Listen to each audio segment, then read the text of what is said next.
Hey, you. Come in. Close the door behind you. I know it's late. I know you probably weren't expecting me to ask you to come back to the office at this hour, but I wanted privacy for this conversation. Sit down, please. Right there, across from me. So, I told you I wanted to do a special review of your resume, go over your career trajectory, talk about where you're heading. And that's true. That is what we're going to do. But there's more to it than that. More than I initially let on when I sent you that message. I've had your resume pulled up on my screen for the past 3 hours, just looking at it, reading between the lines, not just seeing the jobs and the skills and the accomplishments, but seeing you, the person behind all of these words, the person I've been working with for the past 8 months, the person who's been on my mind far more than a client should be. Let me start with the professional stuff, and we'll see where it goes from there, okay? Your resume is impressive. You know that already. I've told you that before. But looking at it now, with fresh eyes, or maybe not so fresh, maybe eyes that have been looking at this too long, too carefully, I can see the pattern of your growth. 3 years ago, you were in an entry-level position, barely making enough to cover rent, working under someone who didn't appreciate your potential. I remember when you first came to me, how frustrated you were, how tired. You sat in that same chair you're sitting in now, and you told me you felt stuck, like you were capable of so much more, but nobody could see it. And I saw it immediately. I saw everything you could become. 2 years ago, after our first few sessions, you made that jump, got that new role, better pay, better team, better boss. You sent me that email, do you remember? You said, "I couldn't have done this without you. Thank you for believing in me." And I remember sitting at this desk, reading that email, and feeling this warmth spread through my chest. Pride. That's what I told myself it was. Just professional pride in a client's success. But even then, I think I knew it was something more. Last year, you got the promotion, the one we'd been strategizing for, planning for months. You came in here, told me the news, and you were so happy, so excited. And I was happy for you, genuinely happy. But I also felt this strange ache, this realization that with each step up you took, you needed me less. You were becoming more confident, more self-assured, less dependent on our sessions. And I should have been celebrating that. That's the goal, right? Help someone grow until they don't need you anymore. But instead, I found myself scheduling more frequent check-ins, finding reasons to reach out, suggesting strategies you probably didn't even need, just so I could keep you in my orbit a little longer. And then, 6 months ago, you told me about the opportunity, the big one, the director-level position at the company you'd been dreaming about. We spent weeks preparing, mock interviews, strategy sessions. I helped you craft your pitch, refine your vision. And I watched you become extraordinary. More than just professionally capable, but genuinely inspiring. The way you talk about your work, your team, your goals, the impact you want to make, it's intoxicating. You're intoxicating. And that's when I realized I wasn't just coaching you anymore. I was falling for you. I've been mapping out career trajectories for 15 years. It's what I do. It's what I'm good at. I can look at someone's background and see exactly where they're headed, what moves they should make, what opportunities to pursue. I see patterns, potential, possibilities. But somewhere along the way, I started mapping out a different kind of future. One where your trajectory and mine, they intersect, they merge. I'd be sitting here, supposedly working on another client's case, and I'd find myself daydreaming, imagining what it would be like if we built something together, not just professionally, but personally. What it would be like to wake up next to you, to share morning coffee while we both prepare for our ambitious days, to come home to each other after those long meetings and challenging decisions, to celebrate your wins, to strategize through your setbacks, not as your coach, but as your partner. To have someone who understands ambition, who doesn't see it as a flaw or a threat, but as a shared language. Someone who wants to rise, and wants to rise together. I've dated plenty of people who couldn't handle my drive, who felt threatened by my success, who wanted me to be smaller, quieter, less. And I've always chosen my career over relationships because I couldn't find someone who made me feel like I could have both. Until you. Watching you these past months, seeing how you handle pressure, how you lead, how you balance confidence with humility, how you're ambitious but not ruthless, driven but not selfish. You make me believe that maybe I don't have to choose. Maybe I could have the career I want and the love I never thought I'd find. I know this is unconventional. I know I'm your career coach, and this crosses about 17 professional boundaries. Trust me, I've been having a very stern conversation with myself about this for months. But I couldn't keep lying to myself, and I couldn't keep lying to you, even by omission. Every time you sit across from me and we talk about your future, I want to tell you that I see myself in it. Every time you leave this office, I want to ask you to stay. Every time you achieve something new, I want to celebrate with more than just professional congratulations. And tonight, when I asked you to come back, when I said I wanted to review your trajectory, what I really wanted was to tell you the truth.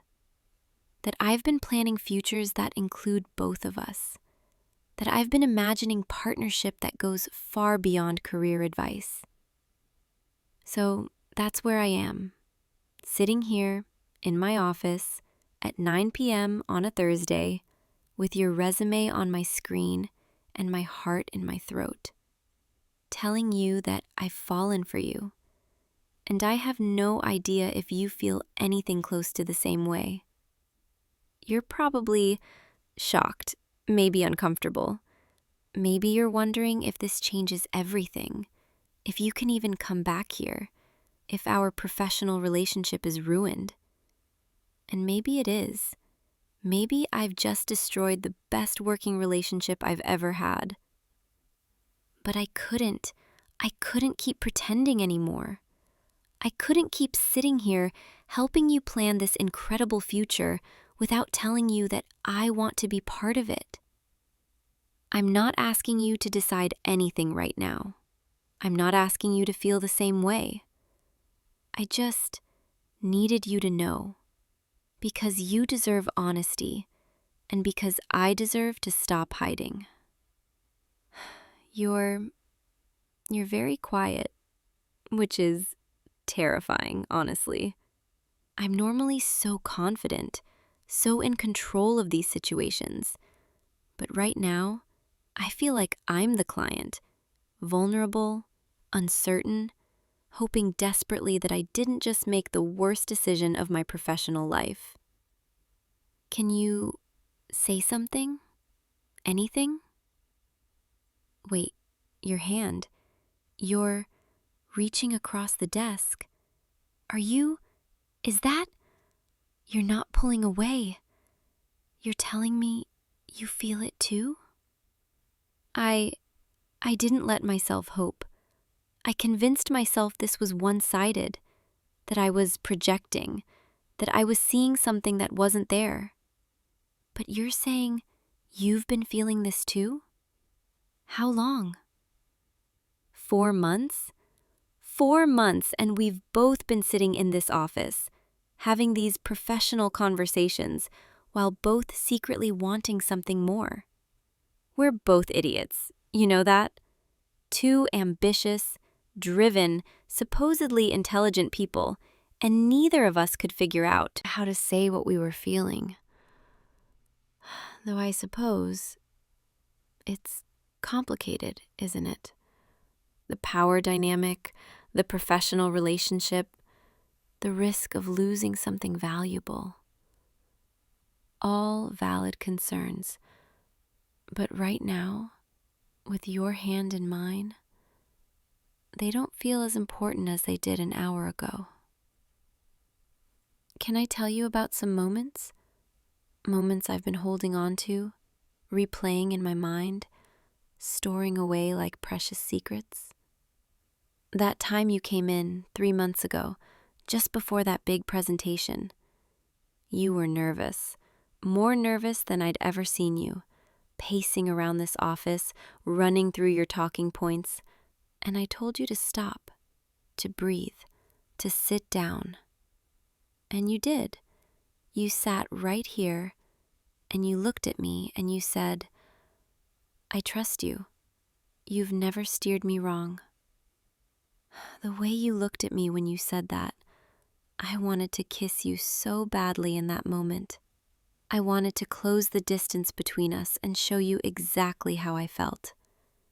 But instead, I gave you a professional smile and some encouraging words, and I hated myself for it. Or that morning, 2 months ago, when you brought me coffee. You said you were in the area, had an early meeting nearby, thought I might need some caffeine. But I checked your calendar later. You didn't have a meeting nearby. You went 20 minutes out of your way just to bring me coffee. And you remembered exactly how I take it. Oat milk, 1 sugar, extra hot. I drank that coffee so slowly, making it last, because it felt like it meant something. Or last week, when we had that session where we talked about work-life balance. You told me you wanted success, but not at the cost of everything else. That you wanted to build a career you're proud of, but also a life worth living.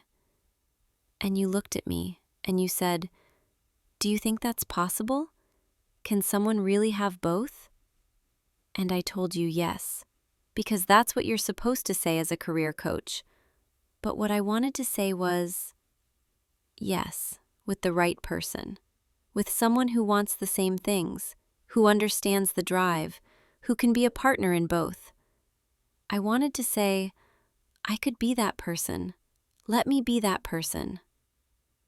I've been collecting these moments, all these little things, the way you smile when you're proud of yourself, the way you listen, really listen, when I give you feedback, the way you challenge me sometimes, push back on my suggestions, make me think harder. You're the only client who's ever done that, who's ever made me question my own assumptions. And instead of finding it frustrating, I find it exhilarating. I think that's when I knew this was different. When I realized I looked forward to your sessions more than anything else in my week. When I started planning my outfits more carefully on days I knew I'd see you. When I started scheduling you as the last appointment of the day so I could take my time, so we could run over without anyone waiting. When I started hoping you'd need me, even as I was supposedly helping you become more independent. It's a strange contradiction, isn't it? As your coach, my job is to make you not need me. But as the woman who's falling for you, all I want is for you to need me, to want me, to choose me. So tell me, where do we go from here? I can't be your career coach anymore, not like this, not with these feelings out in the open. It wouldn't be fair to you, and it wouldn't be ethical. But maybe I could be something better. Maybe instead of coaching your career, I could be your partner in all of it.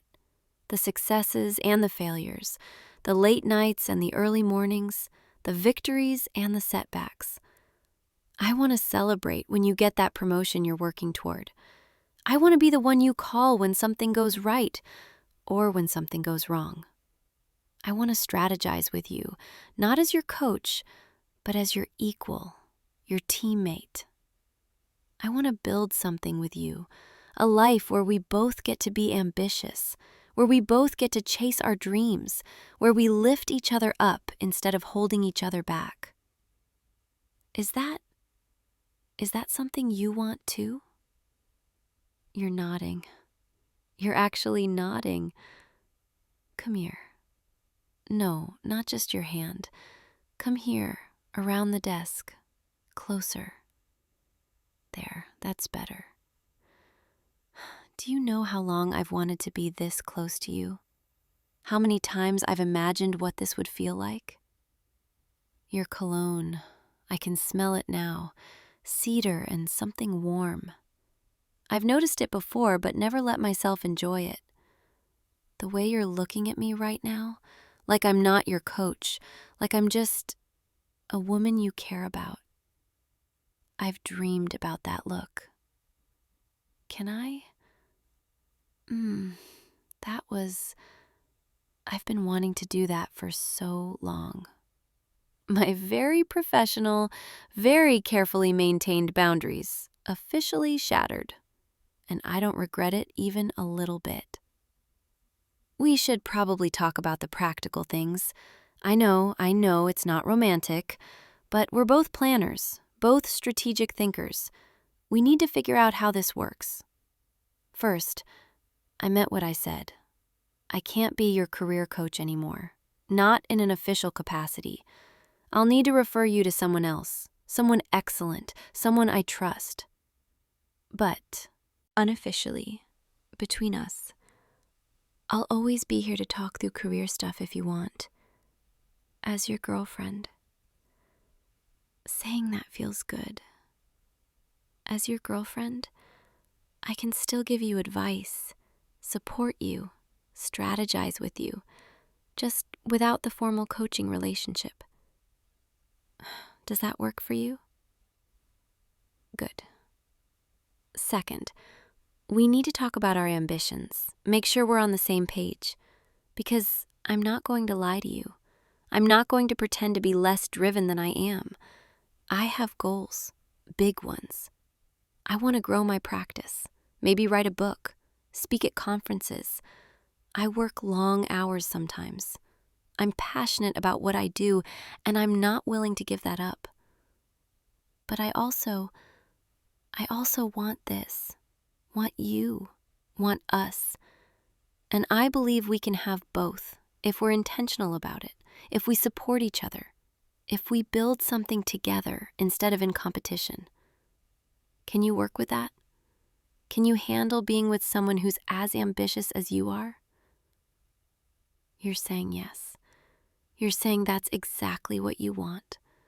Someone who understands the drive, who doesn't feel threatened by success, who sees ambition as attractive instead of problematic. Yeah, me too. Third, and this is important, we take this seriously. We don't treat this like some casual thing. I don't do casual. I never have. And I'm definitely not starting with you. If we're doing this, if we're really doing this, then we're building something real, something that lasts, something we both invest in, something we protect. I want date nights where we're not talking about work, at least not the whole time. I want lazy Sunday mornings where we don't check our emails, at least not immediately. I want vacations where we actually disconnect, at least a little bit. I know that sounds impossible coming from me, the woman who checks her phone at midnight. But with you, I want to try. I want to create space for us, for the relationship, not just the careers. Can we do that? Can we be ambitious partners who also know how to be present with each other? You're squeezing my hand. You're promising me we'll figure it out together. Together. I like the sound of that. I'm going to be honest with you about something. I'm a little scared. I've built my entire life around my career, around success, around being independent and self-sufficient. I've never let anyone get this close, never let anyone matter this much. Because mattering means risk, means vulnerability, means the potential for loss. But I'm choosing to be scared and do it anyway, because you're worth the risk, because this feeling, this certainty I have when I'm with you, it's worth protecting. I don't know exactly how this is going to work, how we'll balance everything, how we'll navigate the challenges, but I know I want to try. I know I want you. And I know that for the first time in my life, my career isn't the only thing I'm planning for.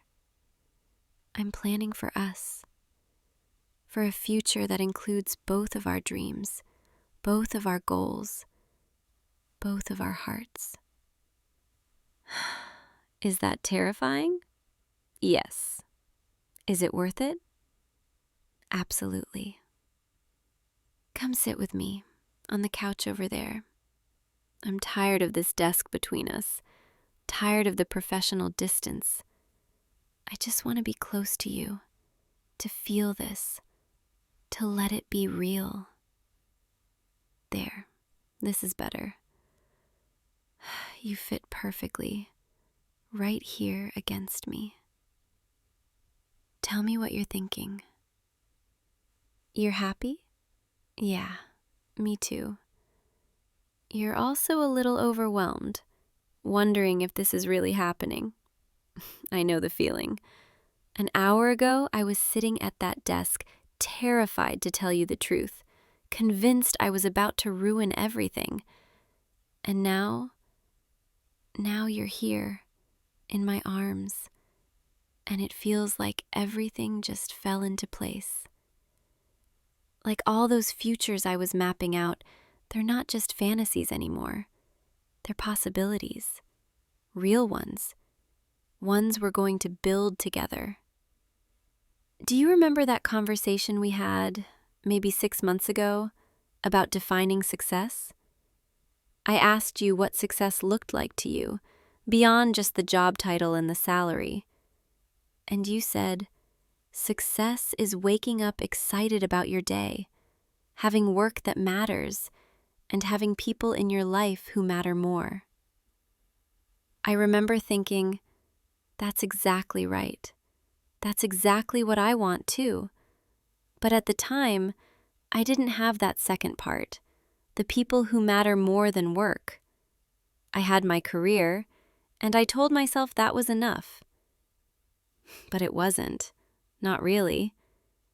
And now I'm sitting here with you, and I'm realizing this is what that looks like.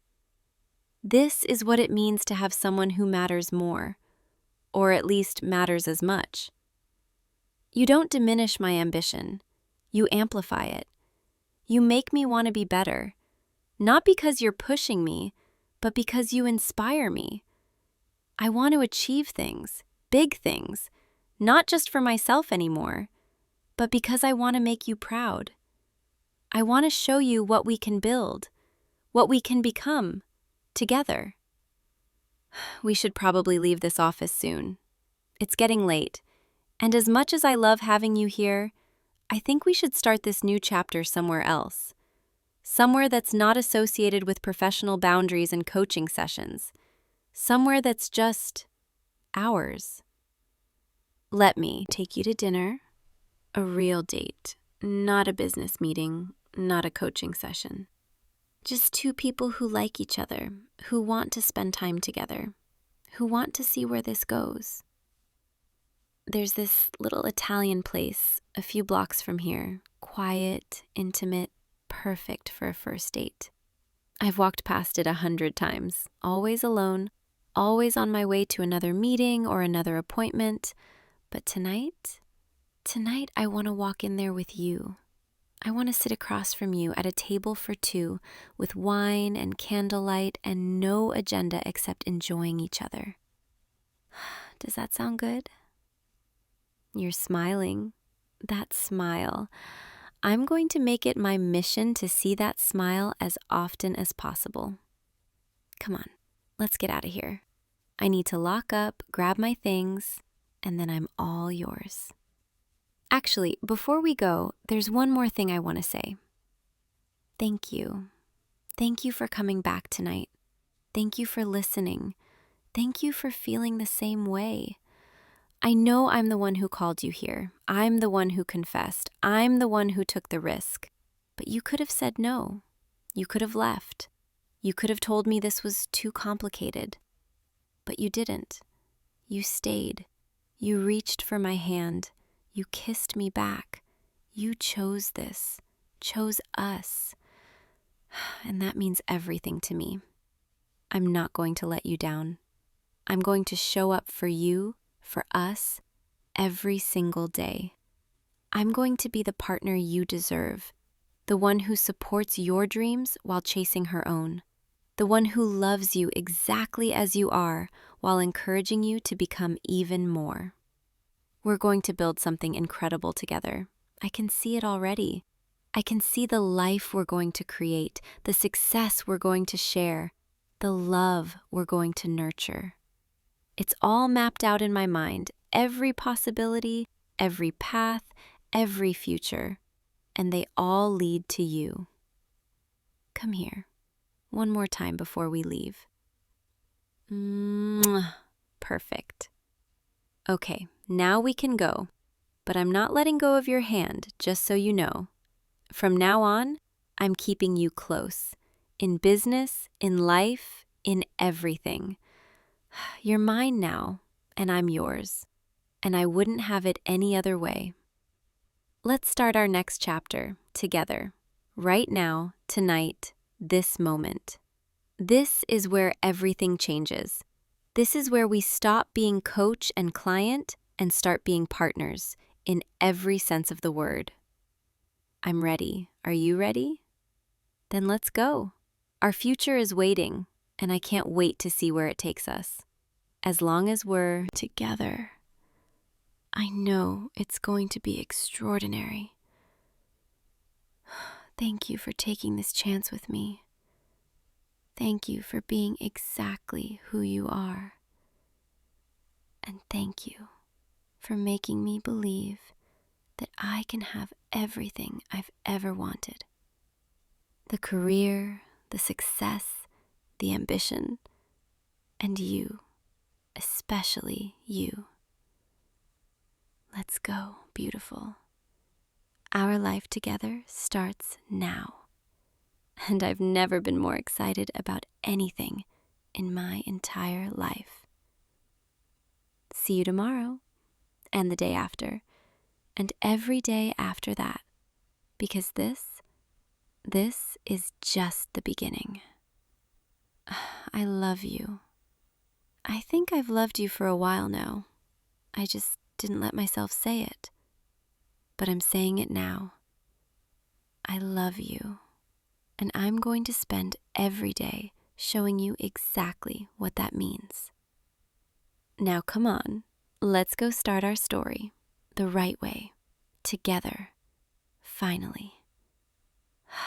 This is everything I've been planning for, and it's even better than I imagined, because it's real, and it's ours. Forever, if you'll have me. Let's go, my love. Our future is waiting. Hey, you. Come in. Come in. Close the door behind you. There, perfect. Welcome to my little sanctuary. I'm so glad you finally made it. I've been waiting for you. Look at this place. The candlelight, the stone walls, the quiet. It's just us now. No other customers, no interruptions. No one else who needs my attention. Just you and me, and about 200 bottles of some of the finest wines I've ever curated. I may have gone a little overboard with the candles, but I wanted tonight to feel special. Because it is special, having you here after hours in my private cellar. This is where I come when I want to be alone with my thoughts, with my favorite vintages, with the things I treasure most. And now I get to share it with you. Can you smell that? The oak, the earth, that faint sweetness in the air from decades of wine aging in these barrels. It's intoxicating, even before we open a single bottle. Come, sit here, at this small table I set up for us. Yes, right there, perfect. I know it's intimate.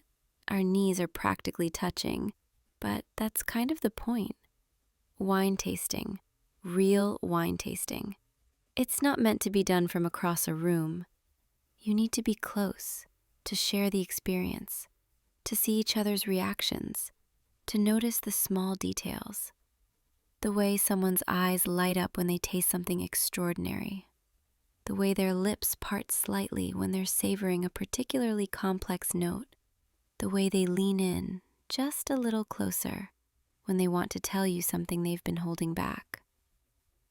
I've been watching you for weeks, you know. Every time you came in during business hours, browsing the shelves, asking questions, pretending to be interested in the wine. But I saw the way you looked at me when you thought I wasn't paying attention. I'm very observant. It's part of my job. Noticing subtle things, changes in expression, body language, the small tells that reveal what someone really wants. And you've been wanting to spend time with me, alone, for a while now, haven't you? It's okay. You don't have to answer that yet. Let's start with something easier, something light, something that'll help you relax. This is a Sancerre from the Loire Valley, one of my absolute favorites for beginning an evening. It's crisp, refreshing, has this beautiful minerality that reminds me of river stones and summer afternoons. Listen to that, the way it sounds as it fills the glass. Even the sound of wine tells you something about its character. Here, take this glass. Careful. Let it settle for just a moment. Now, before we taste, we look, we observe. Hold it up to the candlelight. See how it catches the flame? That pale gold color, almost like liquid sunshine. Beautiful, isn't it? Now bring it to your nose. Slowly. Don't rush.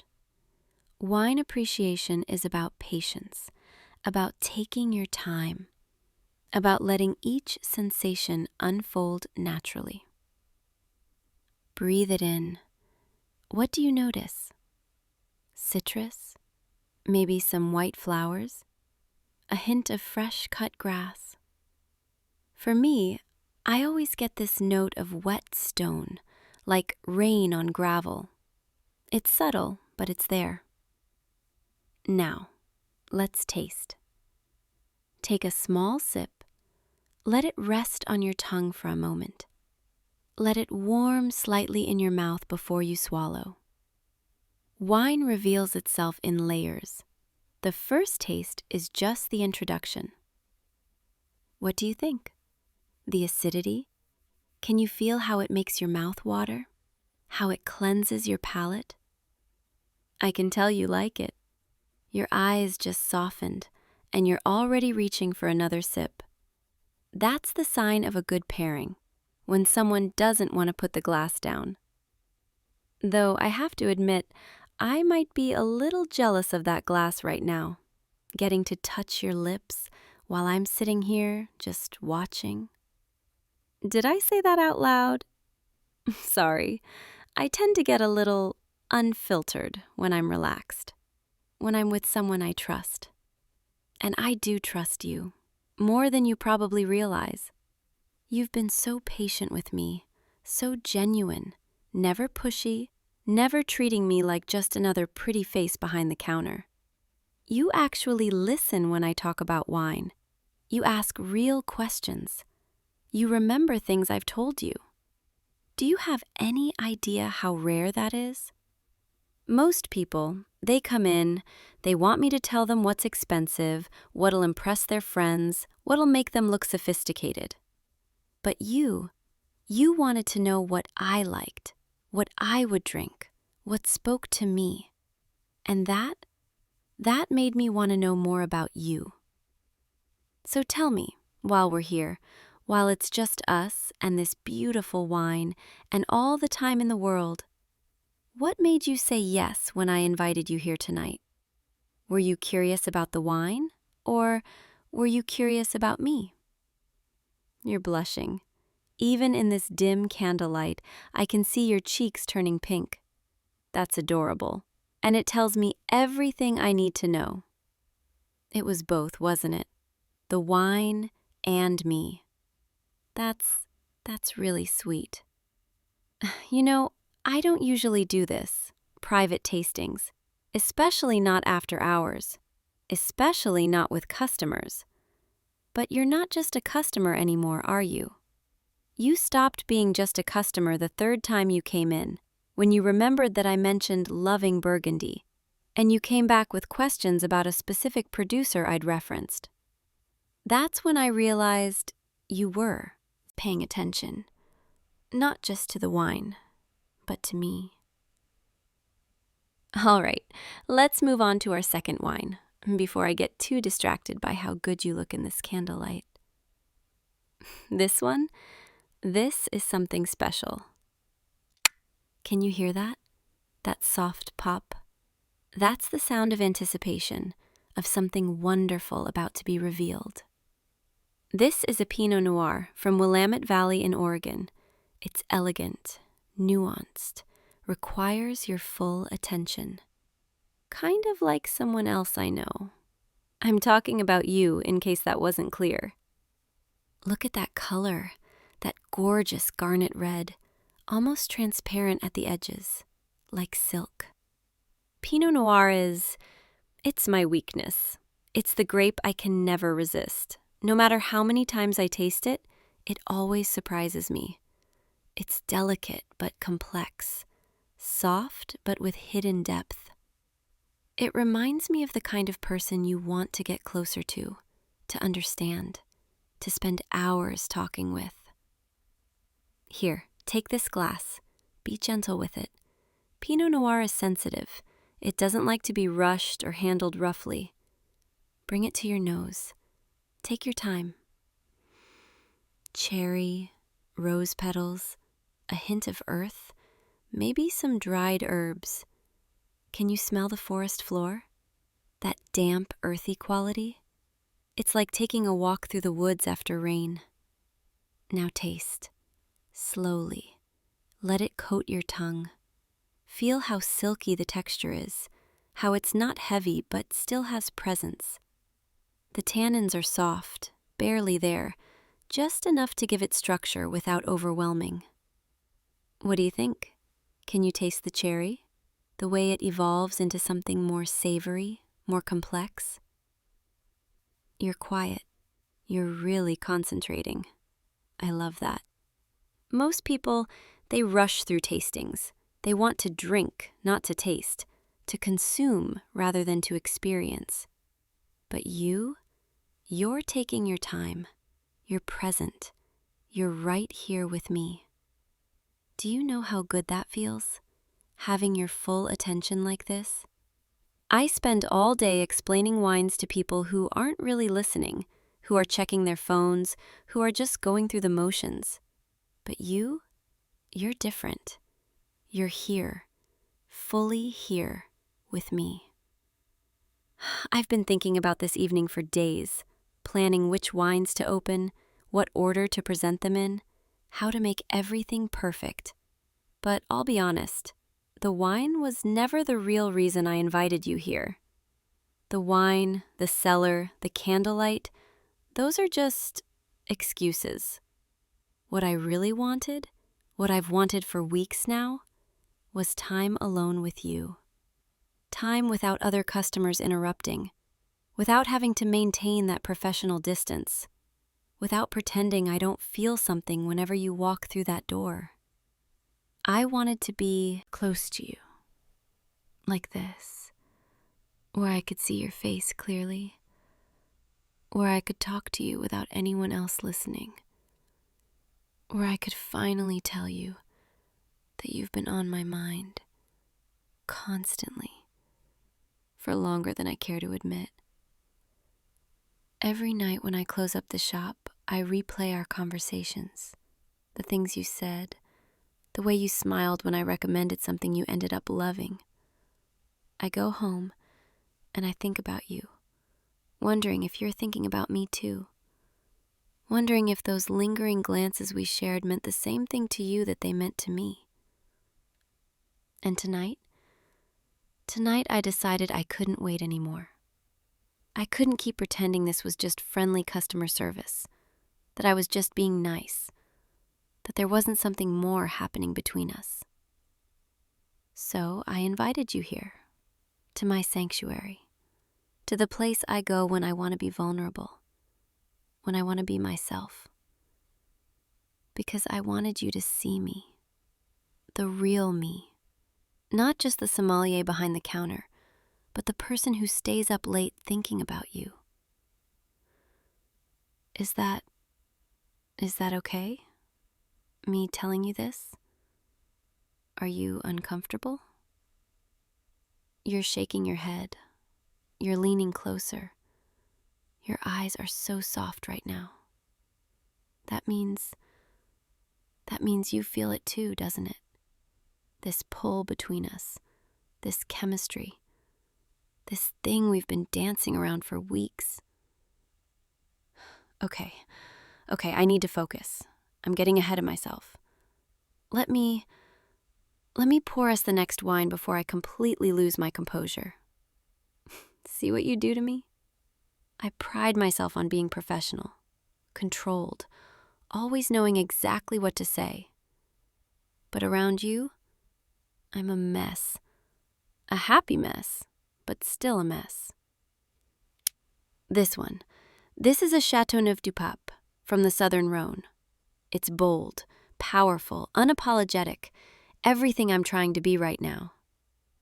And failing miserably at, but I'm trying. This wine, it's a blend. 13 different grape varieties allowed in the appellation, but the winemaker has to choose, has to decide which ones work together, which ones complement each other. It's like relationships. You're bringing together different elements, different personalities, different strengths, and when you find the right combination, when everything aligns, the result is extraordinary. Look at that color. Deep ruby, almost opaque. You can barely see the candlelight through it. This is a wine that demands attention, that doesn't apologize for being intense. Smell it. Dark fruit, blackberry, plum, but also these savory notes. Leather, tobacco, dried herbs from the Mediterranean hillsides. Can you smell the warmth? The sun-baked earth? It's like bottled sunshine from the south of France. Taste it and be ready. This one has presence. Feel that? The weight of it, the richness, the way it fills your entire mouth with flavor. The tannins are structured, firm but not harsh. They give it backbone, confidence. This is a wine that knows exactly what it is and doesn't try to be anything else. I admire that. I wish I had that kind of confidence, that clarity. But I don't. Not always. Especially not when it comes to you.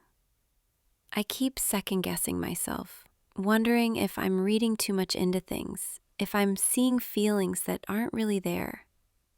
But then you look at me, the way you're looking at me right now, and I think, maybe I'm not imagining this. Maybe you really do feel something too. Tell me I'm not alone in this. Tell me you've been thinking about me the way I've been thinking about you. Tell me those moments we shared, the conversations, the laughter, the times our hands brushed when you were reaching for a bottle. Tell me those meant something. Because if they did, if they meant even half as much to you as they did to me, then I need to know. I need to know that I'm not making a fool of myself, that I'm not misreading everything. You're reaching for my hand. Oh, you're holding my hand. Your fingers are warm, and you're looking at me like I'm the only person in the world right now. Is this your answer? You've been feeling it too, this whole time. You've just been waiting for me to say something. Why didn't you say something?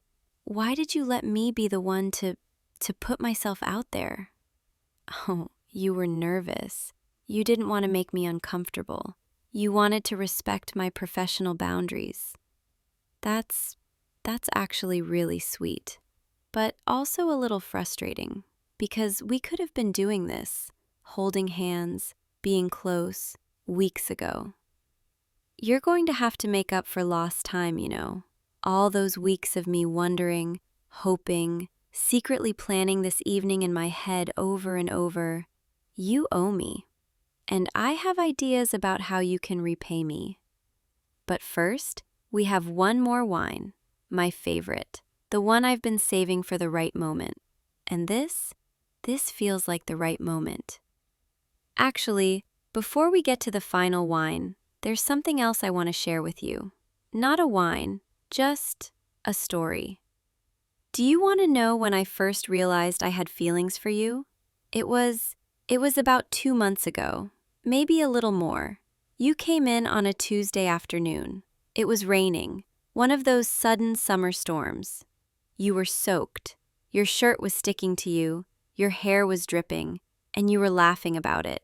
Most people would have been miserable, annoyed, upset about being caught in the rain. But you were laughing, like it was an adventure, like getting drenched was just part of a good story. And I remember thinking, I want to know this person, really know them, not just as a customer, but as someone I spend time with, someone who makes me laugh, who sees the world differently, who finds joy in unexpected places. You asked me to recommend something warm, something that would feel like shelter from the storm.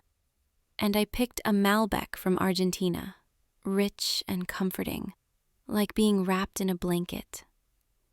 Do you remember what you said when you tasted it? You said it tasted like coming home. That's when I knew. That's when I really knew that I was in trouble. Because anyone who can taste emotion in wine, who can feel the story behind it, who understands that wine isn't just about flavor but about feeling, that's someone special. That's someone I needed in my life. And every time you came back after that, I found myself watching the door, hoping it would be you, hoping I'd get another chance to talk to you, to learn something new about you, to be near you. I started keeping a mental list, little things I noticed, details I collected like precious treasures. The way you always smell like cedar and something clean, like fresh laundry and wood smoke. The way you tilt your head slightly when you're thinking about something I've said. The way your voice gets softer when you're asking about something you're genuinely curious about.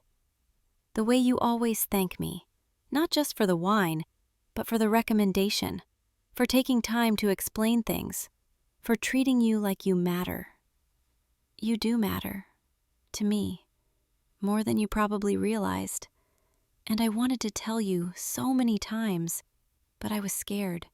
Scared that I was reading too much into our interactions, scared that you were just being polite, scared that I'd ruin something good by wanting more. But then last week, you came in on Friday evening, right before closing, and you asked me what I was doing over the weekend. Not as small talk, not as casual conversation, but like you really wanted to know, like my answer mattered to you. And I almost told you the truth, that I'd probably be here, alone, organizing stock and tasting wines and thinking about you. But instead I said something generic, something safe, and you looked disappointed. Just for a second, just a flicker across your face, but I saw it. And that's when I realized, maybe I wasn't alone in this. Maybe you were feeling it too. So I took a chance. I invited you here, to this private tasting, hoping, praying that I wasn't completely misreading everything. And now here we are, and you're holding my hand, and I know I wasn't wrong. Thank you for taking a chance on me too, for saying yes, for being here, for feeling this with me. All right, now I'm really ready for that final wine. I needed to tell you that story first. I needed you to understand. This night has been months in the making, even if you didn't know it. This is a Barolo, the king of wines, from Piedmont in Italy. It's made from Nebbiolo grapes, which are notoriously difficult, temperamental. They only thrive in very specific conditions. But when everything is right, when the vintage is perfect, when the winemaker truly understands what they're working with, the result is transcendent. This bottle, I've been saving it for years, waiting for a reason to open it, waiting for someone special enough to share it with. And tonight, I knew you were that person. Look at it. That brick orange hue at the rim, that's age, that's time, that's patience being rewarded. This wine has been waiting, just like I've been waiting, for the right moment to reveal itself. Smell it. Rosé, tar, truffle, dried cherry, autumn leaves. It's like walking through an Italian vineyard in October. The harvest is done, the air is cool and crisp. Everything smells earthy and rich and alive. Now taste. But be warned, this wine will change everything. Once you taste something this profound, you can't go back. You can't pretend you don't know what excellence feels like. Take your time. Let it unfold on your palate. The acidity, the tannins, the layers of flavor revealing themselves slowly.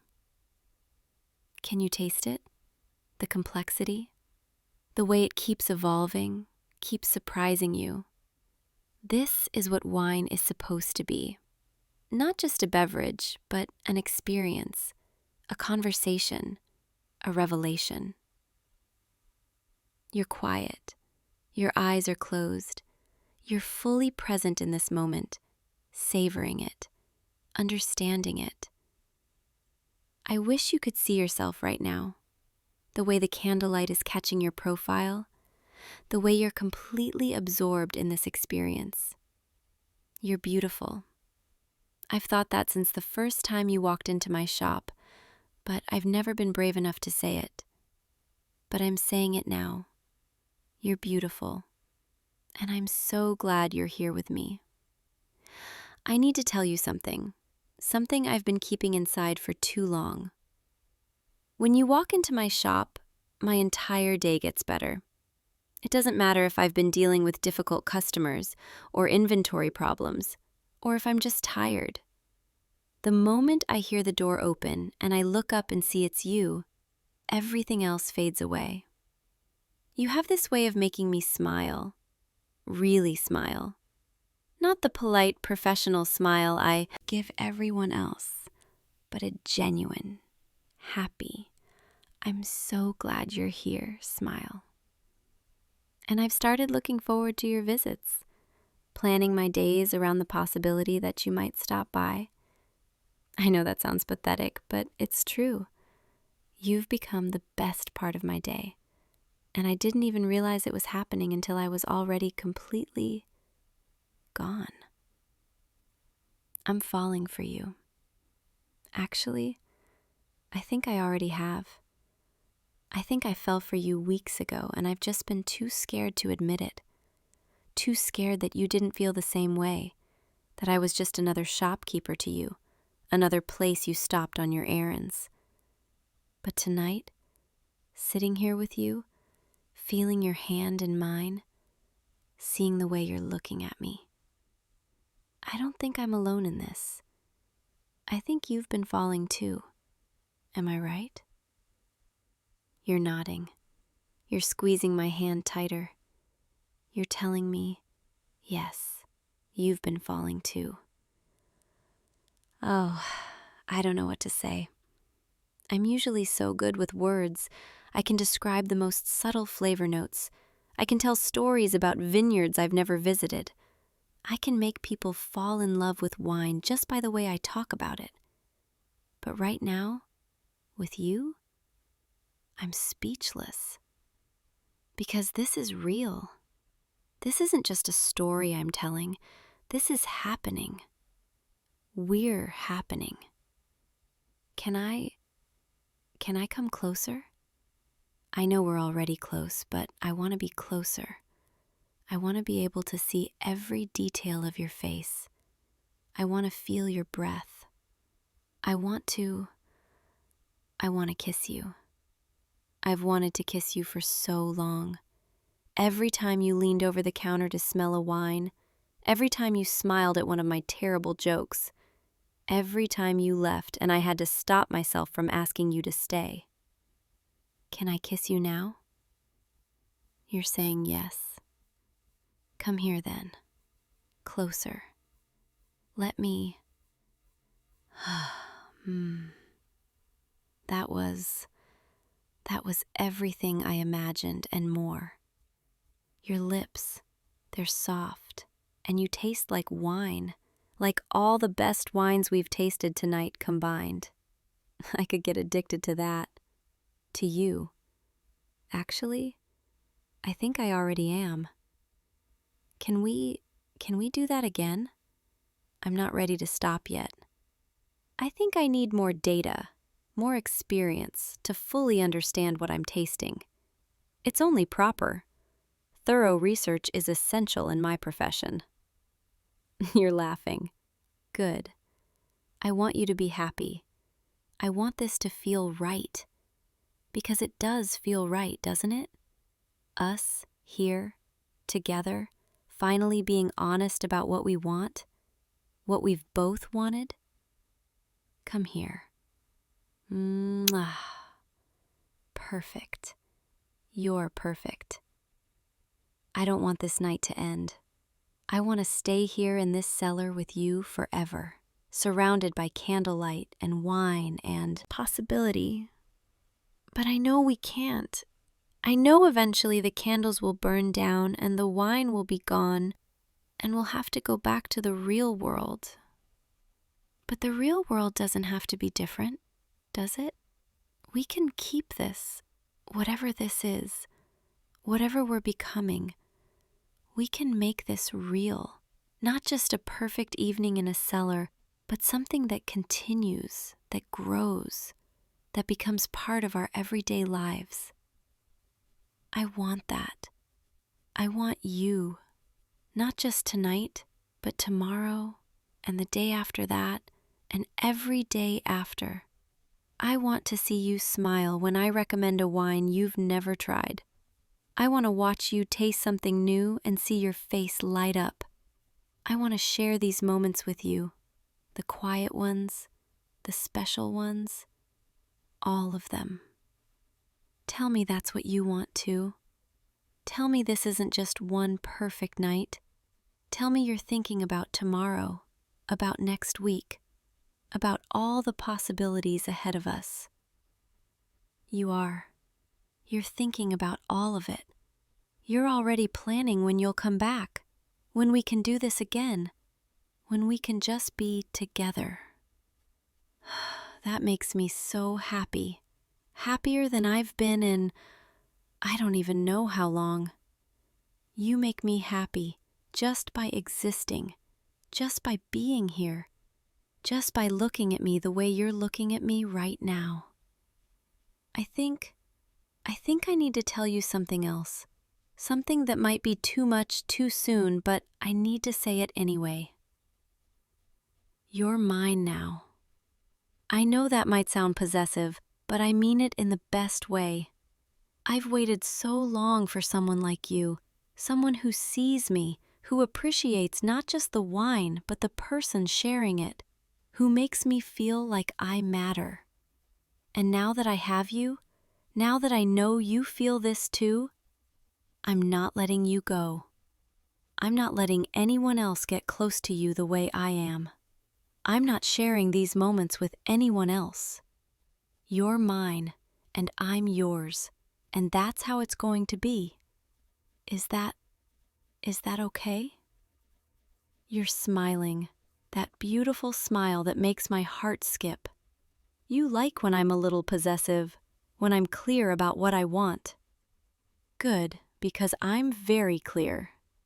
I want you, all of you, and I'm not good at sharing. Years of being a sommelier, you'd think I'd be better at sharing, but no, not when it comes to you. You're the one bottle I'm keeping all to myself. Come here, let me hold you. I want to feel you close to me. I want to breathe you in. I want to memorize this feeling. Your head on my shoulder, my arms around you, the candlelight flickering, the wine glasses forgotten on the table. This is what I wanted, what I've been dreaming about. Just us.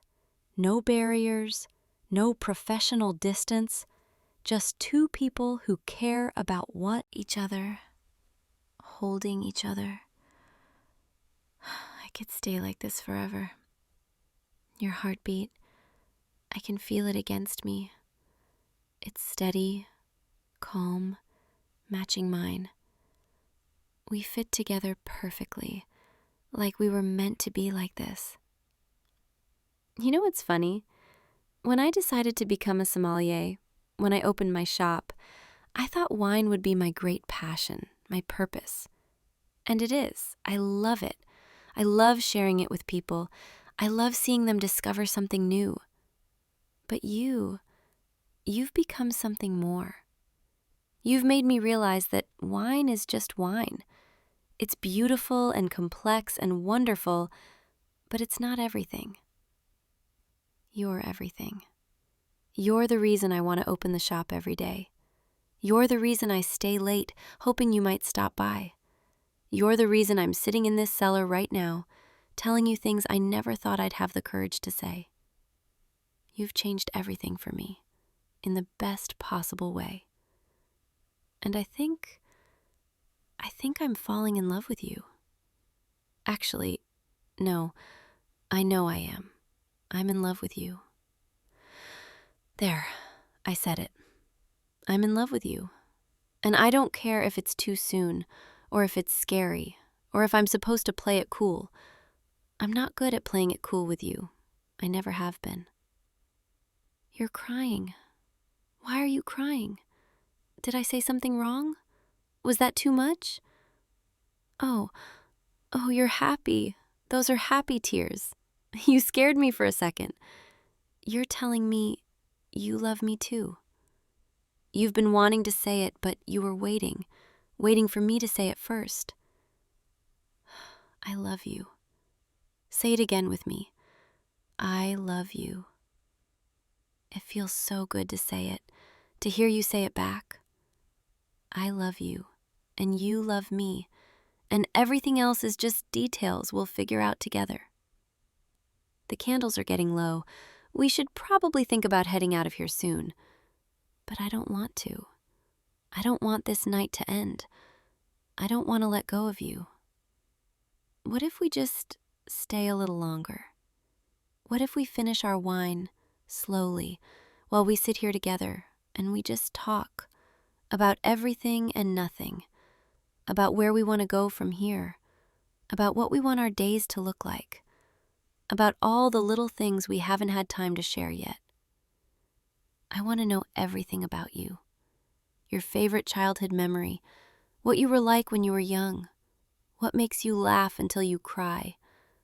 I want to know what you dream about, what scares you, what makes you feel safe. I want to know all of it, every story, every secret, every little detail that makes you who you are. And I want to share mine with you too. I want you to know me, really know me, not just the sommelier, but the person underneath, The one who's sometimes insecure, who works too much because she's afraid of being alone. Who's been waiting her whole life for someone like you? So let's stay just a little longer. Let's make this night last as long as we can. And then, when we finally leave this cellar, when we go back to the real world, we'll go together. You'll walk me home, or I'll walk you home, or we'll walk each other home. I don't really care which. I just want to be with you. Tonight, tomorrow, always. You're agreeing. You're holding me tighter. You're telling me yes. Let's stay. Let's make this last. Perfect. Then settle in, get comfortable, let me refill your glass. We have all the time in the world, and I plan to spend every second of it with you. You know, I've given a lot of wine tastings over the years. Hundreds, probably, maybe more. And I've always prided myself on creating experiences, on making people feel something when they taste a great wine. But this, tonight, with you, this is the first time I felt something, really felt something that had nothing to do with the wine at all. The wine was just an excuse, a reason to bring you here, a way to create the space for this to happen. But what I'm feeling right now, this warmth in my chest, this lightness, this absolute certainty that I'm exactly where I'm supposed to be, that has nothing to do with the Barolo or the candlelight or any of it. That's all you. You make me feel alive, seen, understood. You make me feel like I matter, like I'm more than just my knowledge of wine, more than just the person behind the counter. You make me feel like myself, my truest self, the person I've always wanted to be but never quite had the courage to show anyone. Until you. Thank you for that. Thank you for seeing me, for being patient with me, for giving me the space to finally tell you how I feel. Thank you for loving me back. I promise I'll take care of this, of us. I'll make sure you never doubt how I feel about you.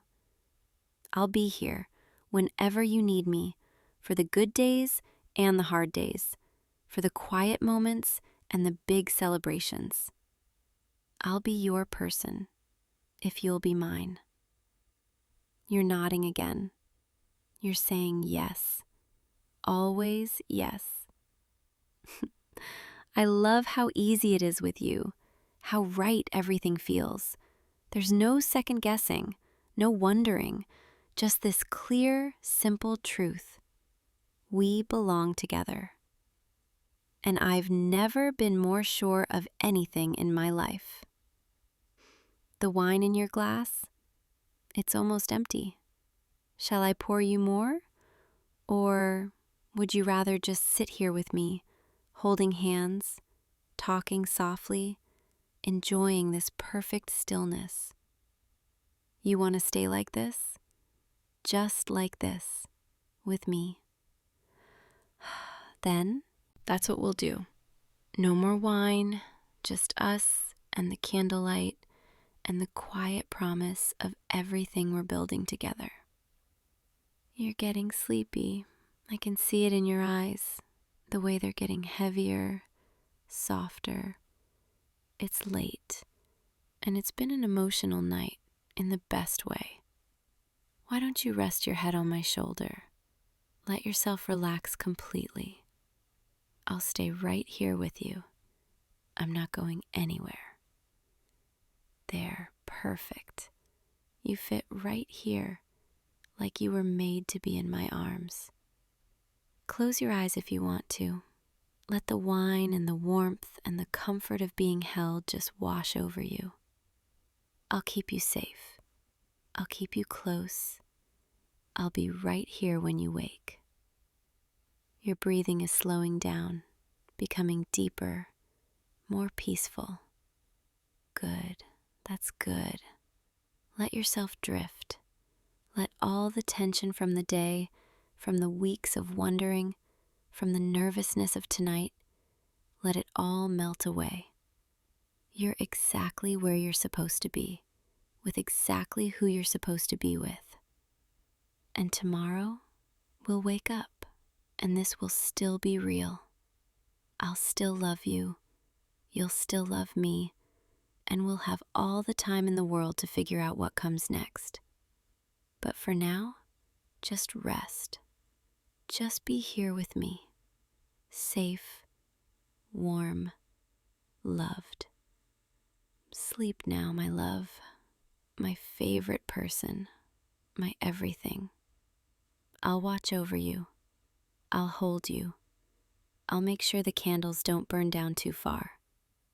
And when you're ready, when you've rested enough, we'll leave this cellar together. We'll step out into the night air and we'll start our new story.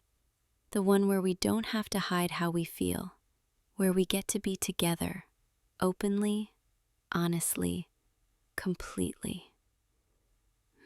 But that can wait. Right now, this moment, with you in my arms, this is all I need. This is everything. I love you. I'll still love you when you wake, and I'll love you every day after that. Sweet dreams, sweetheart. I'll see you tomorrow, and the tomorrow after that, and every tomorrow for as long as you'll have me. Good night, my love. Rest well. You're safe here. You're home. Hey, you. Come in. Come in. Close the door behind you, please. There. Perfect. I'm so glad you could make it for this final fitting. I know it's a bit late, but I wanted to make sure we had the studio to ourselves. No interruptions, no distractions.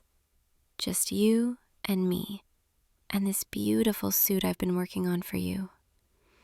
Can you smell that? The fabric, the slight scent of wool and cotton mixed with the lavender sachets I keep in the drawers. It's one of my favorite parts of this work, the way everything has its own quiet presence. Here, let me take your coat. Thank you. Now, if you'll just step over here, toward the mirror. Yes, right there. That's perfect. The lighting is better here. I can see every detail, every line, every stitch. You know, I've been thinking about this fitting all week, making sure everything would be absolutely perfect for you. This suit, it's one of the best pieces I've ever made. I really mean that. Every measurement, every cut, every adjustment. I've put so much care into it. Maybe more care than I've put into anything else. But we'll get to that. First, let's get you into this jacket, shall we? Here, slip your arms in, one at a time. Good, that's it. Now let me just adjust the shoulders. There we go. Can you feel how it sits? How it drapes across your back? I spent hours, days really, getting the shoulder line just right. Because your posture, the way you carry yourself, it's so specific, so uniquely you. And I wanted this jacket to honor that, to enhance it, not hide it. Turn toward the mirror, slowly. Yes, just like that. Look at yourself. Do you see it? The way the fabric follows your form, the way everything just flows? That's what I see when I look at you. Someone who deserves clothing that understands them, that respects them. Not just fabric thrown together, but something crafted, with intention, with care. Let me check the collar. I need to make sure it sits perfectly against your neck. May I? Thank you. I'm just going to reach up here, adjust this slightly. Sorry if my hands are a little cold. They always are when I'm working. There, that's better. You know, I always notice your cologne when you come in for fittings. It's subtle, refined. It suits you. I probably shouldn't admit that I notice things like that, but, well, I notice a lot of things about you. More than I probably should. All right, now I need to check the sleeve length. Can you extend your arm for me? Just straight out. Yes, perfect. The cuff should hit right here at the base of your thumb, just showing a 1/4 inch of shirt cuff beneath. It's one of those small details that most people don't think about, but it makes all the difference. Like everything else in life, really. The small details, they're what matter most. At least, that's what I've always believed. I'm going to pin this sleeve just slightly. Hold still for me. There. And now the other side, arm out. Good. You're very patient with me. You always are. Some clients get restless during fittings, fidgeting, checking their phones, eager to leave. But you've always given me your full attention. Like you understand that this process, it takes time. It takes presence. I've appreciated that more than you know. Now, let me look at the waist. I need to make sure the suppression is just right. I'm going to place my hands here on your sides to feel how the fabric sits. Is that all right? Thank you. This might seem intimate, having someone's hands on you like this, measuring, adjusting. But in my work, it's necessary. To create something that truly fits, I need to understand your body, your shape, your movement. I need to know you in a way, and over these past few months, through all our fittings, I feel like I have come to know you. Not just your measurements, though I could recite those in my sleep by now, but the way you tilt your head when you're thinking about something, the way you always adjust your watch when you're slightly nervous, the way you smile when you're genuinely pleased with something, that soft smile that reaches your eyes. I've been collecting these details about you, storing them away, like a tailor keeping notes, except these aren't measurements.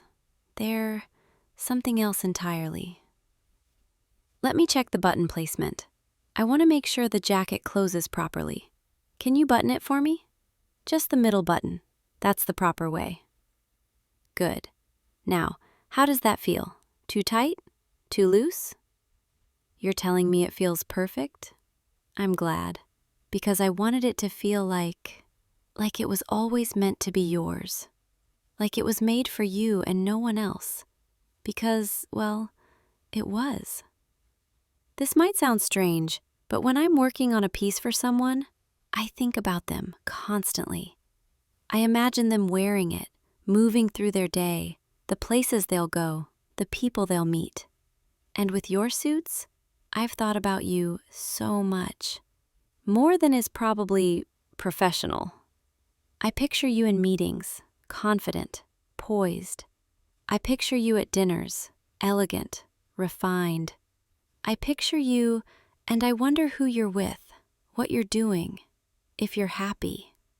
And then I realize I'm standing in my studio at midnight, hands stitching a buttonhole, thinking about a client. Except you stopped feeling like just a client a long time ago. I'm sorry. I shouldn't be saying these things. This is unprofessional of me. Let me just check the back vent. Make sure it hangs correctly. Can you turn around for me? Thank you. The first time you came into my studio, do you remember that? It was, 6 months ago now? You'd been referred by a friend. You said you were tired of off-the-rack suits that never quite fit. You wanted something special, something made just for you. And I remember thinking, this person cares about quality, about craftsmanship. This is someone who understands what I do. You sat in that chair over there, the one by the window, and we talked about what you wanted. Fabrics, colors, styles, details. But mostly, I remember watching you talk. The way you considered each option carefully. The way you asked thoughtful questions. The way you trusted my expertise, but also shared your own preferences. It was refreshing. Most clients just want me to tell them what to do, what looks good. But you engaged with the process. You cared. And I found myself excited about making your suit. More excited than I'd been about a project in years, maybe. Turn back around. Let me see the front again. You know, over the months, our appointments became the highlight of my week. I'd find myself looking forward to them, planning what I'd say to you, what adjustments I'd make, what fabric swatches I'd show you. I'd stay up late the night before, making sure everything was perfect, pressing the pieces, preparing the fitting. And then you'd arrive, and the studio would feel different, warmer, brighter, more alive. We'd talk about the suit, yes, but we'd also talk about other things. Your work, your life, your thoughts on everything, really. And I'd share things too, more than I usually do with clients. About my process, my inspiration, my struggles sometimes. Like how I'm a perfectionist. How I'll redo a seam 10 times if it's not exactly right. How I learned tailoring from my grandmother, who learned from her father, a family tradition. How I opened this studio because I wanted to create something meaningful, something that would last.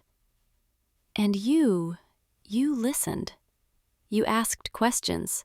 You seemed genuinely interested in my work, in my life, in me. I'm going to check the trousers now. I need you to put them on. The fitting room is just behind that curtain. You can change there. Take your time. I'll wait here. Are you decent? Can I come measure? Good. Come stand on this small platform. It helps me see the hem length properly. There, perfect. The waist looks good. The rise is sitting where it should, just above your hip bone. Let me check the inseam. I need to kneel down for this. This is one of the more intimate parts of a fitting, measuring the inseam, but it's necessary for a proper fit. I'll be quick, I promise. I'm going to place the measuring tape here, starting at the crotch seam, running down to your ankle. Hold still for me. 29 3/4. Perfect. That matches what I had. Now the other side, just to confirm. You know, there's a certain vulnerability in this process. Standing here, being measured, being examined so closely. It requires trust. And you've always trusted me from the very beginning. That means more to me than you might realize. Let me pin the hem. I want to make sure the break is just right. A slight break, not too much. Just enough that it grazes the top of your shoe. There, that's perfect. Can you walk for me? Just a few steps toward the mirror and back. I want to see how the trousers move with you. Good, yes, the drape is beautiful. Everything flows. Nothing pulls or bunches. It's exactly what I envisioned. You can step down now, thank you. Go ahead and change back into your clothes. Then we'll talk about finishing details. Are you dressed? Good. Come sit with me for a moment. Here, on this sofa. It's where I usually sit when I'm hand-stitching in the evenings. The suit is nearly perfect. Just a few minor adjustments and it'll be ready for you. Maybe another week, and then you can take it home. And then our appointments will end. You'll have your suit, and there will be no reason for you to come back. Unless you need another piece, but even then, it wouldn't be the same. The anticipation, the process, the time we've spent together, it'll be over. And I'll go back to my regular clients, my usual routine, and you'll move on with your life. But I don't want that. I don't want this to be the last time I see you. I don't want to go back to just working alone in my studio, thinking about you, wondering how you are. I want to know you outside of these fittings, outside of measurements and fabric choices. I want to know what you do when you're not here, what makes you laugh, what keeps you up at night. I want to be part of your life in some way, not just as your tailor, but as someone who cares about you, someone who thinks about you far more than she should. I know this is unexpected and probably unwelcome. You came here for a suit, not for this, whatever this is. But I couldn't let you leave tonight without telling you. I've been carrying these feelings for months now, stitching them into every seam, pressing them into every fold. And I thought maybe if I just focused on the work, they would fade. But they haven't. They've only grown stronger, more precise, more undeniable. Like a pattern that's been cut, waiting to be sewn. And tonight, with this final fitting, I realized I can't keep pretending this is just professional, that you're just a client, that I don't feel something real when you're here. I'm in love with you. There, I've said it. I've measured it, examined it from every angle, tried to alter it, take it in, let it out. But it fits perfectly, undeniably. I love the way you consider things carefully before making decisions. I love the way you trust my expertise while still having your own opinions. I love the way you've made me feel seen, appreciated, valued in my work. I love the way you smell when you come in for fittings, the way you stand patiently while I pin and measure. I love your hands, the way they gesture when you talk about something you're passionate about. I love your voice, the way it drops slightly when you're being sincere. I love everything about you. And I know this might change everything. You might feel uncomfortable now, might not want to come back, might wish you'd chosen a different tailor. But I had to tell you, because living with this secret, it was becoming impossible. Every time you walked out that door, I'd regret not saying something. And I couldn't. I couldn't let tonight end the same way. You're not saying anything. And I don't know if that's good or bad. Are you shocked? Upset? Uncomfortable? Please, say something, even if it's to tell me this was a mistake, that you don't feel the same way. At least then I'll know. You're telling me you've been thinking about me too? That you've looked forward to these appointments as much as I have? That you've noticed things about me, the way I bite my lip when I'm concentrating, the way I hum softly when I'm hand stitching. You're saying you've wondered if I felt something too, but you didn't want to assume, didn't want to make things awkward. Oh, I don't know what to say. I'm usually so good with words, so precise, but right now I'm overwhelmed in the best possible way. You've been holding back too. We've both been so careful, so professional, when all this time we both wanted more. Can I ask you something? What happens now? I mean, I know what I want to happen, but what do you want? You're saying you'd like to see me outside of the studio? Outside of fittings? Like on a date? An actual date? Yes, I'd like that. I'd like that so much. We could go to dinner, somewhere quiet where we could talk. Not about fabric or measurements, but about everything else. About our lives, our dreams, our feelings, which are apparently mutual and have been for months. I can't believe we've both been pining in silence, like something out of a romance novel. The tailor and her client, both too afraid to speak. But we've spoken now, and I'm so glad we have. Come here, closer. I want to. I need to. Can I hold your hand? Thank you. Your hand. It's warm, strong. It feels right in mine. I've wanted to do this for so long, just touch you. Not for measurements, but because I wanted to. Is this okay? Are you comfortable with this? Good, because I don't want to let go. Not tonight, not ever, really. You're smiling.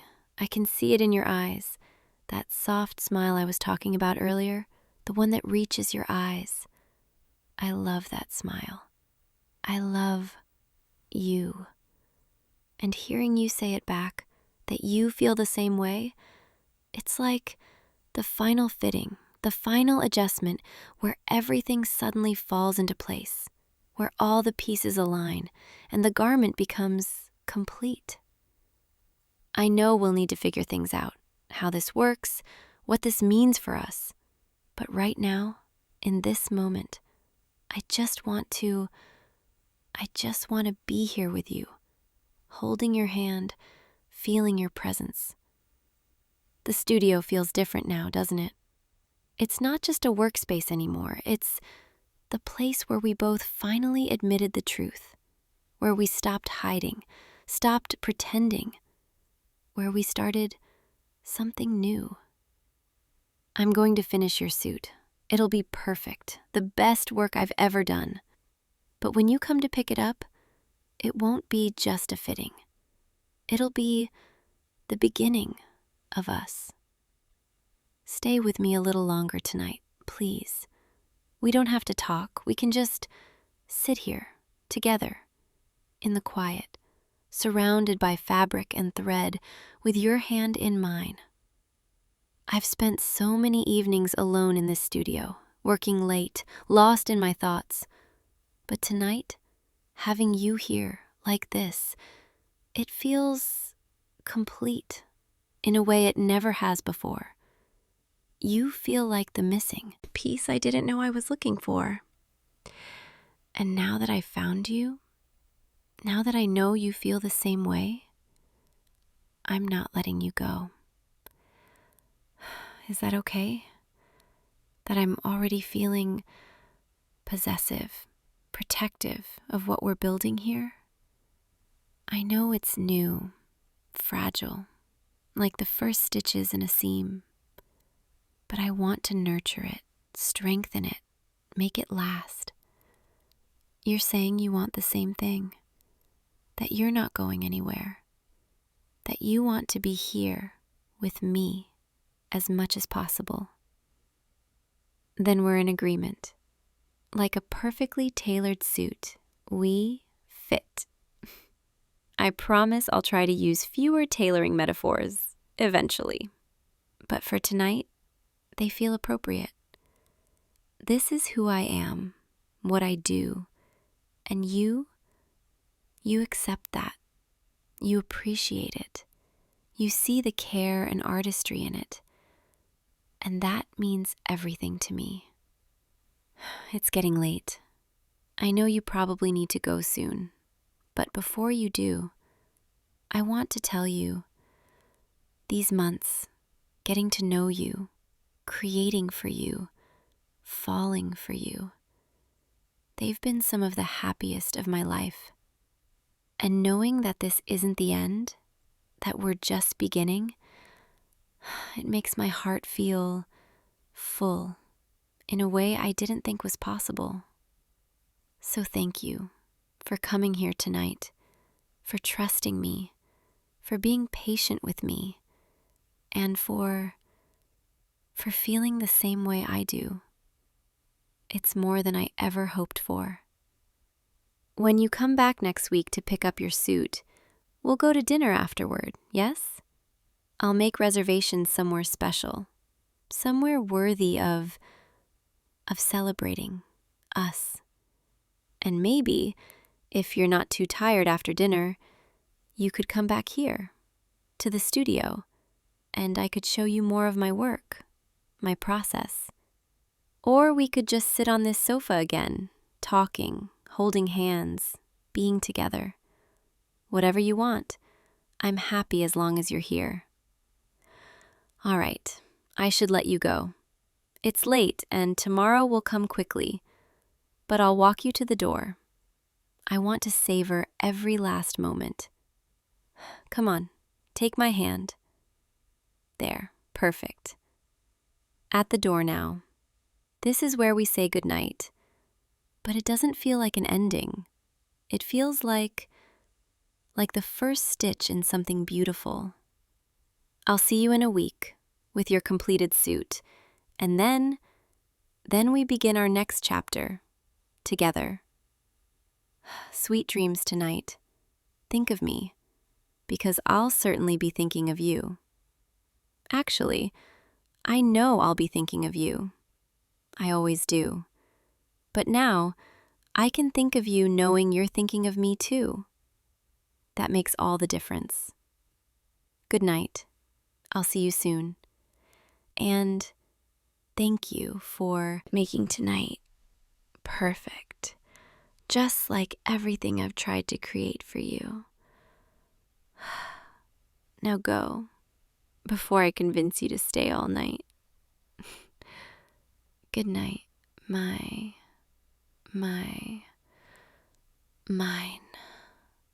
See you soon. I love you. Close the door softly behind you and be safe getting home. I'll be here in my studio, hand stitching the final details of your suit and thinking about you until I see you again. Good night. Hey you, I've been waiting for you. Everyone else has left. The doors are locked, the lights are dimmed, and it's just us now in my gallery. I wanted this moment to be perfect because tonight I'm not showing you the art. Tonight, you are the art. Come with me, just a little further into the main hall. The marble floors echo when we walk. Can you hear that? Every step, every breath amplified in this quiet space. It's like the whole gallery is holding its breath, waiting, watching. I know you're probably confused right now, wondering why I asked you to come here after closing, but I promise everything will make sense soon. You see, I've been a curator for years now. I've spent my entire life studying art, analyzing it, preserving it, presenting it to the world. I know how to look at something, really look at it, and see every detail, every intention, every piece of beauty hidden in plain sight. And lately, I've been looking at you the same way, studying you, cataloging every detail, memorizing the way you exist in space. And I've come to a conclusion. You are the most exquisite piece I've ever encountered.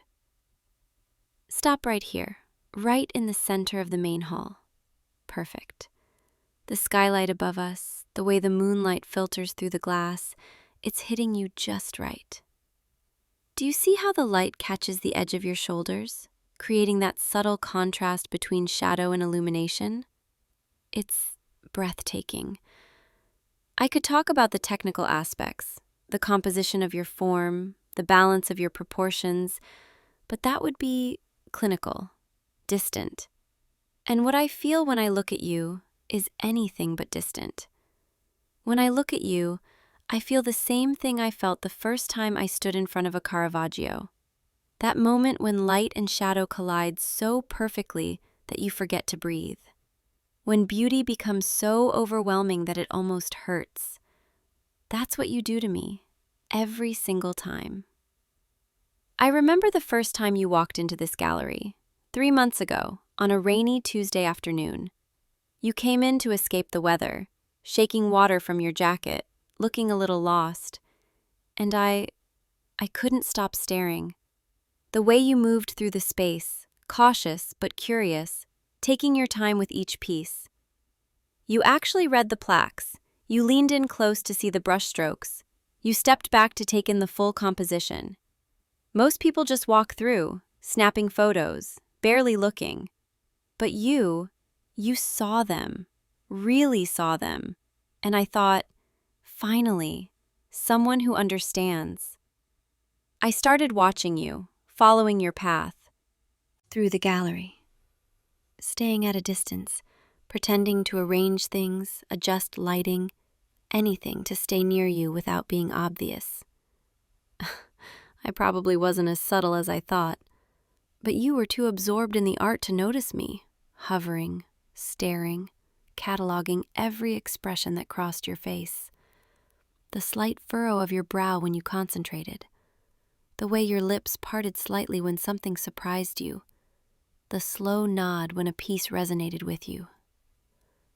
I memorized all of it, stored it away like precious data, building my own private collection of you.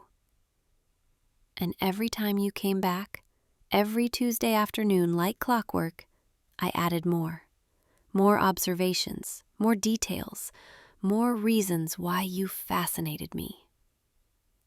Turn to your left, slowly. Yes, just like that. The way the gallery lights illuminate your profile, the angle of your jaw, the slope of your neck. It reminds me of a sculpture I saw in Florence years ago, marble carved so precisely that it looked soft, alive, ready to move at any moment. You have that same quality, that same impossible balance between strength and gentleness. Can I come closer? Thank you. From here, I can see even more. The small details that make you, you. Your eyes, the way they reflect the light, like there are whole galaxies hiding in there. I could spend hours analyzing the exact shade, the way it shifts depending on your mood, the lighting, the time of day. Sometimes they're darker, deeper, like you're thinking about something far away. Other times they're brighter, warmer, like sunlight breaking through clouds. Right now, they're looking at me with that mixture of curiosity and confusion, and it's perfect. Your hands, may I? I've watched these hands so many times. The way you gesture when you talk about something you're passionate about. The way they rest in your pockets when you're nervous. The way they touch the frames of paintings, reverently, carefully. They're expressive, elegant, strong. Every line, every detail tells a story. In Renaissance paintings, hands were considered the most difficult part of the human form to capture. Artists spent years perfecting their technique because hands reveal so much about a person, their character, their emotions, their life. And yours are like a masterwork. I want to trace every line, memorize every detail, understand the story they're telling me. But I'm getting ahead of myself. Let me step back just for a moment. I need the full view, the complete composition. There, yes. You know what you remind me of right now? Standing in the center of this space, moonlight from above, gallery lights creating halos around you. You remind me of Vermeer's light, that soft, diffused, almost ethereal quality, where the subject seems to glow from within, where the ordinary becomes extraordinary, simply by being seen, truly seen. That's what I do when I look at you. I see you in a way I don't think anyone else has. I see past the surface, past the everyday, into something deeper, something rare. And I've been afraid to tell you. Afraid that if I spoke these observations out loud, they would sound obsessive, strange. How do you tell someone they've become your favorite piece of art? That you've been curating a collection of moments, glances, details, all centered around them. But tonight, I couldn't hold it in anymore. I needed you to know, needed you to understand how extraordinary you are. So I brought you here, after hours, when it's just us and the art, where I can finally show you what I see. Will you walk with me? I want to show you something in the next gallery. Take my hand, please. Thank you. Your hand fits perfectly in mine, like it was designed for this. Come on, this way. This is my favorite room in the entire gallery. The walls are a deep charcoal gray. The lighting is low and warm. It makes everything feel intimate, personal, like you're being trusted with a secret. The pieces in here, they're all about observation, about seeing. Portraits mostly, each one capturing a moment, an expression, a truth. And standing here with you in this room, I realize that's what I've been doing, creating a portrait of you in my mind. Every time you visit, I add another layer, another detail, another dimension, building a complete picture of who you are, how you move through the world. Turn around, slowly. Let me see you in this lighting. Perfect. The warm light softens everything, makes your features even more painterly, like you stepped out of a Rembrandt, all golden tones and gentle shadows. I wish I could paint you, capture this exact moment, this exact lighting. But I don't think any medium could do you justice. You're too dynamic, too alive. Art is frozen, static, captured in a single moment. But you're constantly changing, evolving, revealing new facets. That's what makes you so captivating, so impossible to look away from. Every time I think I've seen all there is to see, you surprise me. A new expression, a new gesture, a new detail I somehow missed before. It's intoxicating, this process of discovery. Can I ask you something? Do you know how beautiful you are? Not in a superficial way, not in the way people usually mean it, but in the way a piece of art is beautiful, because it's authentic, because it exists exactly as it should. Because every detail, every imperfection, every unique characteristic contributes to the whole, creating something that couldn't exist any other way.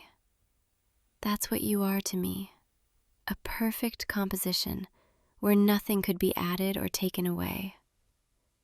I know I'm probably not making much sense. Art curators aren't exactly known for being emotionally articulate. We hide behind academic language, technical terms, professional distance. But with you, I can't hide. All my carefully constructed walls, my professional composure, it all crumbles. And I'm left with just this raw, honest, overwhelming admiration. Bordering on obsession, if I'm being completely truthful. I think about you constantly. When I'm cataloging new acquisitions, I wonder what you'd think of them. When I'm designing exhibitions, I imagine walking you through them, explaining my choices. When I'm here alone, after everyone leaves, I stand in the spots where you usually stand, trying to see what you see, understand what draws you to certain pieces. I've been collecting you in my own way. Every visit, every conversation, every small detail, filed away in my memory, my own private archive. And tonight, I realized I can't keep this collection to myself anymore. I need to curate it, present it, show you what I've assembled, so you can see yourself the way I see you, as the most important piece in my entire gallery. Come here, closer to me. I want to show you something specific. See this painting behind you? It's called The Gaze, painted in 1847 by an artist who spent his entire life trying to capture connection.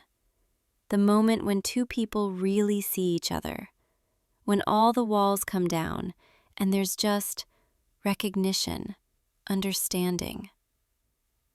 That's what I feel when I look at you. That same sense of connection, like I'm seeing something essential, something true. And I wonder, do you feel it too? When you look at me, do you see someone who sees you? Or am I just another curator, explaining art in an empty gallery, someone you tolerate but don't really think about? Your expression right now. I'm trying to read it, analyze it like I would a painting. But you're so much more complex than any art I've ever studied. And I'm realizing maybe that's the point. Maybe you're not meant to be understood completely, cataloged, contained.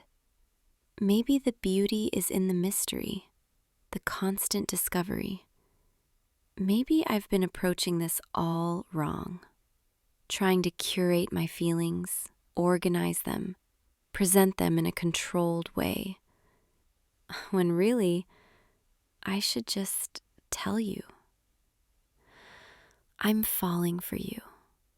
No, I've already fallen, completely, irreversibly. And standing here with you, in this gallery, surrounded by centuries of art, all I can think is, none of it compares to you. You are my favorite masterpiece, and I want to spend every day discovering new details, new depths, learning you, the way I've learned every painting, every sculpture, every piece I've ever loved. But more than that, I want to know if you could see me the same way. Not as a curator, but as someone who cares about you, who has been watching you, admiring you, falling for you for months now. I know it's a lot. This entire evening has been unconventional, probably overwhelming. Bringing you to an empty gallery, comparing you to art, rambling about composition and light. But I didn't know how else to show you, to tell you how much you mean to me. You're smiling. That small, gentle smile that I've seen before when you find a piece you really love. Does that mean you understand? You do, don't you? You've been waiting for me to say something. And here I was, thinking I was being so clever, so subtle, observing you from a distance, when really you knew the whole time. God, I'm usually so perceptive, so good at reading people. But with you, I was too busy looking at the details to see the bigger picture. So what happens now? Do we leave this gallery and figure this out in the real world? Or can we stay here a little longer in this space where I can keep looking at you like your art? Because I don't think I'll ever get tired of this view. Come with me. One more room. I promise this is the last one. This is my private office in the back where I do my real work. The walls are covered in notes, sketches, research, pieces I'm considering for future exhibitions. And in the corner, there's a small collection of things that inspire me, personal pieces, not for public display. I want to show you something. This journal. I've been keeping it for the past 3 months. Every page is about you. Sketches of your profile, notes about the pieces you spent the most time with, quotes from our conversations, observations about your expressions. It's probably too much, I know that. But I'm an artist at heart, even if I don't paint anymore. And you became my subject, my muse, my constant source of inspiration. I wasn't trying to be creepy, I promise. I couldn't stop noticing you, couldn't stop wanting to understand you. And this journal, it's my attempt at capturing what makes you, you. Would you like to see it? You're nodding. Okay, here, sit with me on this couch where the light is better. The first entry is from that rainy Tuesday when you first walked in. I wrote, "He moves like he's searching for something. Not sure what, but certain he'll recognize it when he finds it." And then pages and pages of more observations. The way you tilt your head when you're thinking. The way your fingers drum against your leg when you're impatient. The way you smile to yourself when you're amused by something no one else notices. I documented everything. And looking back now, I realize this journal isn't about art at all. It's about falling in love.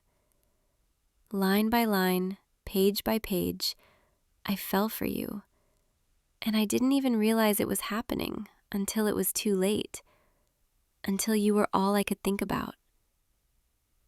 So here we are in my office, my private space, my real gallery, where the only exhibit that matters is you. And I'm asking, hoping, praying that maybe you feel even a fraction of what I feel. You're taking the journal from my hands, flipping through the pages, slowly, carefully. And I'm terrified, because this is me, completely exposed.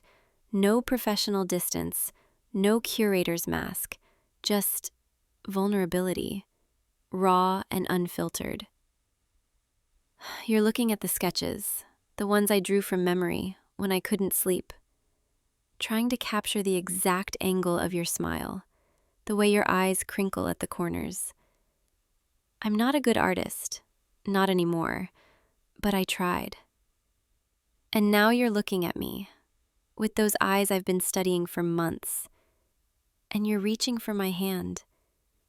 You're telling me, without words, that you understand, that you feel it too, this connection, this pull, this overwhelming sense of rightness.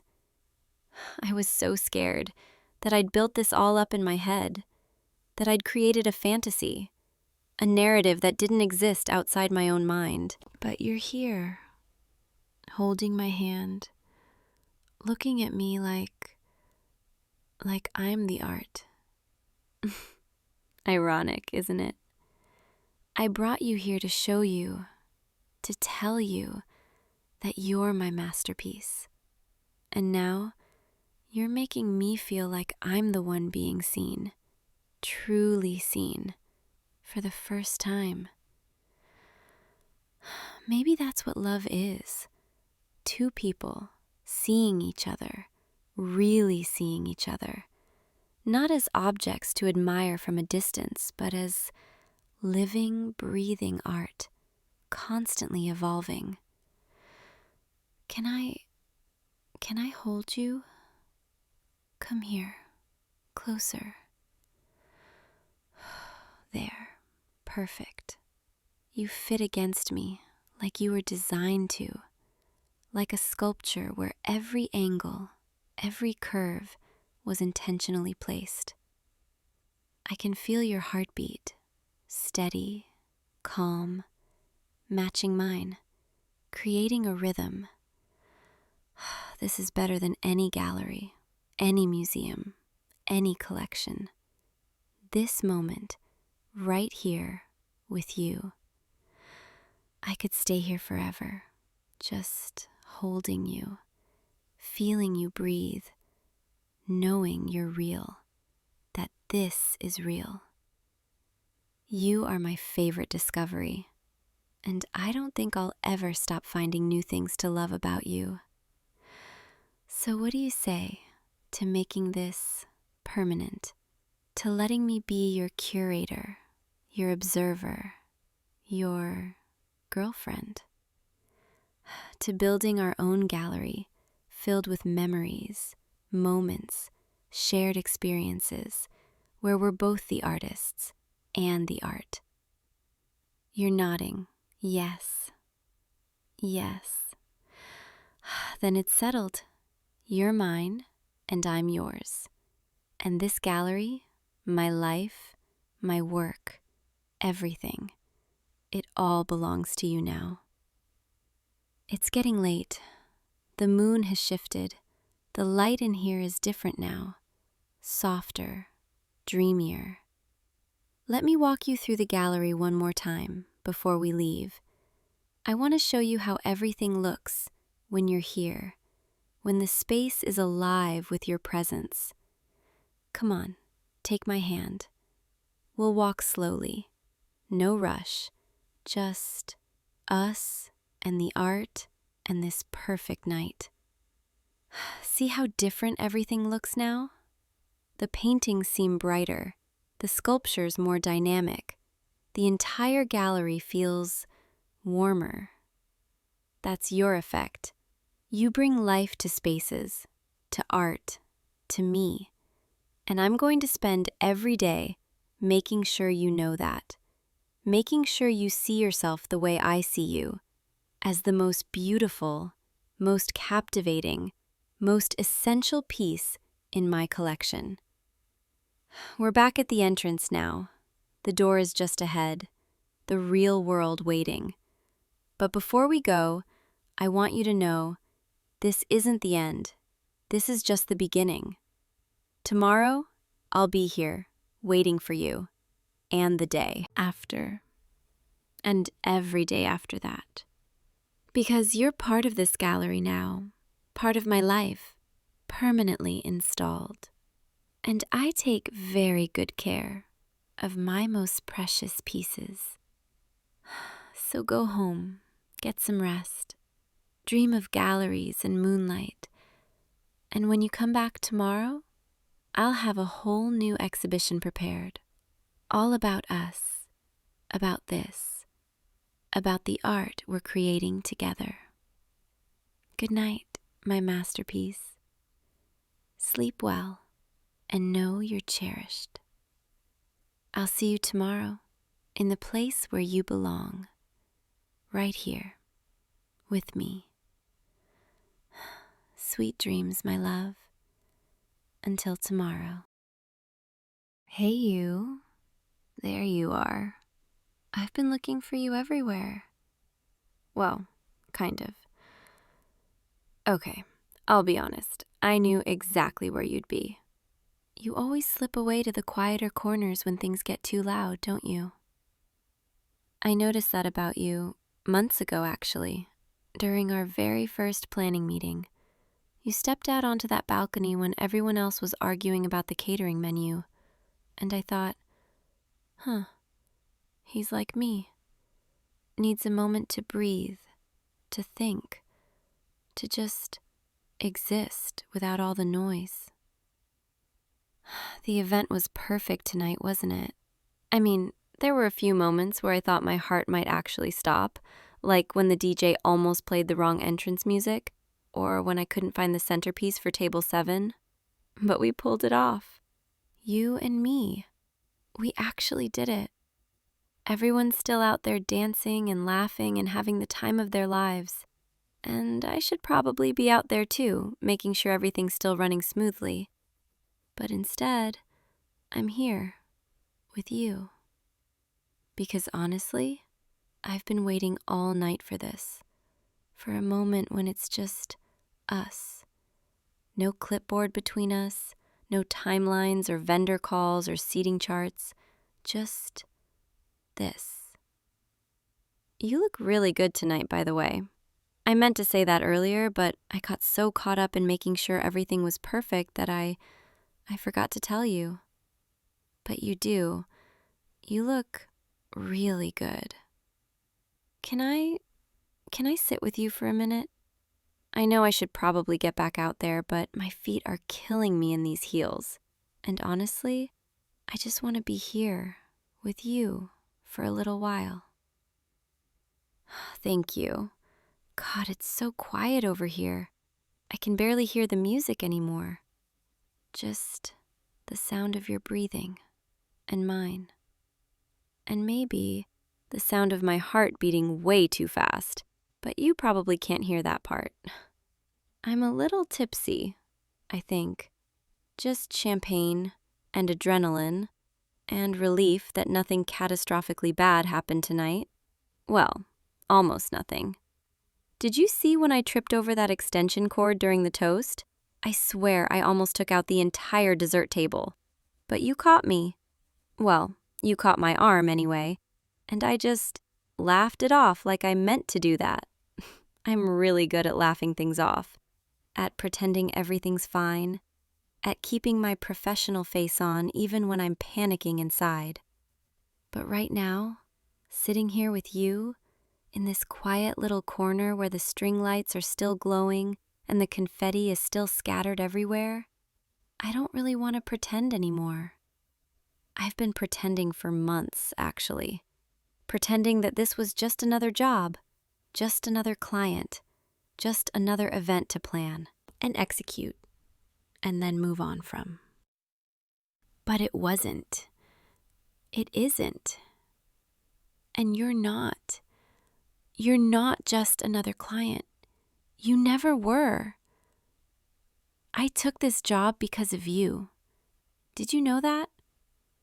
When you first reached out, asking if I could help plan this whole thing, I almost said no.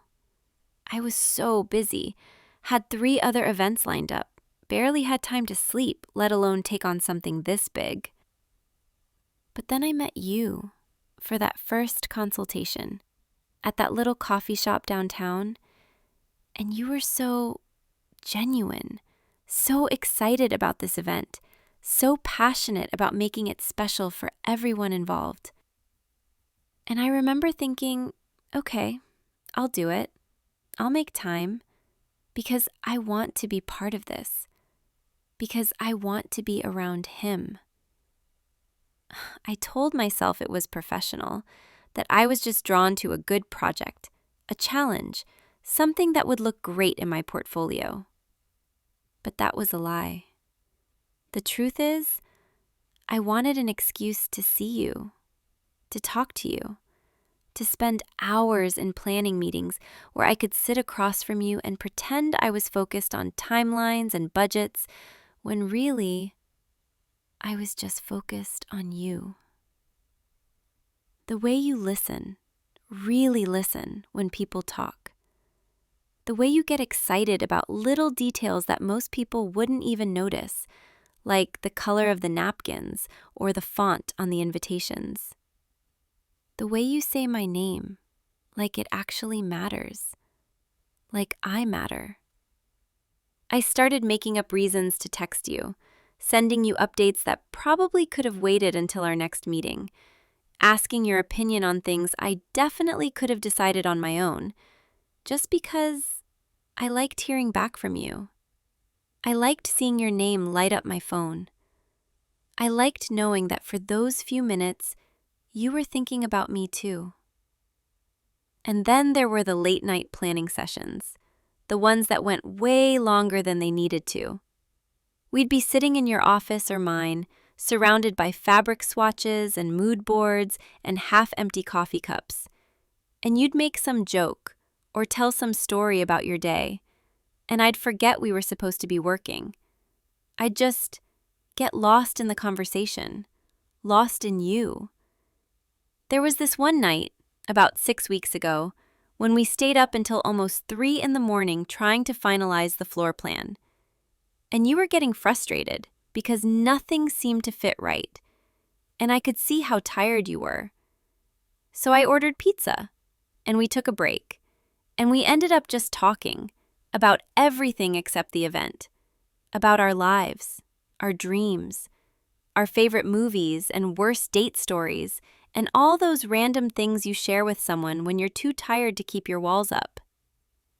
And I remember thinking, this is it. This is the moment where I could say something, where I could tell you that these planning sessions have become the best part of my week. But I didn't. I chickened out. I made some excuse about needing to get home, and I left. And I've regretted it ever since. I've spent months now watching you from across rooms, stealing glances when I thought you weren't looking, analyzing every interaction for some sign that maybe you felt it too. That electricity, that pull, that thing between us that I couldn't quite name but couldn't ignore either. During the rehearsal yesterday, when you were giving your speech, practicing what you were going to say tonight, I was supposed to be checking the sound system, making sure the microphone levels were right, but instead I was just watching you, listening to you, thinking about how lucky anyone would be to have you in their life. And then you looked at me, right in the middle of your speech, and you smiled. And I swear my heart stopped, just completely stopped, because in that moment, I wasn't your event planner. I wasn't the person you hired to make tonight happen. I was just me, and you were just you. And for one perfect second, nothing else mattered. I've been carrying that moment around with me ever since, replaying it in my mind during every stressful moment tonight. When I was panicking about the flowers not arriving on time, I thought about that smile. When the caterers almost served the wrong appetizers, I thought about that smile. When I was standing in the back watching everyone dance and celebrate, I thought about that smile. And I realized I can't do this anymore. I can't keep pretending this is just professional, that you're just a client, that once tonight is over, we'll just go our separate ways and that'll be that. Because I don't want that. I don't want to go back to my life where I don't get to see you 3 times a week, where I don't get your random texts about whether the napkin swans are too much, where I don't have an excuse to be near you. I don't want this to end. So I came looking for you. I found you here, in this quiet corner where the music barely reaches and the lights are soft and everything feels like maybe I could finally say what I've been wanting to say for months. I like you. God, that sounds so simple, so high school, but it's true. I like you. So much it actually hurts sometimes. I like the way you care about things, The way you make everyone around you feel important. The way you laugh at my terrible jokes even when they're not funny. I like how seriously you took this event, how much you wanted it to be perfect, not for yourself, but for everyone else. I like who you are, when you think no one's watching, when you're just being you. And I know, this is probably the worst timing ever. Confessing all of this right after we just pulled off this huge event. When you're probably exhausted and overwhelmed and definitely not expecting your event planner to suddenly get all emotional on you. But I couldn't let tonight end. Couldn't let you walk away without knowing that every moment we spent planning this, every meeting, every text, every late night working side by side, those weren't just work for me. Those were the highlight of my life these past few months. You were the highlight. I've written and rewritten what I wanted to say to you probably 100 times. I even had note cards at one point, which is so ridiculous because I plan events for a living. I literally script moments like this for other people. But when it comes to my own feelings, my own life, I'm apparently a complete disaster.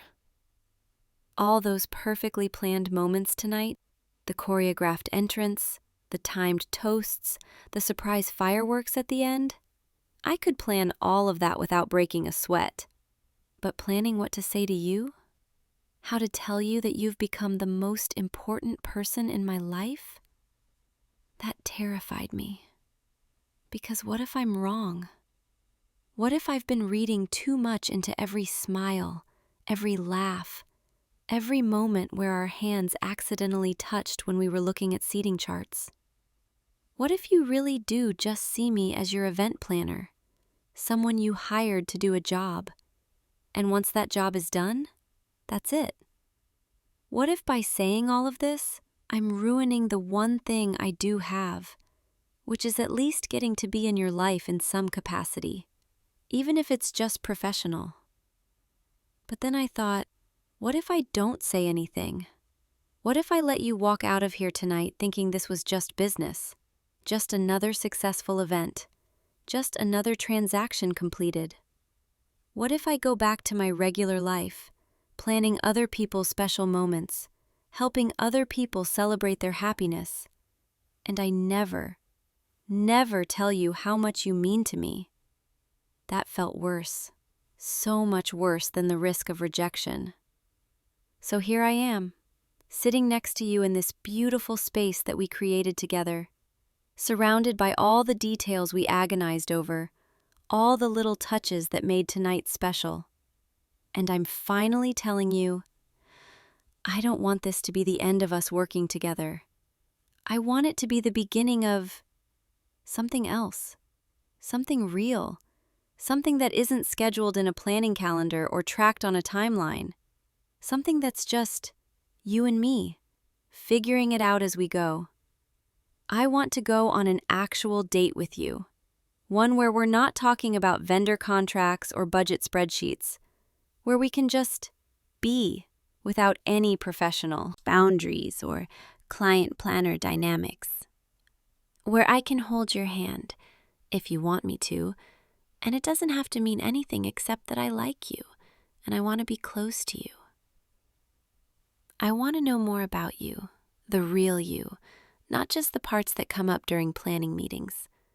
I want to know what you do on lazy Sundays, what kind of music you listen to when you're alone, what makes you laugh so hard you can't breathe. I want to learn all the little details about you, the ones you don't put on a planning questionnaire, the ones you only share with people you trust, people you care about. And I want you to know me too, the real me, not just the efficient event planner with the perfect smile and the can-do attitude. The me who gets nervous before big events, even though I've done hundreds of them. The me who cries during sappy movies. The me who sometimes eats cereal for dinner because I'm too tired to cook. The me who's been completely head over heels for you since that very first coffee shop meeting, and has been trying desperately to keep it professional, and is finally admitting that I can't anymore. Okay, I need you to say something now, because I've basically just poured my entire heart out, and you're looking at me with this expression I can't quite read, and I'm starting to panic a little bit. Like full-blown panic, the kind where I might actually pass out from holding my breath. So please, say something, anything, even if it's just to let me down easy.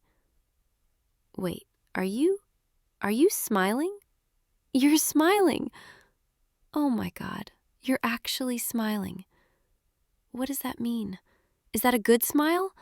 Or is that a I need to let her down gently so I'm going to smile sympathetically kind of smile? Because I really can't tell right now and my brain is moving too fast and...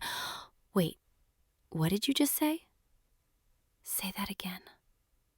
You feel the same way? You've been wanting to say something too? Oh my God, we're both idiots.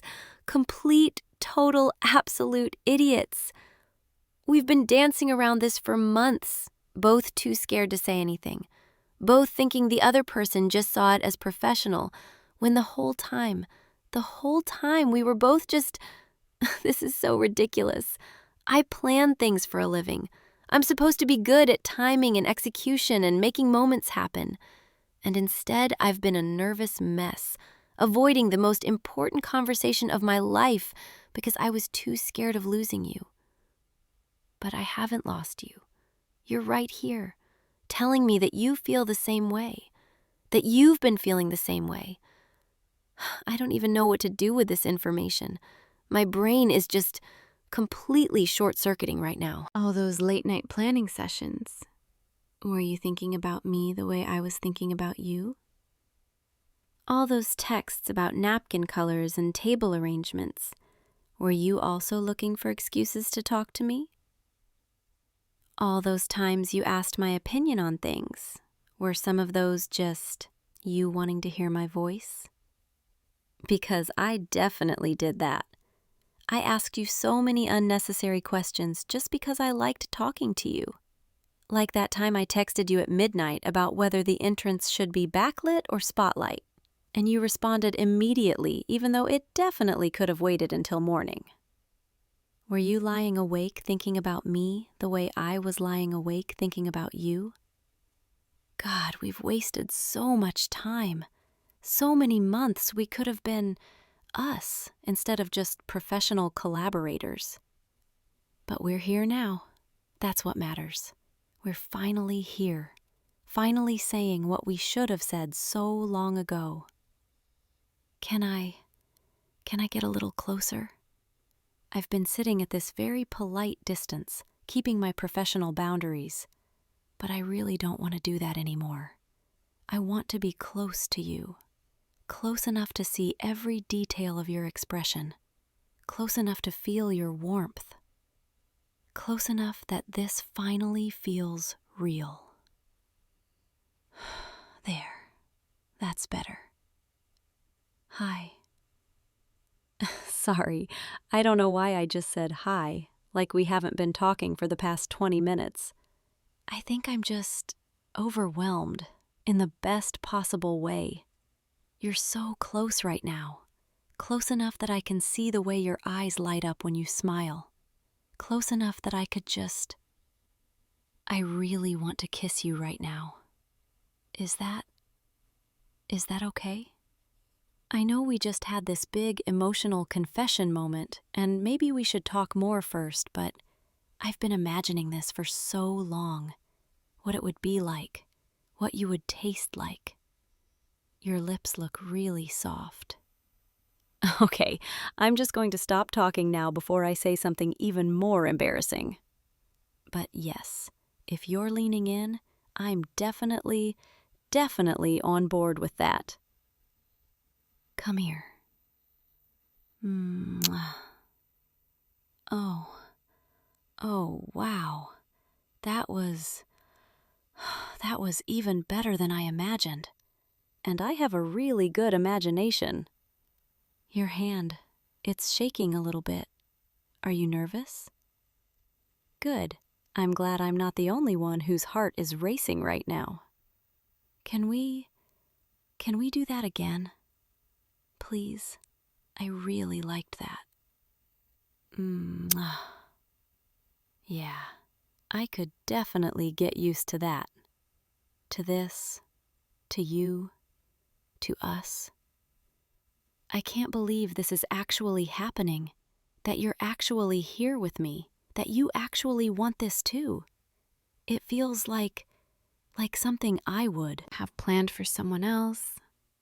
One of those romantic moments I choreograph for my clients. But this is real. This is my life. This is us. And I didn't plan any of it. Not the words I said, not this moment, not the way my heart is pounding in my chest right now. It just happened. The best things aren't planned, are they? They just unfold naturally, beautifully, perfectly, like this. We should probably head back out there soon. People might notice we're both missing. Although, honestly, I don't really care right now. I could stay in this corner with you forever. But you're right. We should at least make an appearance. Make sure everything's winding down okay. And then after everyone leaves, after the venue clears out and it's just us and the cleanup crew, maybe we could stay just for a little while longer. Walk through the space we created together. Look at all the details one last time. Breathe it all in before it's gone. And maybe talk about what happens next. About us. About where we go from here. About what our first real date is going to look like. I'm already planning it in my head, which is very on brand for me, but I promise I'll try to be spontaneous. I'll try to let things happen naturally instead of scheduling every moment down to the minute. Although I might still make a reservation because I really like this restaurant downtown and they book up fast. But everything else, the conversation, the timing, the way the night unfolds, that can just be. No clipboard, no timeline, no agenda. Just you and me, figuring it out together. Okay, let's go. Before I change my mind and decide to keep you here all night. Here, take my hand. See? This already feels right. Your hand in mine, like it was always supposed to be this way. Like we were always supposed to end up here, together. Come on, let's go face the world. Let's go finish this event properly. And then we can start planning our next chapter. The one that isn't in any event binder. The one that isn't color-coded or scheduled or approved by a vendor. The one that's just ours. Ready? Me neither. But let's do it anyway. Let's walk back out there together. Let's finish what we started tonight. And then, let's start something new. Something perfect. Okay, everyone's gone. The DJ packed up about 20 minutes ago. The caterers just finished loading the last of their equipment, and the venue coordinator said we could take our time. They're not closing up for another hour. So it's just us now. Us and all these string lights and the scattered confetti and the faint smell of flowers. Come sit with me. I want to just be here for a minute. Soak it all in. Remember this. Not just the event, but this. Tonight. Us. The night everything changed. Look at this place. It's so beautiful, even now. Even empty and quiet.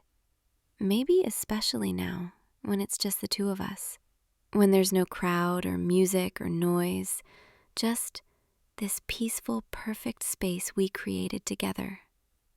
Every detail, every choice we made, It all came together exactly the way we hoped. The centerpieces look so elegant in this light. The draping we agonized over for hours looks magical. The whole room just feels enchanted. We did this, you and me. We made this happen. And now we get to sit in the middle of it, just the two of us, and appreciate what we built. Although I have to admit, the best part of tonight wasn't any of the design elements or the perfectly timed moments. It was earlier, in that quiet corner, when I finally stopped being your event planner and started being me. When you stopped being my client and started being you. When we finally admitted what we'd both been feeling, that was the real magic. I keep replaying it in my mind. The way you looked at me when I was rambling through my confession, the way your eyes softened, the way you smiled, the way you kissed me. I'm still a little bit in shock that this is real, that we're real, that I get to sit here next to you, holding your hand, planning our future instead of someone else's event. So tell me, what does tomorrow look like for you?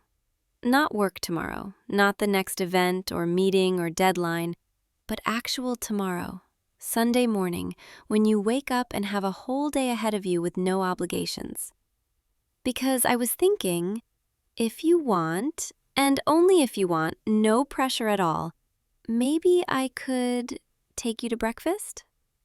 There's this little place near the park. They make the best pancakes, and they have this outdoor seating area where you can watch people jog by and feed the birds. It's quiet, peaceful, the kind of place where you can just talk and laugh and not worry about anything. And then maybe we could walk through the park? There's a pond with ducks, and usually there are some street musicians playing jazz or acoustic covers. We could just wander, with no destination, no schedule, nowhere we have to be, which will be very hard for me because I always have a plan, always have the next 3 steps mapped out. But with you, I want to learn to just be and see where things take us. Although I'll probably still make the breakfast reservation because, like I said earlier, I really can't help myself. What do you think? Does that sound good? Or if you have other ideas, other places you want to go, things you want to do, I'm completely open. I just want to be with you. That's the only part of the plan that really matters. You're smiling again. That same smile you gave me earlier. The one that made my heart stop. I really love that smile. I love what it does to your eyes, how they crinkle at the corners, how genuine it looks, how it makes me feel like the luckiest person in the world. I'm getting sleepy. I think the adrenaline is finally wearing off, and the champagne, and the sheer emotional exhaustion of planning this event and confessing my feelings all in one night. But it's a good kind of tired, the kind where you feel accomplished and happy and content, where everything worked out even better than you hoped, and now you get to just rest with someone you care about. Can I lean on you just for a minute? My head feels heavy, and your shoulder looks really comfortable. And I just want to be close to you while we sit here in this beautiful space. Thank you. This is perfect. You're perfect. I can hear your heartbeat, steady and strong, and it's so soothing.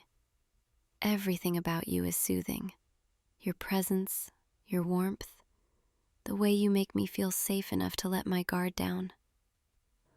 Oh, sorry. I'm fading fast. But I don't want to leave yet. I'm not ready for tonight to be over. I'm not ready to let go of this moment. Although I guess we don't have to let go. Not really. Because this isn't the end. It's the beginning, right? Tomorrow we wake up and this is still real. You're still mine and I'm still yours. And we get to do this again and again for as long as we want. That's a really nice thought, that this isn't just one perfect night that ends when the lights go out. It's the start of something ongoing, something we get to build together. Okay, I think I'm ready to go home now, to let the venue staff close up, to leave this beautiful space behind. Because I know we're taking the best part with us. Each other, in case that wasn't clear. I'm being sappy again. Come on, help me up. My legs are a little wobbly from these heels and from being completely overwhelmed by emotions. There we go. One last look around. Let's remember this, the way it looks right now. Empty but still glowing. Quiet but still magical. This is where everything changed for us, where we stopped pretending and started being real. I'll never forget tonight. Not a single moment. Not the stress, not the laughter, not the confession, not the kiss. Not the way you looked at me when I told you how I felt. Not the way you smiled when you said you felt the same. Not the way my heart felt like it might burst from happiness. All of it. I'm keeping all of it. Forever. Okay, let's go. Let's get out of here. I can't believe I'm about to walk out of an event venue holding hands with you. After months of keeping everything professional and appropriate, this feels rebellious in the best way. Like we're breaking all the rules, even though technically there aren't any rules anymore because the event is over. But still, it feels different, exciting, new. Tomorrow, breakfast, pancakes, the park, ducks, no schedule, and probably a lot of me staring at you like I can't quite believe this is real. I'm really looking forward to it, to all of it, to everything that comes next, to us. Let me just grab my things. There's my bag behind that chair, and I think I left my planning binder on the gift table. Not that I need it anymore. Well, not for this event anyway. But maybe I'll keep it as a reminder of how we got here, of all the work we put in, of all the time we spent together. Even if I was too scared to tell you the truth back then, I'm still grateful for every minute, because every meeting, every text, every late-night planning session brought us closer to this moment, to you and me standing here, about to walk out together, about to start our actual story. Okay, I'm ready. Are you ready? Then let's go. Let's step out into the night air, into our future, into whatever comes next. Together. I'll see you tomorrow morning, bright and early. Well, maybe not too early. We both need sleep. But I'll be thinking about you tonight, dreaming about you, counting down the hours until I get to see you again, until I get to wake up in a world where you're mine and I'm yours. Good night. Sleep well and dream of me, okay? I'll see you tomorrow. I promise. Sweet dreams. Mwah. Tomorrow and every day after that. Hey, you. Come in. Come in. Yeah, just close the door behind you. Make yourself comfortable. You can sit right there on the couch if you want. I'm just finishing up this project for a client. Give me like 30 seconds, okay? There. Done. Okay, so you texted me earlier saying you needed my help with something. Something you wrote? And you sounded really, I don't know, nervous about it? Which is not like you at all, so naturally, I'm curious. What is it? A resume? Cover letter? Some kind of important email you're overthinking? Because you know that's literally what I do for a living, right? I fix people's words, make them sound better, more convincing, more, human. So whatever it is, I'm sure we can figure it out together. Just hand it over. Let me see what we're working with. Wait, is that handwritten? Okay, now I'm really curious because nobody handwrites anything anymore unless it's, like, really personal or really old-fashioned, which I guess could be charming in its own way. Here, let me see. Oh, this is a love letter. You wrote a love letter and you want me to edit it? That's actually kind of adorable and also slightly tragic because who asks their friend to edit their love letter? Unless you're really unsure about it or you trust me that much to help you say the right things. Okay, I'll help you. But you have to promise me you won't get offended when I tear this apart. Because that's literally my job. I'm a copywriter, which means I'm professionally trained to find every single flaw in someone's writing and fix it. So don't take it personally, okay? All right, let me grab my red pen, because yes, I'm going old school with this. You wrote it by hand, so I'm editing it by hand. Seems only fair. Okay, let's see what we've got here. First impression. Your handwriting is surprisingly neat. I was expecting like chicken scratch or something, but this is actually pretty legible. Points for that. But let's see. Let's see if the content matches the presentation. Dear blank. Okay, so you haven't decided on a name yet, or you're keeping it a secret from me, which I guess makes sense if this is for someone I might know. Intriguing, but also slightly suspicious. I've been thinking about you a lot lately, more than I probably should. Okay, not a bad opening. It's honest, vulnerable, but also it's a little vague. Like, more than I probably should could mean anything. Are we talking you think about her during meetings when you should be focusing on work? Or are we talking you think about her so much you can't sleep at night and you're starting to question your sanity? See, that's the thing with love letters. Specificity is your friend. Vague feelings are nice, but specific moments, specific details, that's what makes someone's heart race. But we'll come back to that. Let me keep reading. Every time I see you, I feel like the world gets a little brighter, like everything makes more sense. Okay, so this is sweet. I'll give you that. It's sweet. But it's also kind of cliché. The world gets brighter. I mean, come on. How many romance novels have used that exact phrase? Like, I'm not saying it's bad. I'm just saying if you want this letter to stand out, you need to dig deeper.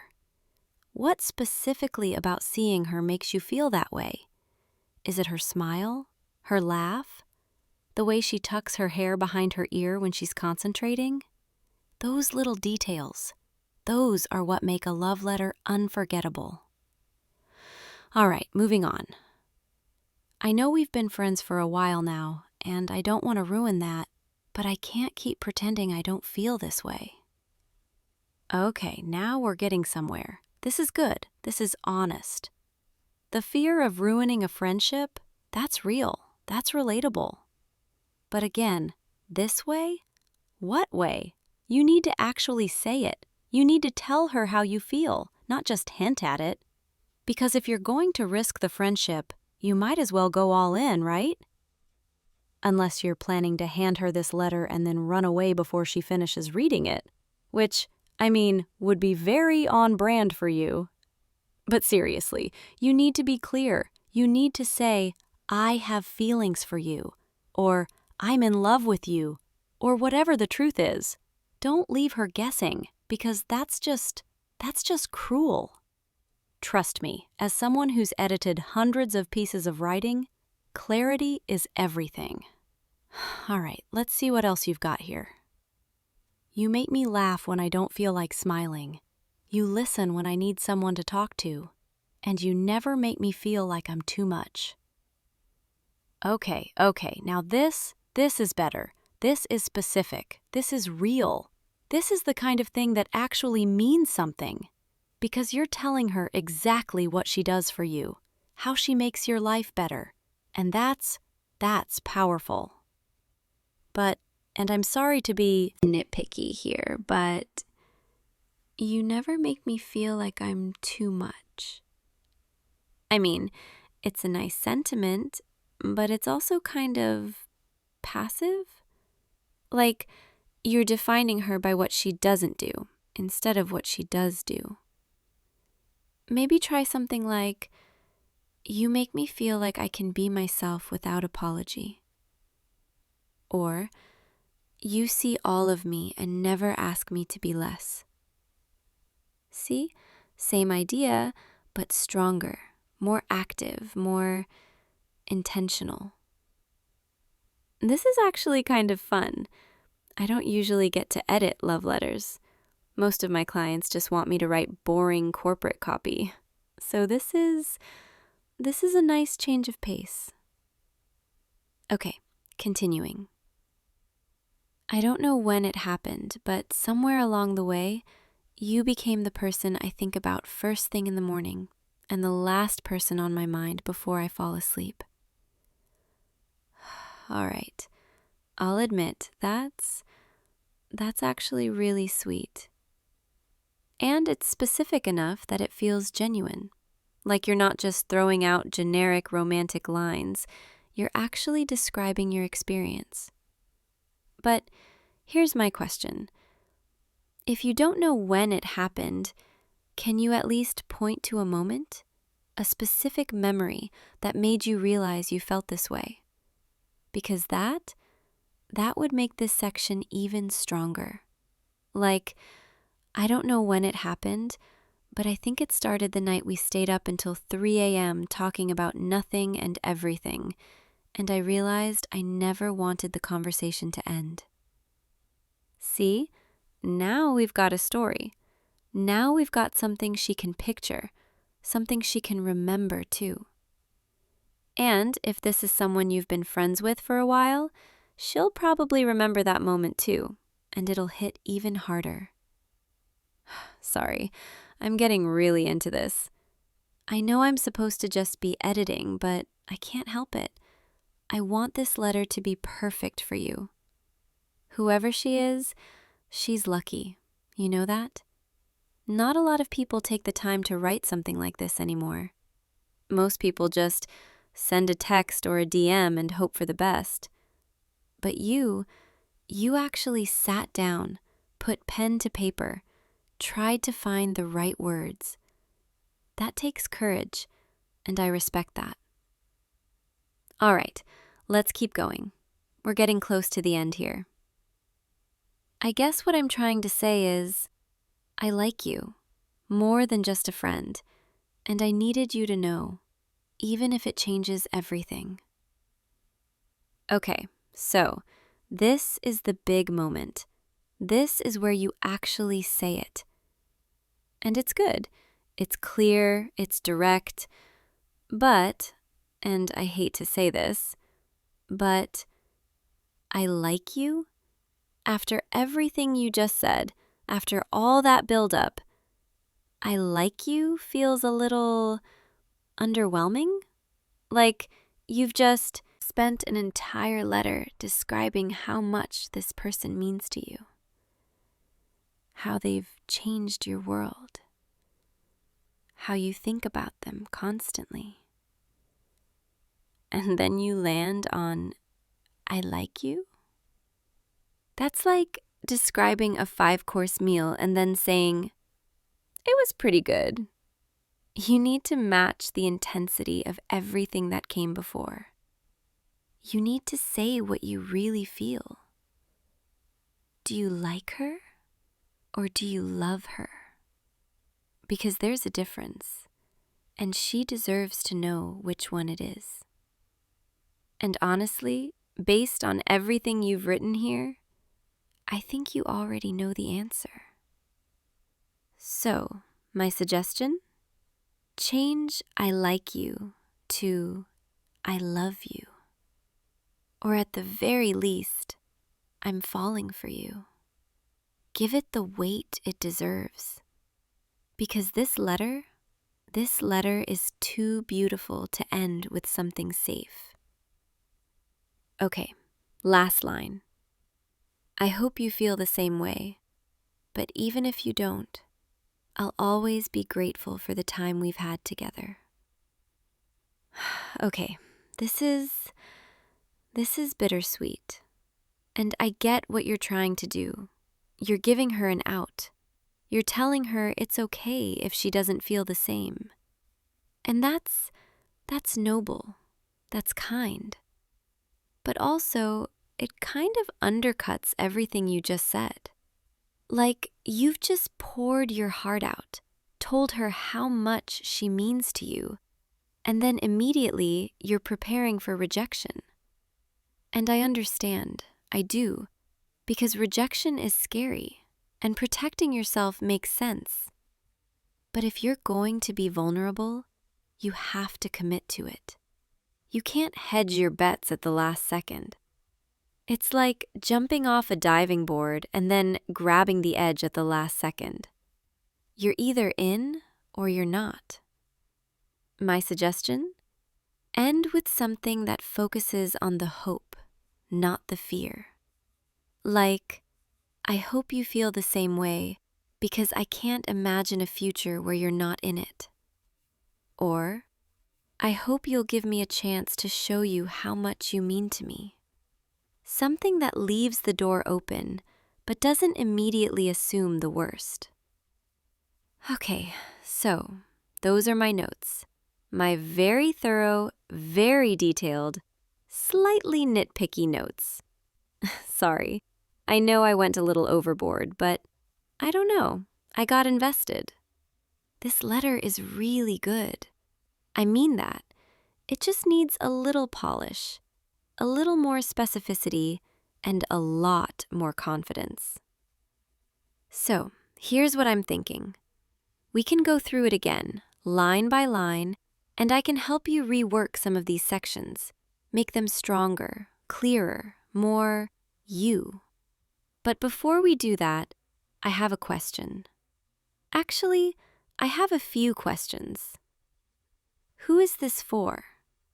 I know you left the name blank, but I'm curious. Is it someone I know? Because if it is, I need to know so I can tailor my edits accordingly. Different people respond to different things. Some people like grand romantic gestures.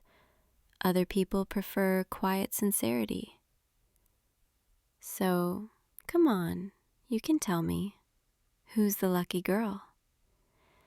Is it Emily from your office? Because I know you've mentioned her a few times. Or is it that girl you met at the coffee shop last month? The one who recommended that book you ended up loving? Or, wait, is it someone from college? Someone you've known for a while? You're not saying anything, which means I'm probably getting warmer. Okay, fine. You don't have to tell me if you don't want to, but it would help with the editing process, because the more I know about her, the more I can help you say exactly what you need to say. Actually, wait, can I ask you something else? This line here, where you said, "You make me laugh when I don't feel like smiling." When did she do that? When did she make you laugh when you didn't feel like smiling? Because that's specific. That's not just a general statement. That's something that really happened. Was it recently? Or was it a while ago? I'm just trying to understand, trying to picture who this person is, what your relationship is like. Because the more I read this letter, the more it sounds like you've been friends with her for a long time, like you've built something real, something strong, before you realized you wanted more. Which is, that's kind of the best way to fall for someone, isn't it? When you're not even looking for it, when it just happens naturally. Sorry, I'm getting sentimental. That's not very professional of me. Okay, so back to my question. When did she make you laugh when you didn't feel like smiling? Was it that day a few months ago when you were stressed about work and you showed up at my apartment unannounced and I made you watch that ridiculous movie with me? The one with the terrible acting and the plot that made no sense, and you kept complaining about how bad it was, but you were laughing the entire time. Or was it that night we stayed up talking when you told me about that thing that happened with your family, and you felt like everything was falling apart, and I didn't try to fix it. I just sat there with you and told you stupid stories until you finally smiled again. Wait, is this letter for me?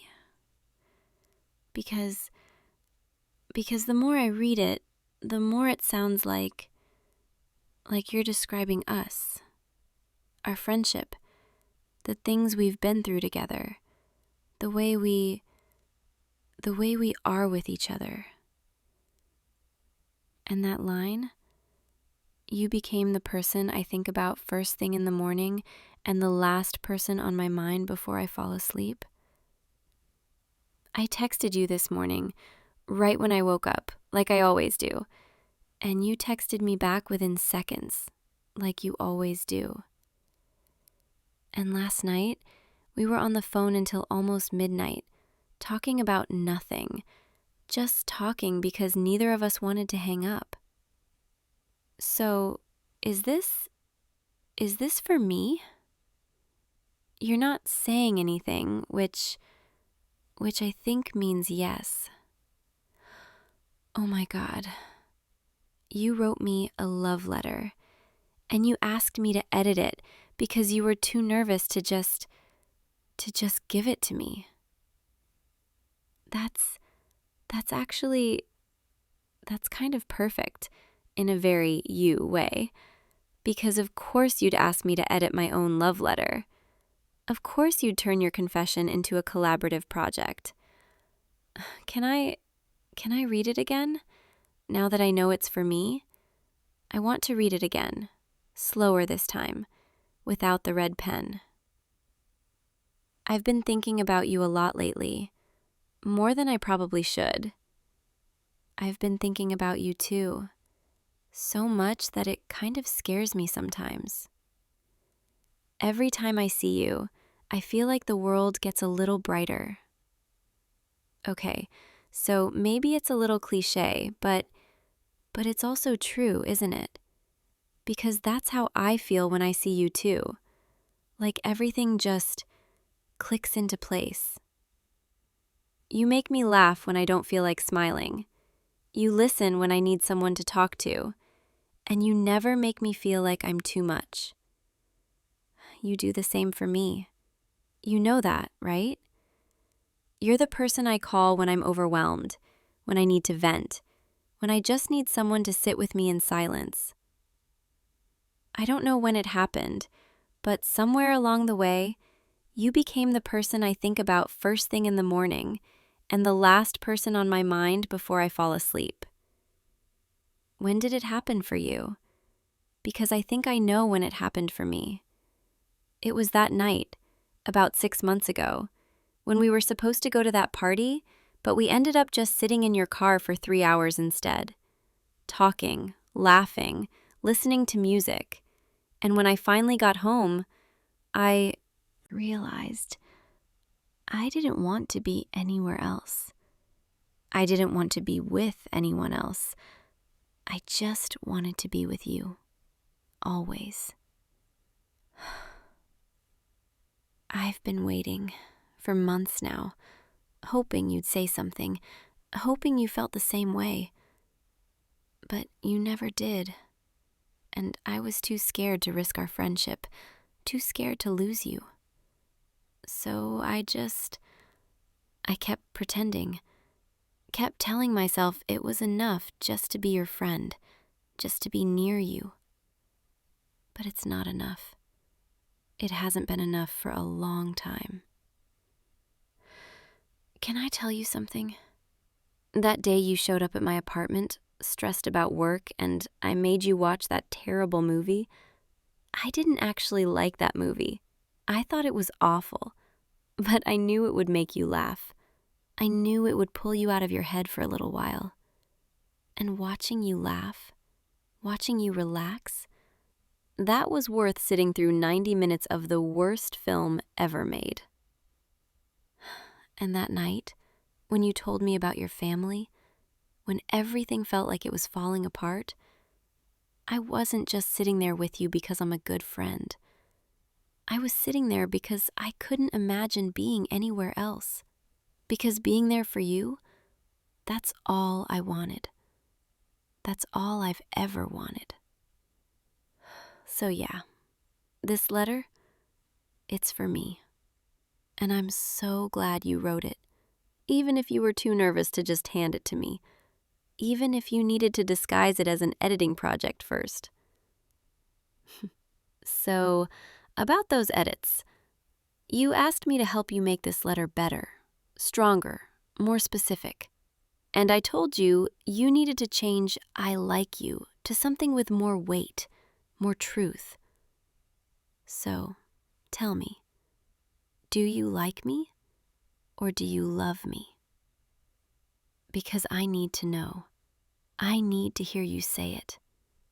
And if you can't say it yet, that's okay.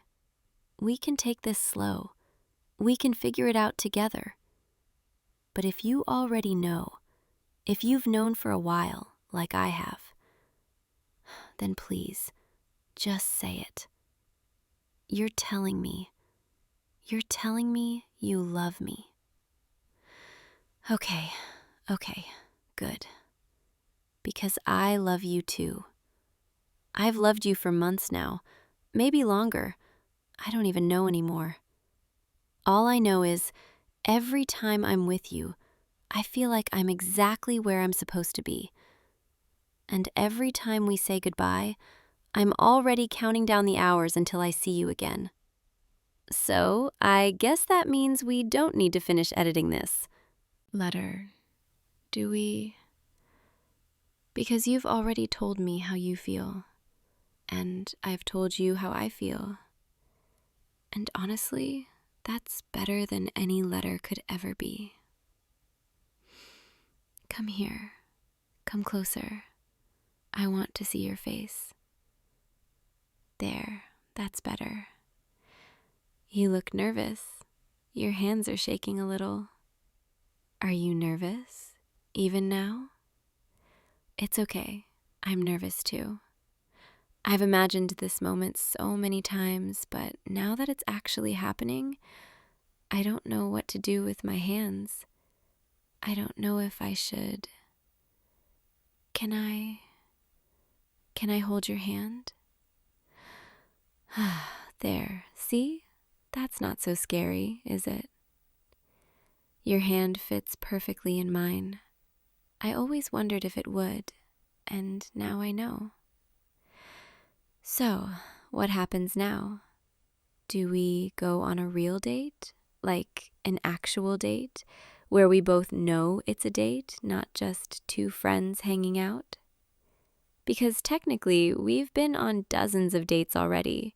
We just didn't call them that. All those late night drives, all those coffee shop conversations, all those movie nights on your couch. Those were dates. We just didn't realize it at the time. But now we get to do it right. Now we get to hold hands in public and call each other whatever we want to call each other. What do you want to call me? Your girlfriend?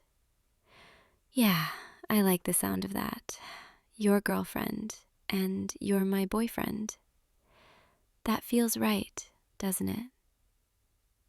You know what's funny? I spent the last hour tearing apart your love letter, pointing out every flaw, every cliche, every line that could be better. And now I realize it was already perfect. Because it was real, it was honest, it was you. And that's all I ever wanted. Just you, being yourself, telling me the truth. Thank you for writing that letter. Thank you for trusting me enough to show it to me, even if you disguised it as an editing project. And thank you for being brave enough to say how you feel, because I don't think I ever would have. I would have just kept waiting, kept hoping, kept pretending I was fine with just being your friend.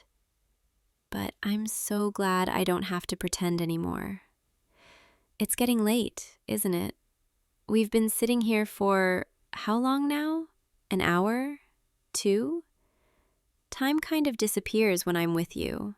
I never notice how late it is. Gets until I look at the clock and realize it's almost midnight. Do you want to stay? Just for a little while longer? We don't have to do anything. We can just sit here, like this, together. You can rest your head on my shoulder if you want. I don't mind. There, that's nice. You know, I've imagined this so many times, what it would feel like to just be close to you like this. No pretense, no walls, just us. And it's even better than I imagined. I'm really happy right now. You know that?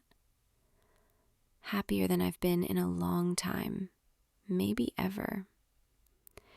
And it's all because you wrote a love letter and asked me to edit it. Who knew my professional skills would come in handy for something like this? Your breathing is slowing down. Are you getting sleepy? It's okay if you are. It's been a long day, a long night. You can close your eyes if you want. I'll be right here. I'll always be right here, from now on. Whenever you need me, whenever you want me, I'll be here.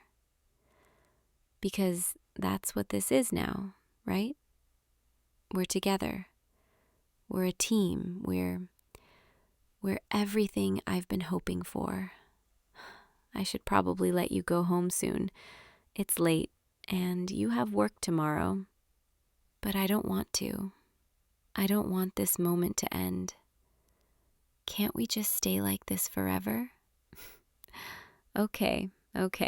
I know that's not realistic, but still. How about this?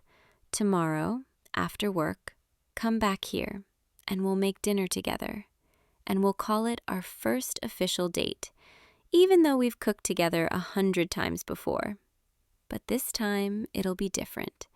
This time, we'll both know what it is. And maybe we can finish editing that letter together, just for fun. Turn it into something we both wrote, something that represents both of us. How does that sound? Yeah, I thought you'd like that idea. Okay, come on. I'll walk you to the door.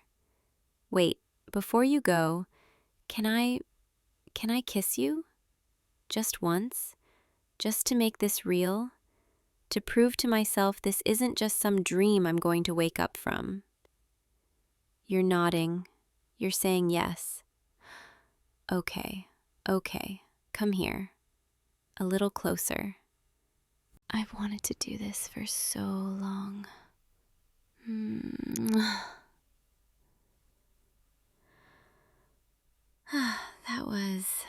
That was perfect. Your face is so red right now. You're blushing. That's adorable. You know that? I'm blushing too. I can feel it. My cheeks are burning.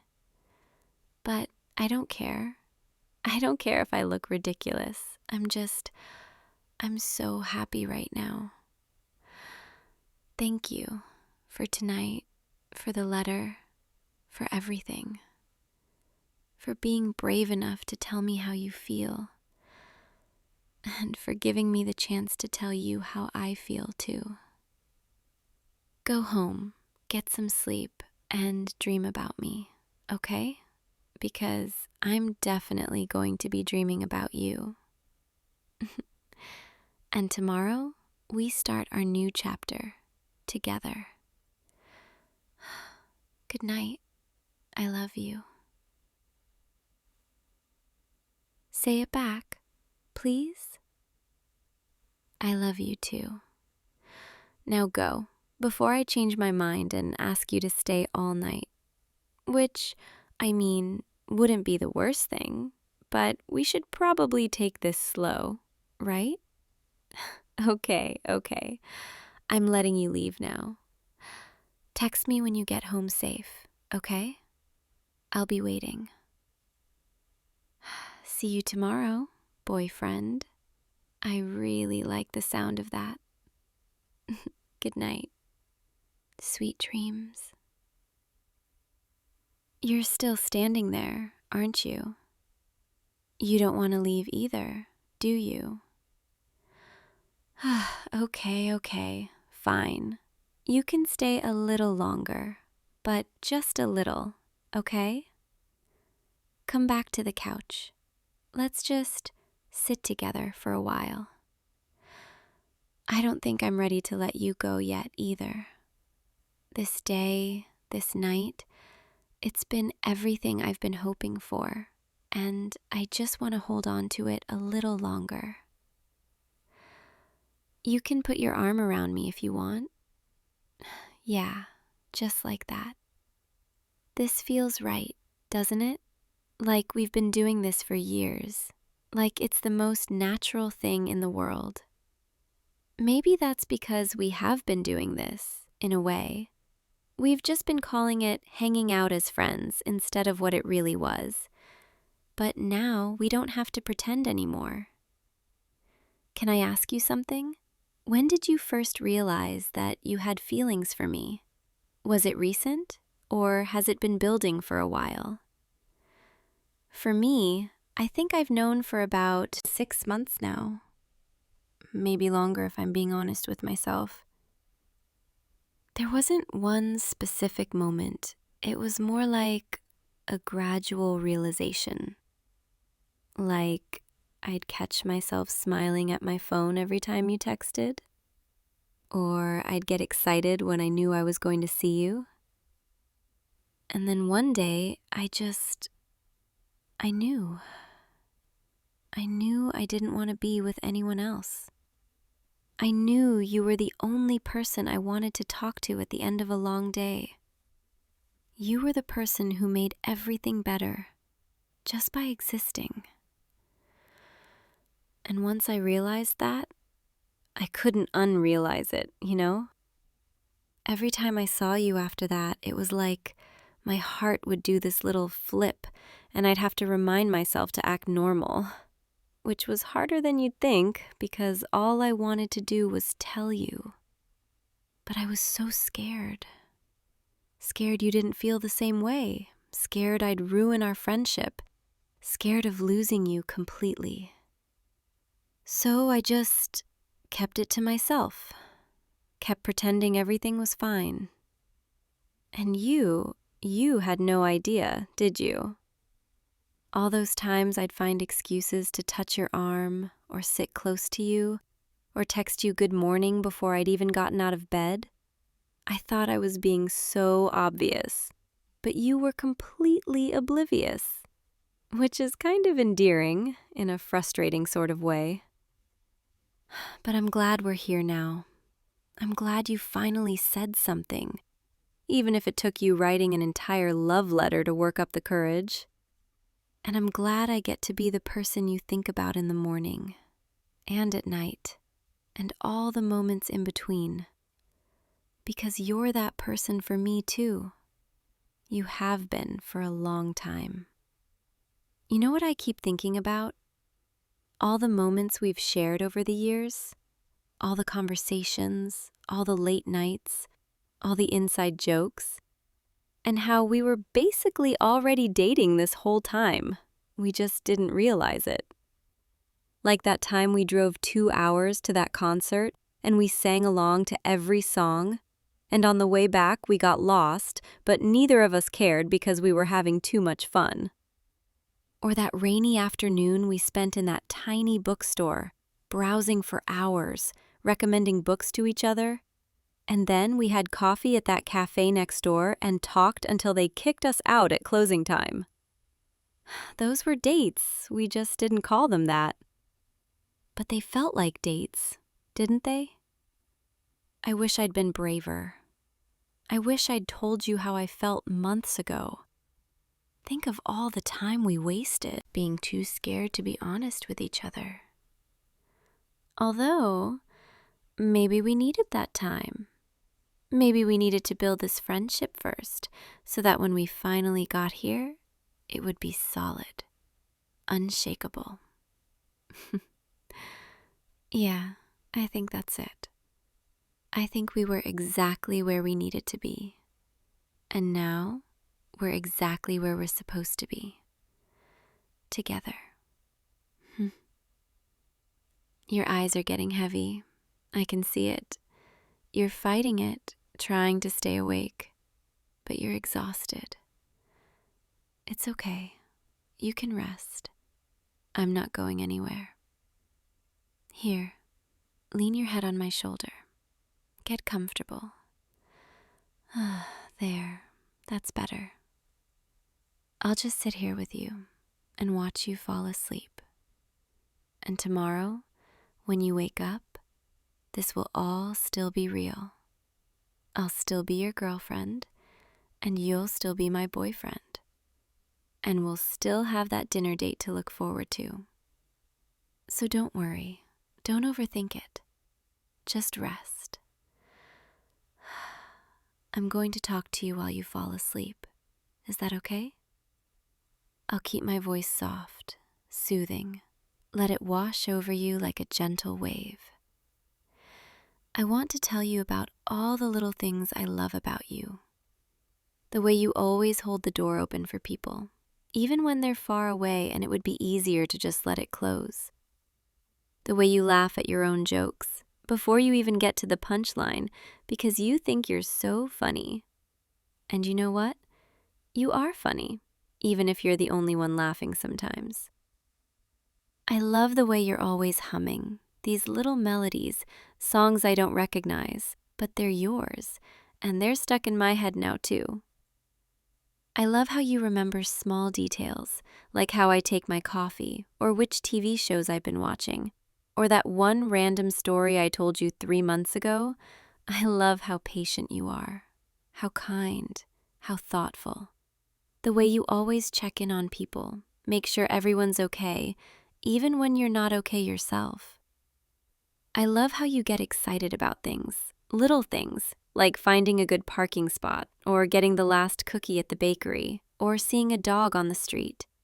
Your enthusiasm is contagious. It makes me see the world differently, like there's magic in the everyday moments. I love the way you look when you're concentrating. Your forehead gets these little wrinkles, and you bite your lip, and you zone out completely. I've watched you do that so many times, and every time I've had to stop myself from reaching over and smoothing those wrinkles away, from kissing that worried expression off your face. But now I can. Now I get to do that whenever I want. And that makes me so happy. I love how safe I feel with you, how comfortable, how myself. I don't have to pretend with you. I don't have to be anyone other than who I am. And you've never asked me to be. You've just accepted me, all of me, the messy parts and the polished parts and everything in between. That's rare, you know? Finding someone who sees you, really sees you, and doesn't turn away. You've never turned away, even when I've been difficult, even when I've been moody, even when I've pushed you away because I was scared of getting too close.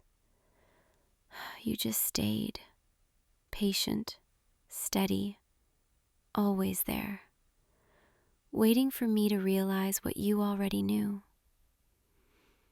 Your breathing is getting slower now, deeper. You're almost asleep. That's good. That's what I want. For you to feel safe enough to let go, to rest. Tomorrow's going to be a good day. I can feel it. We'll wake up, and this will still be real. And we'll text each other good morning like we always do. Except now it'll mean something different. Now it'll mean I'm thinking about you. I'm happy you're in my life. I love you. Which, I mean, is what it's always meant. We were just too stubborn to admit it. But not anymore. No more hiding. No more pretending. Sleep now. Rest your mind. Let everything else fade away. There's nothing you need to worry about. Nothing you need to figure out tonight. Just breathe. In and out. Slow and steady. I'm right here. I'll be right here when you wake up. And when you do, we'll start our story. The way it was always meant to be. Together. Good night. I love you. Sweet dreams, my love. See you tomorrow. Hey, you. There you are. I was starting to think you might not show up. I'm glad you did, though. I've been looking forward to this all week. So, welcome. I'm Lily, and I'll be your guide today, though I have a feeling this is going to be more than just any regular tour. The air smells so good out here, doesn't it? That mix of pine and earth and something wild. I love it. I never get tired of it. So, I'm guessing you're here because you wanted to see the main trails, the popular overlooks, all the spots everyone posts about online. And we can do that. We absolutely can. But what if I told you I know somewhere better? Somewhere most people never see because they don't know where to look. Would you trust me to take you there? Yeah, you would. Good, because I was hoping you'd say that. See, I don't usually do this, take people off the marked paths, but there's something about you. I don't know, maybe it's the way you actually seem interested. Like you're really here to experience something, not just check boxes and take photos. Or maybe I just wanted an excuse to spend more time with you, one-on-one. Come on, let's get moving before the trail gets crowded. We're going to start on the main path, but only for a little while. Then I'm taking you somewhere special, somewhere I think you'll really love. Here, let me help you with that backpack. Is it adjusted right? Yeah, I can tell it's sitting weird on your shoulders. Here, let me... There, that's better. See how that feels more balanced? You don't want to be uncomfortable 3 miles in, trust me. I've seen people have to turn back because they didn't adjust their gear properly. And we're going pretty far today. So, have you done much hiking before? Or is this kind of new for you? It's okay if you're not super experienced. I'll make sure you're safe. That's literally my job. Plus, I like teaching people, showing them things they've never seen before. Watching their faces when they realize how beautiful the world can be when you slow down and really look. Okay, so we're going to head up this trail here. It's pretty easy for the first half mile or so, just a gentle incline. Watch your step on these roots though. They can be tricky if you're not paying attention. There we go. You're doing great. See, I knew you'd be a natural at this. So tell me, what made you want to book a tour today? What brought you out here? Work's been stressful? Yeah, I figured it might be something like that. A lot of people come out here trying to escape, trying to find some peace, some space to breathe. And I get that. I really do. That's actually why I started doing this, guiding.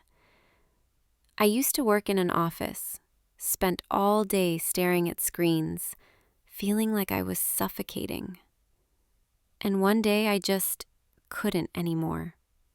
So I quit, packed up my stuff, moved out here, and never looked back. Best decision I ever made. Out here, everything just makes more sense, you know? The air is cleaner, the light is softer, time moves differently. You don't have to think about deadlines or emails or all that noise. You just walk, breathe, exist. And sometimes, if you're really lucky, you meet someone who gets it, someone who understands why this matters. I think you might be one of those people. I can tell by the way you're looking around, really seeing things, not just rushing past them. Most people I guide, they're nice and everything, but they're always checking their phones, asking how much farther, counting the minutes until they can say they did it and go home. But you're different. See that tree over there? The one with the twisted trunk? That's a Jeffrey pine. You can tell by the bark. See how it's kind of reddish and puzzle-like? If you get close enough, it actually smells like vanilla or butterscotch, depending on who you ask. I know that sounds weird, but it's true. Here, come here. Lean in. Smell the bark. Right in those deep grooves. Do you smell it? That sweet smell? Yeah? See? I told you. Nature's full of little secrets like that. Things most people never notice because they're moving too fast. That's one of my favorite things about this job. Getting to share those secrets.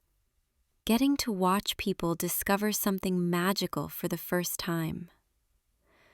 Okay, we should keep moving. We've got a ways to go still.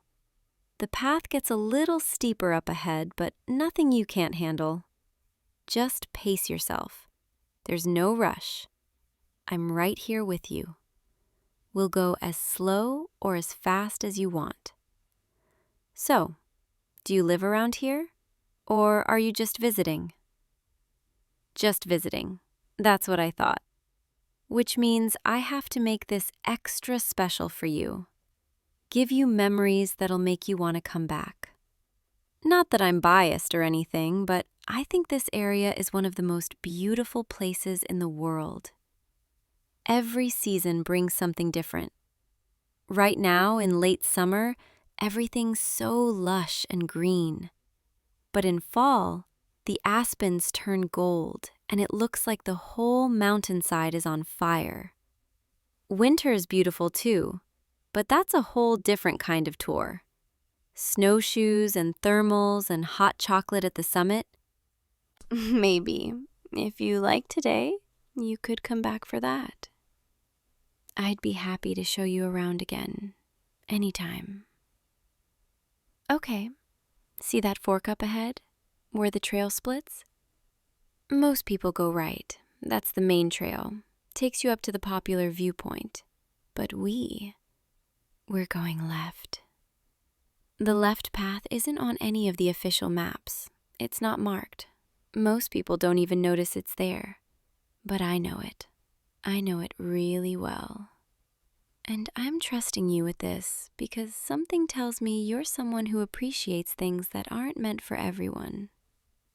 Come on, Stay close to me. The path gets a little narrow here. Watch the branches. They hang kind of low in this section. Here, let me hold this one back for you. There you go. See how quiet it gets once we're off the main trail? How the sounds change? No more distant voices, no footsteps. Just birds, wind, our breathing. It's like entering a different world. This is my favorite part, when the forest starts to feel like it's just for us. When it's so quiet, you can hear every little sound, every leaf rustling, every branch creaking. I don't bring many people here. Actually, I've only brought a couple of people here, ever. It's kind of my secret spot, the place I come when I need to think, when I need to remember why I do this. But when I got your booking request, when I saw your name and read your message about wanting to see something real, something meaningful, I knew I wanted to bring you here. Is that weird, that I made that decision before even meeting you? Maybe it is, but there was just something about the way you wrote, like you were actually searching for connection, not just entertainment. I've been thinking about today all week, wondering what you'd be like if you'd live up to the person I imagined from your words. And now that you're here, now that we're walking together, I keep noticing little things about you. The way you step carefully around the wildflowers instead of crushing them. The way you actually listen when I talk instead of just waiting for your turn to speak. You're exactly what I hoped you'd be. Okay, the terrain's going to get a little rockier here. There's a small creek crossing up ahead. The stones are pretty stable, but take your time. Test each one before you put your full weight on it. Here, take my hand. I'll help you across. That's it, one step at a time. I've got you. There, see? Easy. You can let go now. Unless you don't want to. Yeah, that's what I thought. Your hand's really warm. I like it. Come on, we're almost there. Just a little bit farther now. Can you hear it? That sound in the distance? Water. We're heading toward a waterfall, but not one of the big famous ones. This one's small, hidden, tucked away in a little canyon that most people never find. The water comes down maybe 20 feet, crashes into this perfect pool that's so clear you can see straight to the bottom. And the light in the afternoon hits it just right, makes everything glow. I used to come here all the time when I first moved to this area, before I started guiding. I'd sit by the water for hours, just thinking, processing, figuring out who I wanted to be. It became my place, my sanctuary. And I've never brought anyone from work here before. This is separate. This is mine. But I want to share it with you. I want you to see it, to feel what I feel when I'm here. Because something about you makes me want to let you in, even though we just met, even though that should probably scare me. I'm not usually like this. I'm usually really good at keeping boundaries, at staying professional. But with you, I don't want boundaries. I want something else. Okay, through these trees here, just push past these branches. And there it is. What do you think? Yeah, you like it? I knew you would. I knew you'd get it. Come on, let's get closer. There's a spot right by the edge where you can sit. Watch your step on these wet rocks. They can be slippery. Here, right here. This is the best spot. You can feel the mist from the falls on your face, and the sound is just loud enough to drown out everything else. All your thoughts, all your worries. I love this place so much. Sometimes I dream about it, about sitting here, listening to the water. And lately, Lately, I've been dreaming about bringing someone here, sharing it. Not just anyone, though. Someone specific. Someone who would understand what it means. I think I was dreaming about you. Even before I knew you, some part of me was hoping you'd exist. Does that sound crazy? Maybe it does. Maybe I'm being way too intense, way too fast. But out here, surrounded by all this beauty, it's hard to hold back. It's hard to pretend I don't feel something when I clearly do. I've been watching you all morning. The way you move, the way you smile when you discover something new. And every time you look at me, every time our eyes meet, I feel this pull, like the universe is trying to tell me something, trying to show me that this isn't just another tour. This is the beginning of something. I know that's a lot. I know I'm probably overwhelming you right now. But I've learned, out here in the wilderness, that life's too short to hide what you're feeling. That sometimes you have to be brave, take the risk, say the thing that scares you. So here it is. Here's the truth. I asked the booking coordinator specifically if I could be the one to guide you today. When your request came through, when I saw what you wrote, I told her I wanted you, that I needed to be the one to take you out. She thought it was weird. She asked if I knew you, and I said no. I just had a feeling. And she laughed and said I was being ridiculous, but she let me have it anyway. So this whole day, this whole experience, it's been planned, intentional. Not the connection, I can't plan that, but bringing you here, showing you this place, that was always the goal.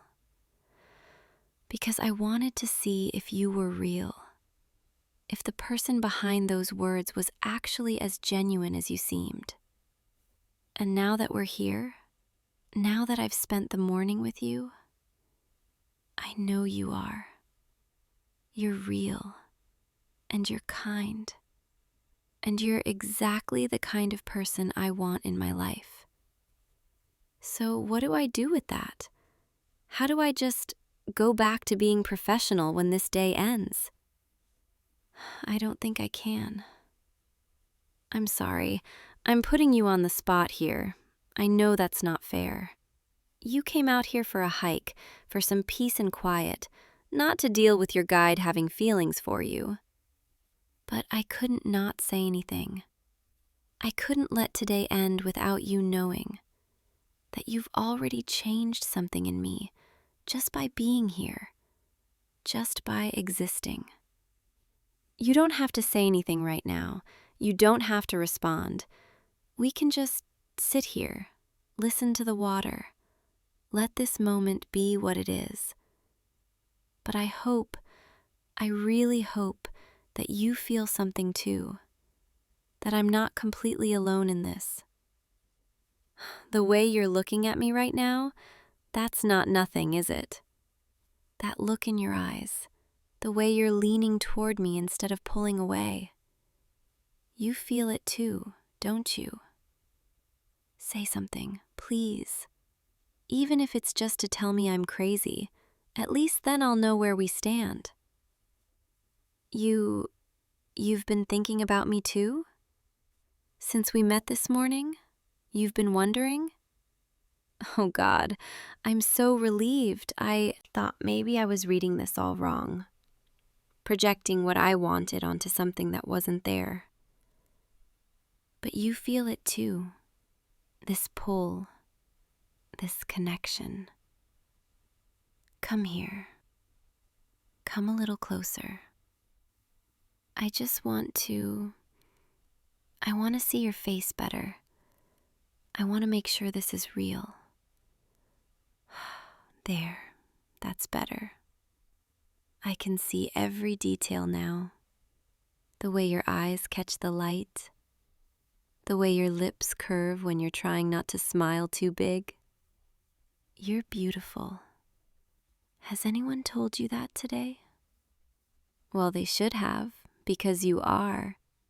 Especially right now, sitting here with mist in your hair and sunlight on your face. You look like you belong here, like the forest has been waiting for you, like I've been waiting for you. Can I ask you something? When you booked this tour, when you wrote that message about wanting something real, were you hoping for this? Were you hoping to find more than just pretty views and fresh air? You weren't sure what you were hoping for. You just knew you needed something different. Yeah, I understand that. Sometimes we don't know what we're searching for until we find it. And now, here we are.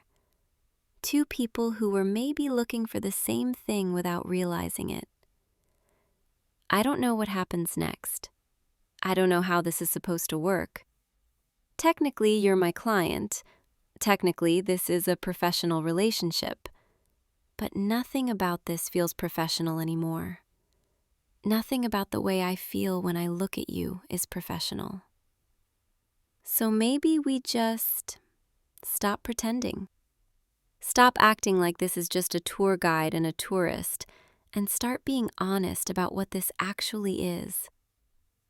Two people who found each other in the middle of the wilderness. Two people who recognize something in each other, something important. Two people who don't want this day to end. Is that okay? Can we do that? Can we just be real with each other? No more guide and client, just you and me? You're nodding. You're saying yes. Okay, good. Because I really didn't want to have to go back to being professional. I'm not very good at it anyway when it comes to you. So, hi. I'm Lily, and I'm completely falling for you. Nice to officially meet you. God, saying it out loud feels so good. I've been holding that in all morning, trying to act normal, trying to pace myself, but I kept stealing glances at you, kept finding excuses to touch your hand or stand close. I was not subtle at all, was I? You noticed? You thought it was cute? Well, then I guess it's a good thing I'm terrible at hiding my feelings. Otherwise, we might have just walked around awkwardly all day, pretending there wasn't this massive thing between us. I'm really glad we're past that now. So tell me, what are you thinking right now? What's going through your head? You're happy and a little overwhelmed, but in a good way? Yeah, me too. This is a lot. I know it is. We went from strangers to whatever this is in just a few hours. But sometimes that's how it happens. Sometimes you just know. My grandmother used to tell me, when you meet someone who makes your soul quiet, you hold on to them.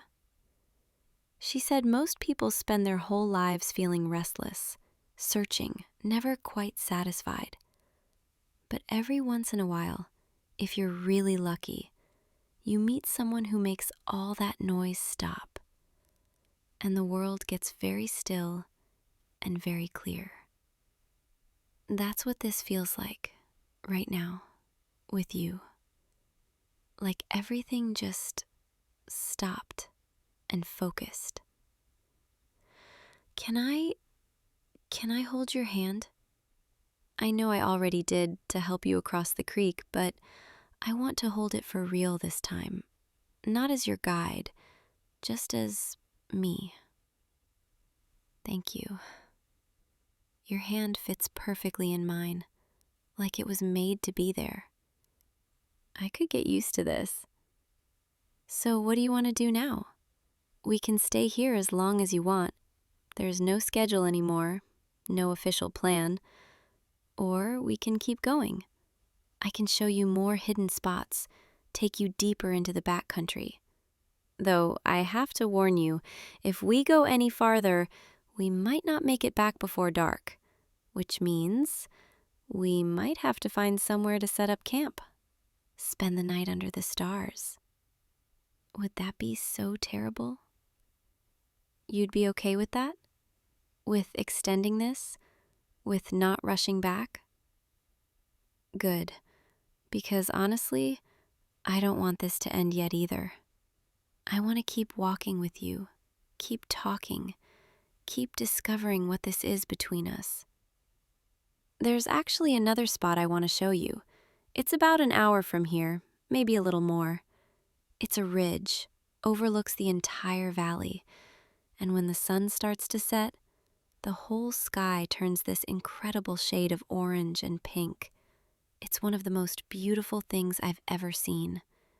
And I keep thinking how much more beautiful it would be if I was watching it with you. So what do you say? Want to keep going? Want to see where this trail leads us? Yeah? Okay, let's do it then. Let me just grab my pack, make sure we have enough water, and then we'll head out. Just the two of us, on our own adventure. This is already the best day I've had in a really long time. And something tells me it's only going to get better. All right, ready? Stay close to me. The trail gets a little tricky from here, but I promise I won't let anything happen to you. I've got you every step of the way. And not just on the trail, I mean, in general. If you'll let me, I want to be the person who's there for you, the person you can trust, the person who makes you feel safe. Is that too much? Am I going too fast again? You're smiling, so I guess not. Good, because I'm not very good at slowing down once I know what I want. And I want you. I really want you. Come on, let's go. The sun's going to start dropping soon, and we want to be at the ridge before it does.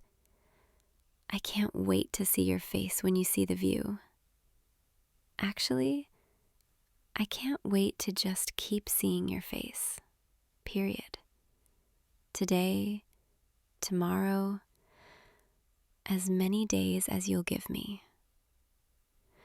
Okay, through here. Watch the low branches. You know what's funny? This morning when I woke up, I was nervous. I kept wondering if this whole thing was a mistake, if I was being ridiculous for hoping this tour would be different. But now I can't imagine not having done this. Can't imagine not meeting you, not bringing you here, not taking this chance. Sometimes the best things happen when you stop overthinking and just trust your instincts. Even if those instincts tell you to confess your feelings to someone you just met beside a secret waterfall. The path levels out here. We can walk side by side now if you want. Yeah, I'd like that too. Tell me something about yourself. Something real. Something most people don't know. I want to know all the parts of you, not just the surface stuff. You're scared of not mattering? Of going through life without making a real impact? Yeah, I understand that. I think that's why I left my old job, why I came out here. I felt like I was disappearing, becoming invisible, just another face in the crowd. But out here, when I'm guiding, when I'm helping people connect with nature, I feel like I matter, like what I do means something. And today I feel like I matter even more. Because I'm not just showing you trails and viewpoints, I'm sharing pieces of myself. Real pieces. The parts I usually keep hidden. And you're not running away, you're staying. You're listening. That makes me feel like I matter to you, even though we just met. You do matter, by the way, in case no one's told you that recently. Just by being kind, by being present, by being willing to take risks and be vulnerable, you matter so much. We're getting close now. I can see the ridge through the trees up ahead. Are you ready for this? Because once we get up there, once you see what I'm about to show you, you're going to be completely ruined for every other sunset. I'm warning you now. Okay, just up this last slope. It's a little steep, but we're almost there. Here, take my hand again. I'll help pull you up. That's it. One more step. Almost there. And there. Look. Incredible, right? The valley stretches out for miles. You can see the river winding through it like silver ribbon, and the mountains in the distance, layer after layer getting hazier and more blue. And the sky. God, the sky. It's starting already.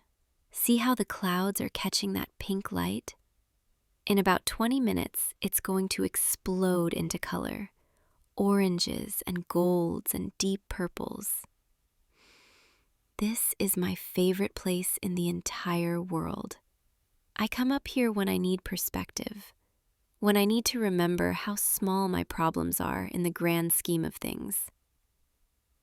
But tonight it feels different. Tonight, it's not just me and the wilderness. It's us, together, experiencing this. And that makes it better than it's ever been before. Come sit with me, right here on this rock. There's just enough room for both of us. Yeah, you might have to sit close, real close. Is that okay? I thought it might be. There, perfect. I can feel your warmth next to me, and your shoulder against mine. This is everything I didn't know I needed. You know what I keep thinking about? How easily this could have not happened. If you'd booked a different date, if someone else had taken your tour, if I hadn't been brave enough to bring you here, we would have just passed by each other, never knowing what we were missing. But we didn't. Somehow we ended up right here, right now. And I don't think that's an accident.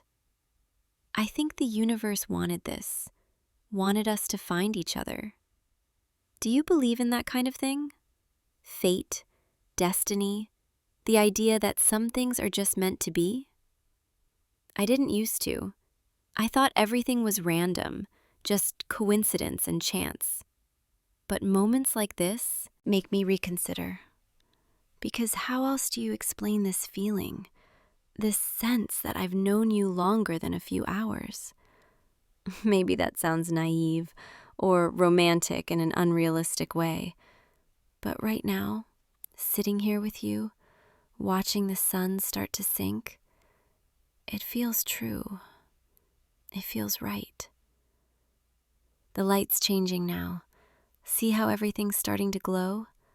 That golden hour magic, where the whole world looks like it's been dipped in honey.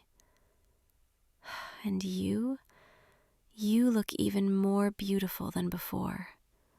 The way the light catches your face, the way your eyes reflect all that color. I want to remember this exactly as it is, this perfect moment frozen in time. You, me, this ridge, this light. this feeling. Can I tell you something else? Something I'm maybe not supposed to admit? I've been doing this job for 3 years. I've guided hundreds of people up these trails. And not once have I ever felt anything like this. Most tours, they're nice. People are friendly. We have good conversations. But at the end of the day, they go their way and I go mine, and that's it. I never think about them after. I never wonder what they're doing. I never wish I could see them again. But you? I already know. I'm going to think about you constantly. I'm going to replay this whole day in my mind. Every word, every look, every moment our hands touched. And I'm going to hope, really, really hope, that this isn't the end. That when we get back to the trailhead, when this tour officially ends, you're not just going to disappear from my life. Because I don't think I could handle that. Not now, not after this. Sorry, I'm being intense again. You don't mind. You like that I'm being honest. Good, because I don't think I could be any other way with you. Something about you makes me want to be completely transparent. No games, no pretending, just real, raw, honest emotion. Look, the colors are really starting now. That deep orange creeping across the horizon, those pink streaks in the clouds, and the way it reflects off the valley, everything bathed in that warm glow. It's like the whole world is on fire, but in the most beautiful way possible.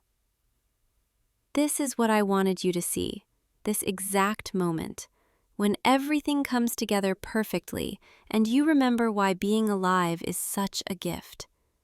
Thank you for being here with me, for trusting me enough to follow me all the way up here, for saying yes when I asked if you wanted to go off the marked trail. You know what the best part is? We still have the whole way back. Another hour or two of just walking together in the twilight.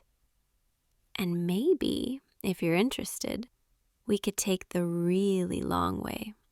There's another trail that loops around through the aspen grove. Adds about 40 minutes, but it's magical at dusk. The white bark of the trees glows in the fading light, and it would give us more time, just the two of us. You want to? You're not tired. Good. Because honestly, I was going to suggest it anyway. I'm not ready for this to be over yet. I want to stretch this out as long as possible. The sun's almost touching the horizon now. In about 5 minutes, it'll drop behind those peaks, and then we'll have that soft blue twilight, my second favorite light of the day. Everything gets very quiet during twilight, very still. The daytime animals settle down, the nighttime ones haven't come out yet. It's like the forest is holding its breath, waiting. That's when I feel most at peace, in those in-between moments. Not quite day, not quite night, just suspended. Kind of like how I feel right now, suspended between who I was this morning and who I'm becoming because of you. Does that make sense? Or am I being too philosophical? You get it. Of course you do. You seem to get everything I say, even the weird stuff I can barely articulate. There it goes. The sun's dipping below the mountains now. Watch how the colors intensify for just a few seconds. That last burst of brilliance before it fades. There. Beautiful. Okay, we should probably start heading back soon. Not because I want to. Trust me, I could sit here all night. But we need some light to see the trail by, at least for the first part. Plus, I promised I'd get you back safely, and I always keep my promises, even when it's the last thing I want to do. Come on, let me help you up. Yeah, I know. Your legs probably fell asleep from sitting still so long. Here, hold on to me. I've got you. There we go. Steady now. Take a second to get your balance. You okay? Good. All right, let's head down to the trail junction, and then we'll take that loop I mentioned, through the aspens, under the first stars. I'm really glad you're letting me extend this, letting me keep you out here a little longer. Most clients would probably be demanding to get back by now, but you're different. You understand that some things are worth slowing down for. Watch your step on this first part. It's a little loose. Here, take my hand again. I'll make sure you don't slip. That's it. Nice and easy. You're really good at this, at trusting me, at letting me guide you. Some people fight it, want to prove they don't need help, want to do everything themselves. But you just let me take care of you. I appreciate that. More than you know. Okay, we're back on level ground now. See the trail there? That's the junction. Left goes back the quick way. Right takes us through the grove. Right it is. Stay close. It's getting darker now, and I don't want to lose you. Not that I would. I'm not letting you out of my sight. The temperature's dropping a little. Can you feel it? That shift that happens when the sun goes down in the mountains? Are you cold? Do you need an extra layer? I have a spare fleece in my pack if you want it. You're okay for now? All right, but let me know if that changes. I want you to be comfortable. See the aspens up ahead? How their trunks are starting to glow in the dimming light? It's like they're lit from within. These ghostly white pillars stretching up into the darkening sky. This is one of my favorite places to be at this time of day. There's something otherworldly about it, something that makes you feel like you've stepped into a fairy tale. I used to come here alone, just me and my thoughts, and I'd imagine what it would be like to share it with someone who would appreciate it the way I do. And now here you are. And it's even better than I imagined, because you're real, and you're here, and you're looking at all of this with the same wonder I feel. Can I ask you something? What are you going to do when this is over? When we get back to the trailhead and you have to go back to your real life? Are you going to remember today? Or is this just going to be a nice memory that fades after a while? Because for me, this is the kind of day that changes everything. The kind of day I'll measure all other days against. I know we haven't known each other long. I know this is all happening so fast. But I can't help feeling like this matters. Like you matter. Like we matter. And I don't want to just let you walk away without knowing if I'll ever see you again. So, can I see you again? After today? Can we figure out a way to make this work? Even if you don't live here? Even if it's complicated? You want that too? You've been thinking about it? Oh, thank God. I was so worried you were going to say this was just a one-time thing. I don't think I could have handled that. So we'll figure it out then. We'll make a plan, exchange numbers, set up a time to talk. Maybe you can come back next weekend. I can show you more hidden spots. Or maybe I can come visit you, see your world, meet your friends. Whatever it takes, I'll make it work. Because I'm not ready to lose you. Not when I just found you. We're about halfway through the grove now. See how the trail curves up ahead? That bend will take us toward the final stretch back to the parking area. Part of me wants to walk slower, drag this out as long as possible. But another part of me is excited because I know this isn't goodbye. This is just the beginning. The first stars are coming out now. Look up. See that bright one right there? That's Venus, the evening star. I always make a wish on the first star I see. Do you want to know what I'm wishing for tonight? I think you can probably guess. I'm wishing that whatever this is between us, I'm wishing it grows into something real, something lasting. I'm wishing that a year from now, 2 years from now, we'll still be doing this, still going on adventures together, still discovering hidden places, still making each other laugh. I'm wishing that you become my person and I become yours. Is that too much to wish for after one day? Maybe, but I've never been good at thinking small. When I feel something, I feel it completely with everything I have. And I feel this so strongly, this pull toward you. So I'm going to wish for it and hope the universe is listening. We're coming up on the last section now. About 15 more minutes and we'll be back. I'm going to miss this. Miss being out here with you where nothing else exists. But I'm also looking forward to what comes next, to real dates, to video calls, to planning the next time we can be together, to building something, one day at a time. Because that's what I want, a real relationship, not just a beautiful memory. Thank you for today, for being open to this, for not thinking I'm completely crazy.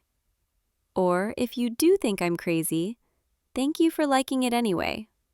You bring something out in me, something brave, something honest, something I didn't know was there until I met you.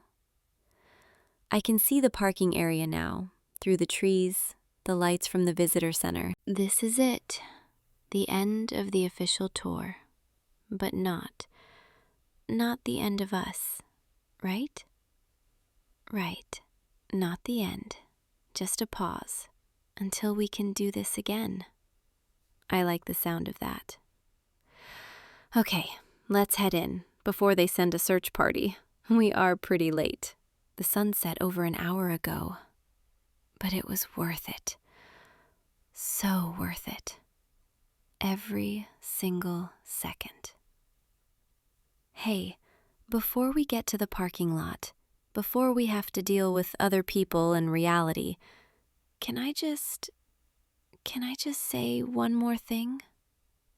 Today was the best day I've had in years, maybe ever.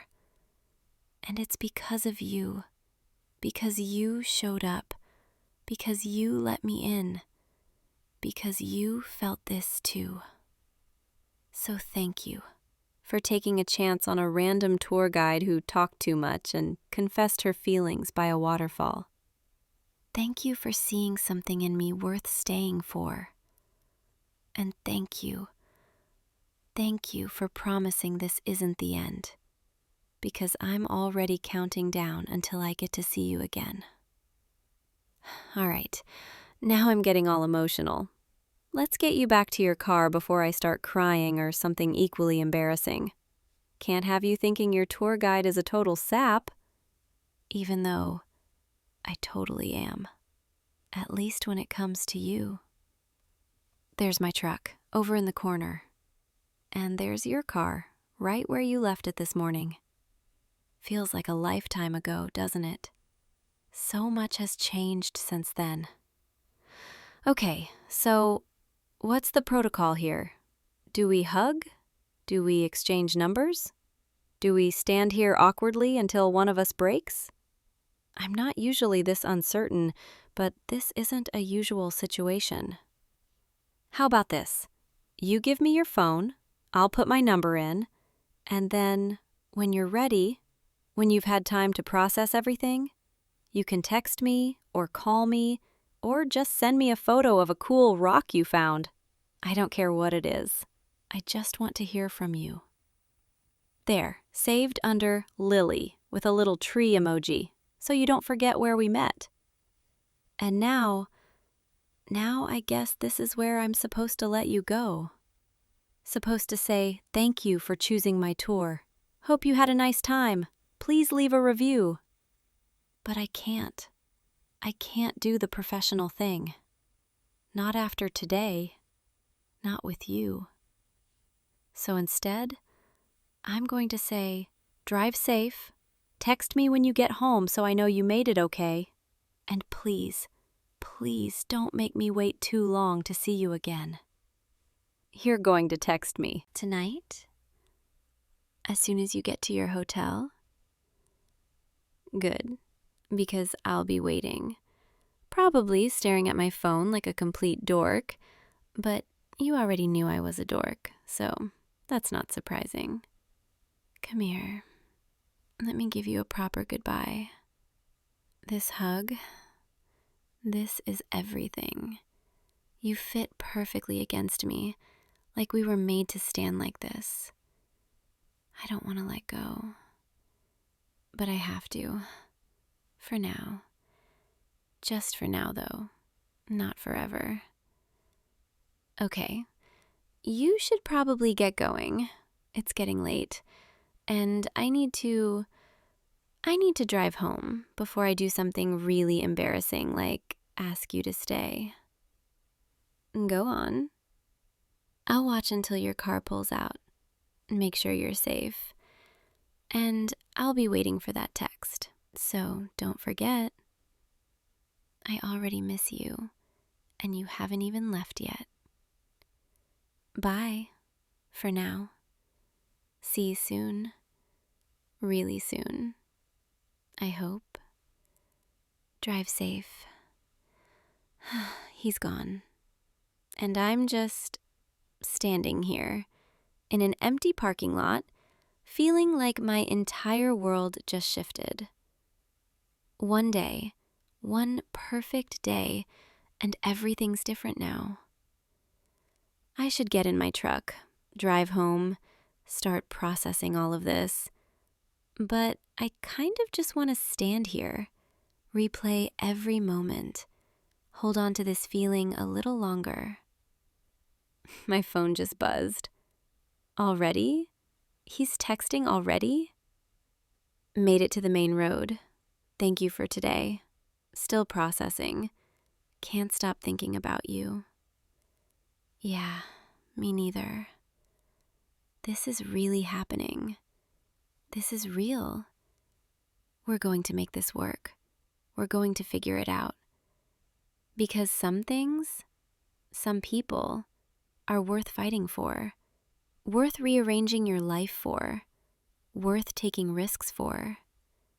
And you're worth everything.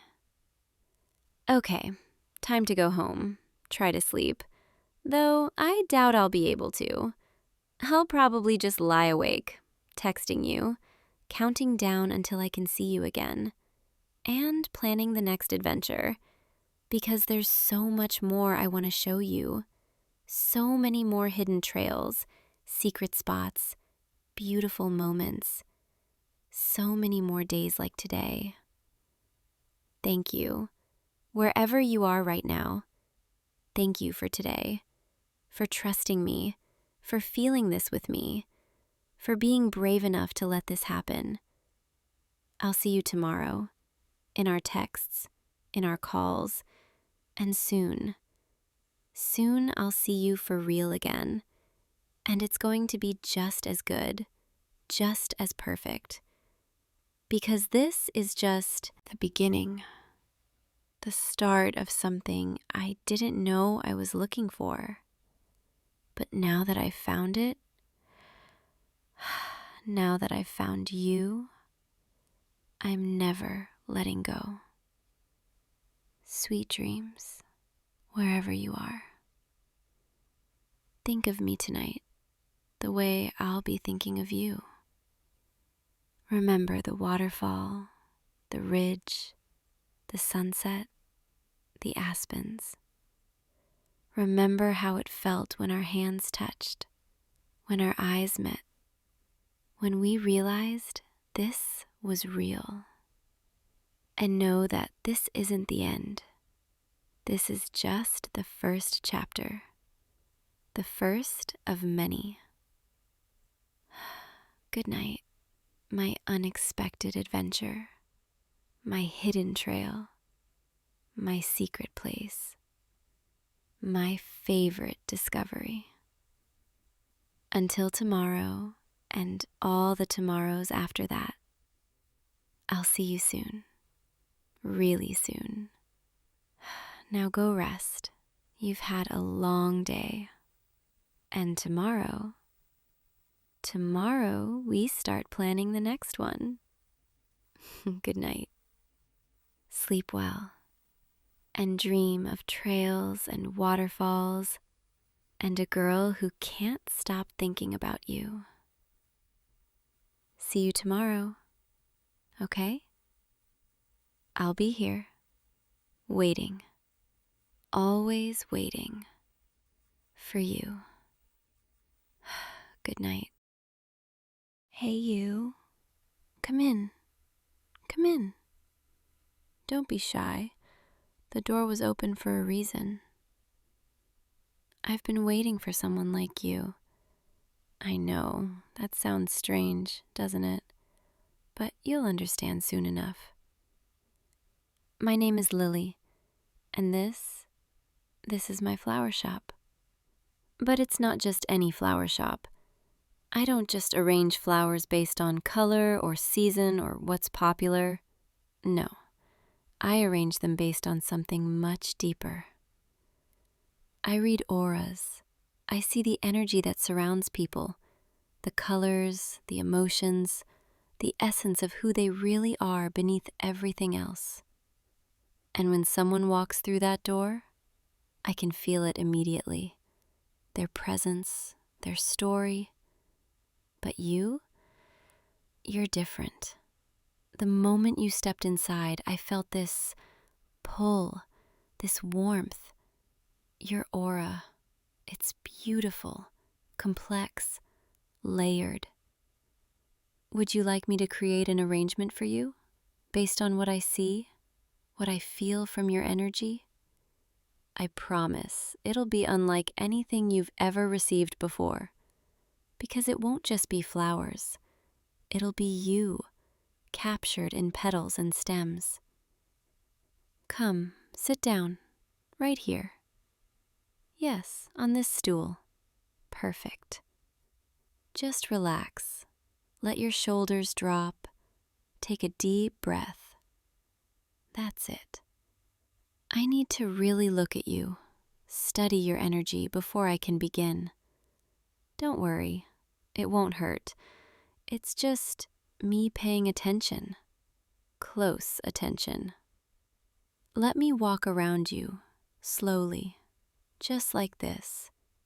I'm watching the colors that shimmer around your body, the way your energy moves, flows, pulses. Oh, this is stunning. Do you see that? Well, I suppose you can't see it, but I can. Right around your shoulders, there's this soft golden light, like honey in sunlight. It tells me you've been working hard, carrying weight, responsibilities. But beneath that, underneath the gold, there's a deep blue, calming, soothing, like the ocean at twilight. You have a gentle soul, don't you? Someone who feels things deeply, who cares, maybe too much sometimes. I can see it all, right there, swirling around you. And there, just near your heart, a flicker of soft pink, almost rose-colored. That's affection, warmth, love that you hold inside, even when you don't show it. You've been hurt before, haven't you? But you haven't let it harden you. You're still open, still willing to feel. That's rare. And there, along your hands, your fingertips, streaks of green, vibrant, alive. That's creativity, growth, potential. You're someone who builds things, creates things, even if it's just in small ways. Your aura it's remarkable. I don't say that lightly. I see dozens of people every week, and most auras are fine, normal, but yours is singing. I know exactly what flowers I need. Wait here, just stay still for a moment. Let me gather what I need. I'll talk to you as I move. I want you to understand why I'm choosing each bloom. First, I need roses. Not red, no. Red would be too obvious, too intense for you. I need something softer, warmer. Here, peach roses. Do you see these? The way the petals fade from coral to cream, like a sunrise. These represent that golden warmth in your aura, the kindness you carry, the light you bring to others even when you're tired. Peach roses mean gratitude, appreciation, sincerity. And that's you, isn't it? Someone who gives without expecting anything in return. Let me bring these to the table. I'll start building your arrangement here, where you can watch. See how I'm trimming the stem? Just like this, at an angle, so it can drink deeply. Every cut matters, every detail. Just like every part of you matters. Every layer of your energy. Now, I need something blue for that deep, calming presence I saw around you. Delphiniums, yes, these tall, graceful spikes of blue. They're elegant, understated, strong but not overpowering. They remind me of someone who listens more than they speak, who observes, who understands without needing to be told. Is that you? I think it is. Delphiniums mean dignity, grace, an open heart. I'm going to place 3 stems here in a triangle, creating structure, balance. Do you see how they frame the roses? How they give the arrangement depth? That's what you do for the people around you, don't you? You give them stability, a place to rest. Now, I need something delicate, something soft, for that pink light I saw near your heart. Baby's breath. I know. Some people think it's just filler, something to take up space. But they're wrong. Baby's breath is essential. It represents everlasting love, purity, innocence. It's the quiet support that holds everything together. Just like the quiet love you carry inside, the care you show in small, unnoticed ways. I'm going to weave these tiny white blooms throughout the entire arrangement, like stars scattered across a night sky. They'll tie everything together, make it whole. Can you hand me those garden shears? Right there, on the table next to you. Thank you. Your hands are warm. I could feel your energy when you passed them to me. That green light, that creativity, it's strong in you today. Now, for that green I saw, I need eucalyptus. Not flowers, but foliage, something alive and fragrant. Here, breathe this in. Can you smell it? That clean, fresh scent, like a forest after rain. Eucalyptus represents renewal, healing, protection. I'm placing these silver green leaves throughout the arrangement. They'll add movement, texture, life. Every time you look at this arrangement, you'll remember that you're always growing, always becoming something new. You know, I usually work in silence. I prefer it that way, just me and the flowers. But with you here, I don't mind talking. I like it. Your presence is calming. I feel like I could work on this arrangement for hours and never get tired, never want to stop. Is that strange? Maybe I'm just drawn to your aura, the way it feels around me. It's like standing in warm sunlight after being inside all day. Let me add something unexpected, something a little wild. Ranunculus. These frilly, layered blooms. They look like tiny roses, but softer, dreamier. I have them in pale yellow, like butter, like early morning light. They mean charm, attractiveness, radiance. But more than that, they mean I am dazzled by your charms. And I am dazzled, by you, by your energy, by the way you're sitting there so patiently while I fuss over these flowers. Most people get restless, check their phones, ask how much longer, but you're just here, present, watching me work. It's nice, really nice. I'm going to place 5 ranunculus stems throughout the arrangement, like little suns peeking through clouds. They'll add brightness, joy. Because even though your aura carries depth and weight, there's joy in you too. Hidden, quiet, but there. I can see it in the corner of your mouth, the way it turns up just slightly when you think I'm not looking. But I'm always looking. I have to. It's part of reading people, part of understanding them. And you're endlessly interesting. Now, I need something bold, just a touch, for the strength I sense beneath all that gentleness. Lily. Yes, stargazer lilies. Ironic, isn't it? That's my name too. But these flowers, they're dramatic, intense, with deep pink petals and darker spots. They mean ambition, prosperity, but also passion, devotion. I'm only going to use 2 stems, placed slightly off-center, creating asymmetry, tension. Because you're not perfectly balanced. None of us are. You have edges, depths, parts of yourself you keep hidden, and that's okay. That's beautiful. The lilies will be the focal point, the first thing people notice. Just like there's something about you that draws attention even when you're trying to stay unnoticed. Do you feel that? That quiet magnetism. I felt it the moment you walked in. Hand me that ribbon, the cream-colored one, with the silk texture. Thank you. You're a good assistant. Patient, attentive. I could get used to this, having you here while I work. Maybe you could come back tomorrow, help me with other arrangements. Or maybe this arrangement is just an excuse to keep you here a little longer. Is that terrible of me?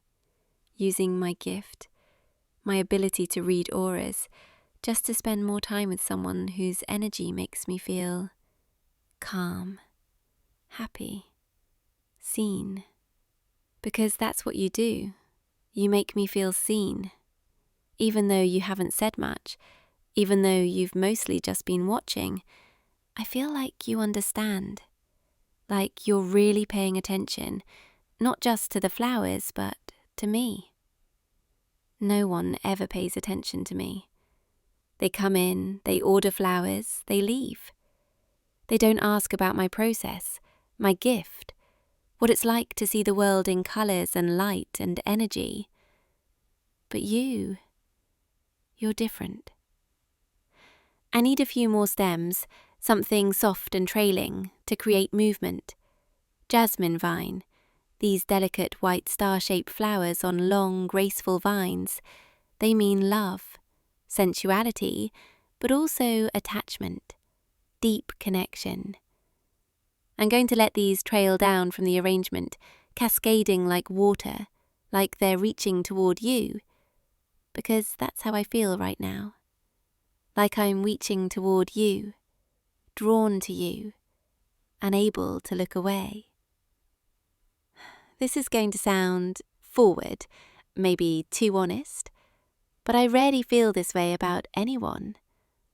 My gift. It makes me distant, because I see too much, know too much about people before they even speak. But with you, seeing your aura, it doesn't create distance. It creates curiosity. I want to know more, want to understand every layer, every color, every flicker of light. Is that okay? Can I be curious about you? You're nodding. Good, because I don't think I could stop now, even if I wanted to. Let me add a few sprigs of lavender for the finishing touches. Lavender means devotion, serenity, grace. But it also means caution, virtue, waiting. Because as much as I'm drawn to you, I don't want to rush. They want to overwhelm you. Your aura tells me you're someone who needs time, space to process feelings, and I respect that. Even if every part of me wants to close the distance between us right now. The lavender will add fragrance, a soft, calming scent that lingers, just like I hope this moment lingers for you, even after you leave. There, I think it's finished. Let me step back, look at it from a distance. Oh, it's beautiful. But it's not the flowers, it's what they represent. It's you, your essence, captured in blooms and stems and color. Come stand next to me. Look at it from here. Do you see it? The way the peach roses glow against the deep blue delphiniums. The way the baby's breath ties everything together like constellations. The way the stargazer lilies draw your eye but don't overpower the softer blooms. This is you. This is your aura, made tangible, made real. I hope you love it. I hope when you take it home, you look at it and remember this moment. Remember how I saw you, really saw you.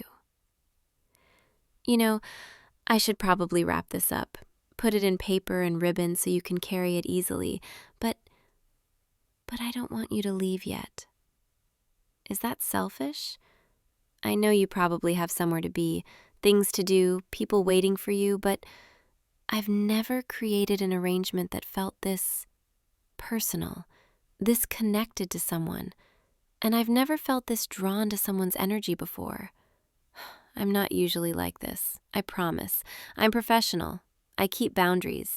But you walked in here and everything shifted. The light in the room changed. The air felt warmer. I felt more alive. You probably think I'm strange. Some mystical florist who talks about auras and energy and feelings. And maybe I am. But everything I'm saying is true. Your aura is extraordinary. And more than that, you're extraordinary.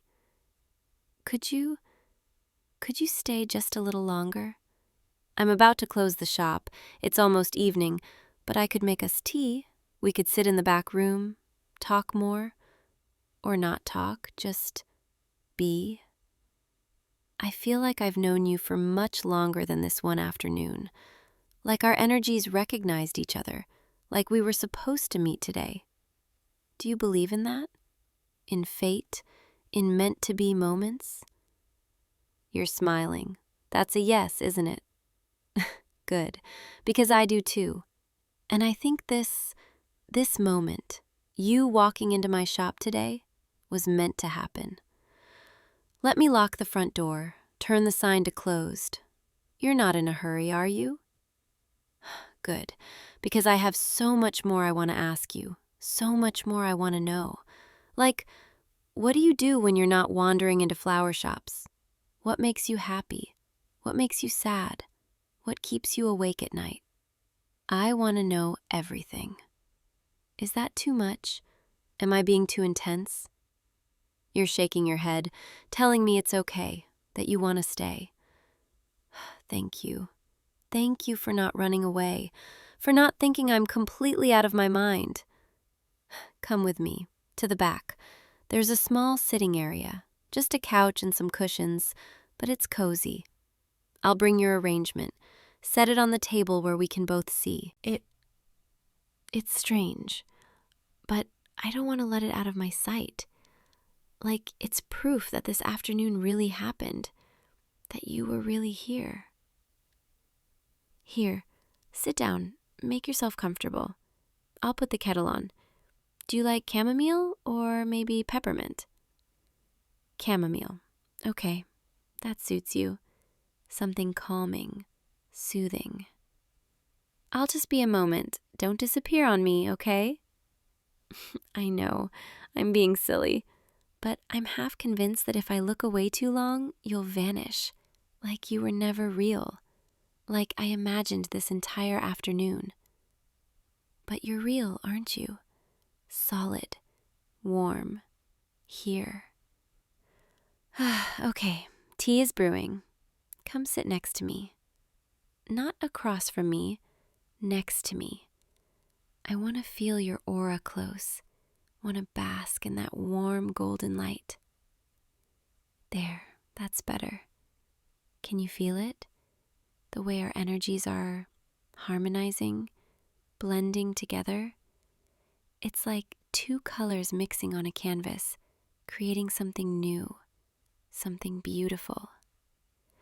You know, I've been doing this for 5 years, reading auras, creating arrangements, and I've never invited anyone to stay after closing.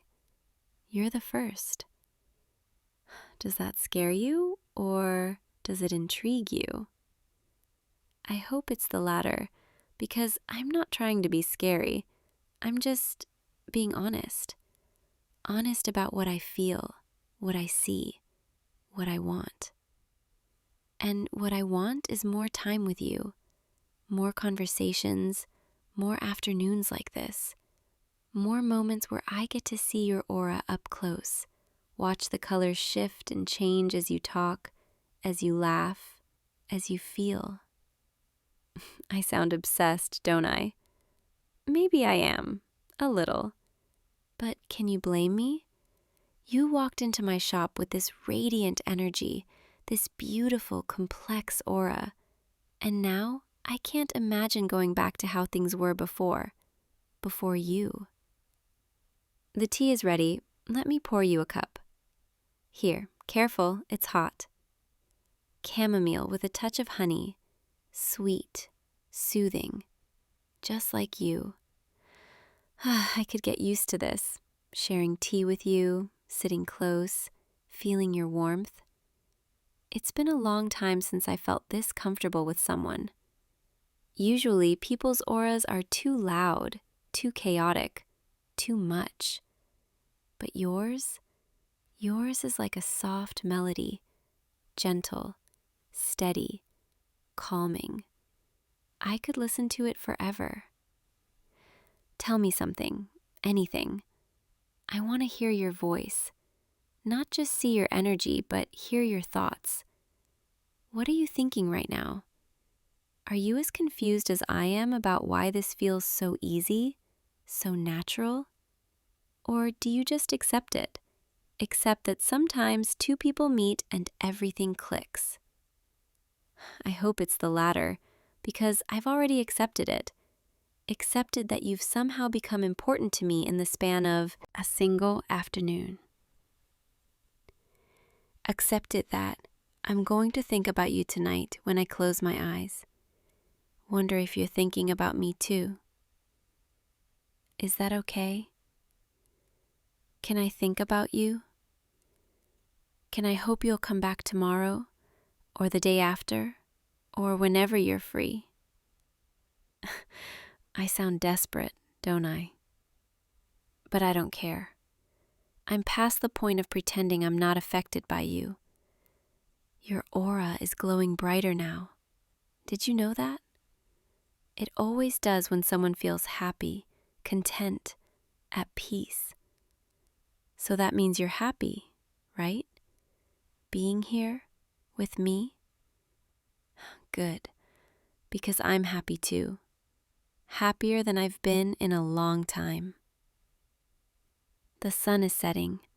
I can see it through the window, painting the sky in shades of orange and pink. It reminds me of your aura, the warm tones, the soft glow. Stay a little longer. Watch the sunset with me. There's no rush, nowhere you have to be, right? Just stay. Stay here with me, in this moment, in this quiet little shop filled with flowers and light and possibility. I'll make more tea if you want, or we can just sit here in comfortable silence. Either way, I'm grateful. Grateful that you wandered in today. Grateful that you let me create something beautiful for you. Grateful that you stayed. You know, I think your arrangement is perfect, but I think there's one thing missing. You. You're the missing piece. Because flowers are beautiful on their own, but they're even more beautiful when they're given to someone who appreciates them, someone who understands them. And you understand. I can see it in the way you looked at each bloom as I added it to the arrangement, the way you listened as I explained what each one meant. You weren't just being polite, you were really listening, really seeing, just like I'm really seeing you. I hope you come back tomorrow. I hope this isn't the last time I get to read your aura, create something for you, sit with you like this. I know I've said that already, but I mean it. I really mean it. I'll wrap up your arrangement before you go. Make sure it stays fresh, lasts as long as possible. But even when the flowers fade, I hope you remember this afternoon. Remember how I saw you. Remember that someone took the time to really look at you, really understand you. Because you deserve that. You deserve to be seen, to be understood, to be appreciated.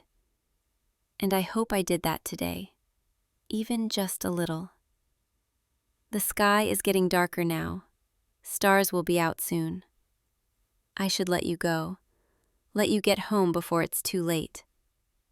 But before you do, can I ask you something? Will you come back? Not tomorrow if you're busy, but sometime soon? I'd like to see you again, talk more, maybe create another arrangement, or just sit and share tea. Whatever you want. I don't want this to be the end. I feel like it's just the beginning. You're nodding again, saying you'll come back. You have no idea how happy that makes me. How much lighter my heart feels knowing I'll see you again. Here, let me get your arrangement. I'll wrap it in this cream-colored paper, tie it with a silk ribbon. There, perfect, just like you. Hold it carefully. The blooms are delicate but strong, just like you. I'll walk you to the door. Thank you for coming in today, for letting me into your world, for staying. I'll see you soon, okay? Come back whenever you want. The door will always be open for you. Good night. Sweet dreams. Think of me, even just a little. I know I'll be thinking of you. Good night. Until tomorrow. Hey you. I've been watching you from the doorway for the past 15 minutes. And you've been stuck on this same level the entire time. Come on, scoot over a little. Yeah, make some room. Because I'm not just going to stand here and watch you struggle anymore. No arguing. I'm sitting down whether you like it or not. There we go. Much better. Now, hand me that second controller, because we're going to get through this together. You didn't think I'd just let you suffer alone, did you? I mean, I design games for a living. Watching you die to the same attack pattern over and over is physically painful for me. It's like watching someone try to open a door by pushing when it clearly says pull. Except the door is a giant demon boss, and the sign says dodge left, but you keep rolling right. I'm not making fun of you. Okay, maybe a little, but mostly I just want to help. Because this is actually one of my favorite things to do with you. Sitting here, shoulder to shoulder, working through something challenging together, even if that something is a video game. So let's start from the top, and I'll walk you through it, step by step. First things first, let me see your build. Oh no, babe, why are all your stat points in strength? This is a magic boss. You need at least some intelligence for your spells to actually do damage. I know you want it to be a big, strong warrior, but sometimes you have to adapt. That's like Game Design 101, recognizing what the challenge requires and adjusting your approach. Don't give me that look. I'm trying to help you here. Okay, so we can't respec right now, which means we're working with what we've got. And what we've got is a very strong, very dumb warrior who really wants to punch a magic boss. I mean, I respect the commitment to your build. I really do. All right, so here's what we're going to do. Since your magic damage is basically non-existent, we're going to focus on dodging, positioning, and finding the windows where you can safely get in close. This boss has 3 main attack patterns. The first one is the purple orb barrage. You'll see her hands glow, and then she'll launch about 7 orbs in a spread pattern. When you see that glow, you run perpendicular to her. Not toward, not away. Perpendicular. The orbs track slightly, but they can't make sharp turns, so if you're moving sideways, they'll miss. Second pattern. She'll teleport and do a ground slam. There's about a 1-second tell. Her body will start to fade, and you'll hear this really subtle sound cue, like a whisper almost. When you hear that, immediately roll backward. The slam has a huge radius, but it's telegraphed, so you have time. Third pattern is the beam attack, and that's actually your opportunity. She'll charge it for about 3 seconds, locked in place, can't turn, can't move. That's when you run in, get behind her, and just go absolutely ham with your heaviest attacks. 3 full combos if you're fast, maybe 4 if you're really good. And you are good. You just need a little guidance, that's all. All right, start the fight. I'll call out what's coming. There she is. She's starting with the orb barrage. See the glow? Move left. Keep moving. Don't stop. Good, good. You dodged them all. See? You've got this. Okay, she's about to teleport. Listen for the sound. There. Roll back now. Perfect. You're getting the timing. I can see you smiling. You thought this was impossible 5 minutes ago. All right, she's charging the beam. This is your window. Go, go, go, go. Get behind her. Yes, full combo. Don't let up. Yes, that's 1/4 of her health already. See what happens when you actually pay attention to the patterns instead of just panic rolling into every attack? Okay, she's recovering. Back off, create distance. She's about to start the sequence again. Orbs first. You know what to do. Just like before, sideways movement.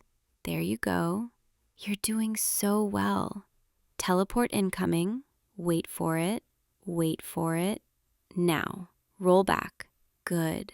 You're in the zone now, I can tell. Your movements are getting smoother, more confident. Beam attack. This is your damage phase. Go. Behind her. Full combo. Yes, we're halfway there. I love this part. The part where it clicks for you. Where you go from frustrated and overwhelmed to focused and capable. It's the same feeling I get when I'm designing a boss fight, and I finally find that perfect balance. Hard enough to feel like an accomplishment, but fair enough that the player can learn and adapt. You're adapting beautifully right now, even with your completely unoptimized build. Okay, focus. She's getting more aggressive now that she's under 50% health. The patterns are the same, but faster.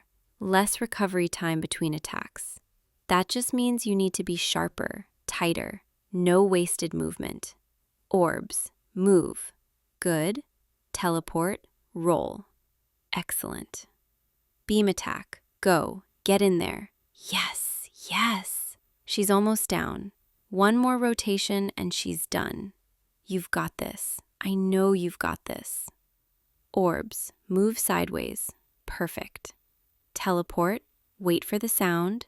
Now, roll. Beautiful. Here comes the beam. This is it. Finish her. Go. Full combo. Don't stop. Keep hitting. Yes. Yes. She's staggering. One more hit. Yes. You did it. Oh my God, you actually did it. I knew you could. I never doubted you for a second. Okay, that's a lie. I doubted you a little when I saw your stat distribution, but still.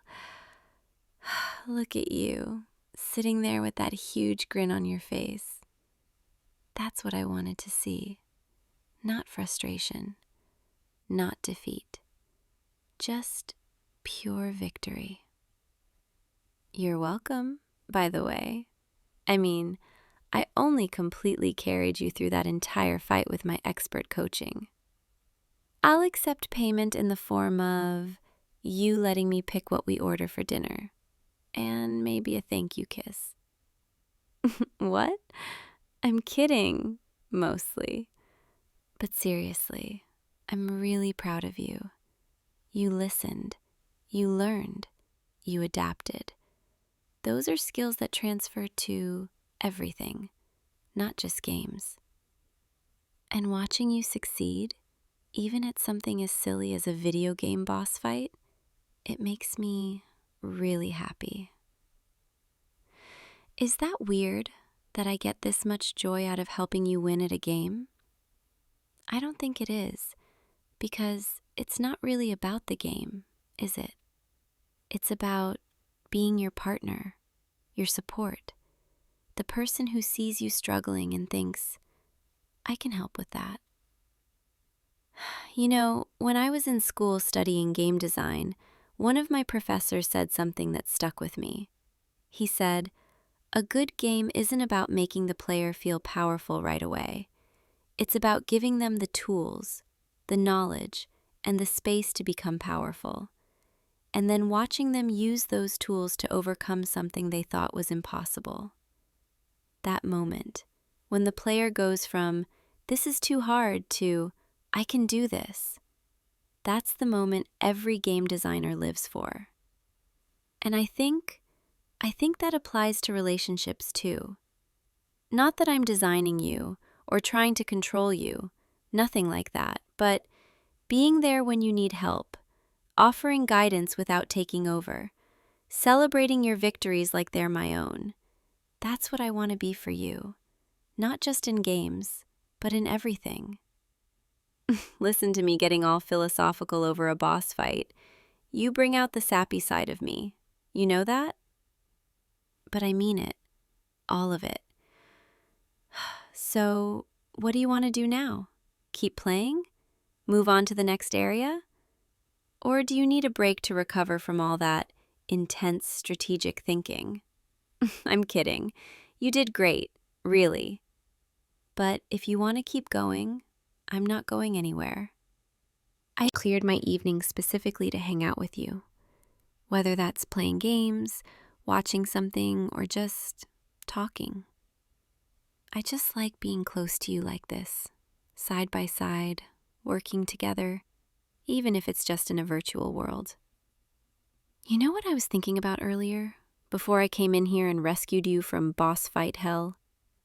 I was thinking about how, when we first started dating, you were kind of intimidated by the fact that I work in games. Like you thought you had to be this hardcore gamer to impress me or keep up with me. And I kept trying to tell you that's not what I care about at all. I don't need you to be the best or the most skilled or to have some crazy win rate. I just want you to have fun, to try new things, to let me share this thing I love with you, and to let me help when things get tough, because that's what I do. It's literally my job, making hard things feel achievable. But more than that, it's who I want to be for you, the person you can turn to when something feels impossible, the one who says, "Hey, I see you struggling. Let me sit with you and figure this out together." Whether that's a video game or a work problem or just life being overwhelming. I want to be your player too.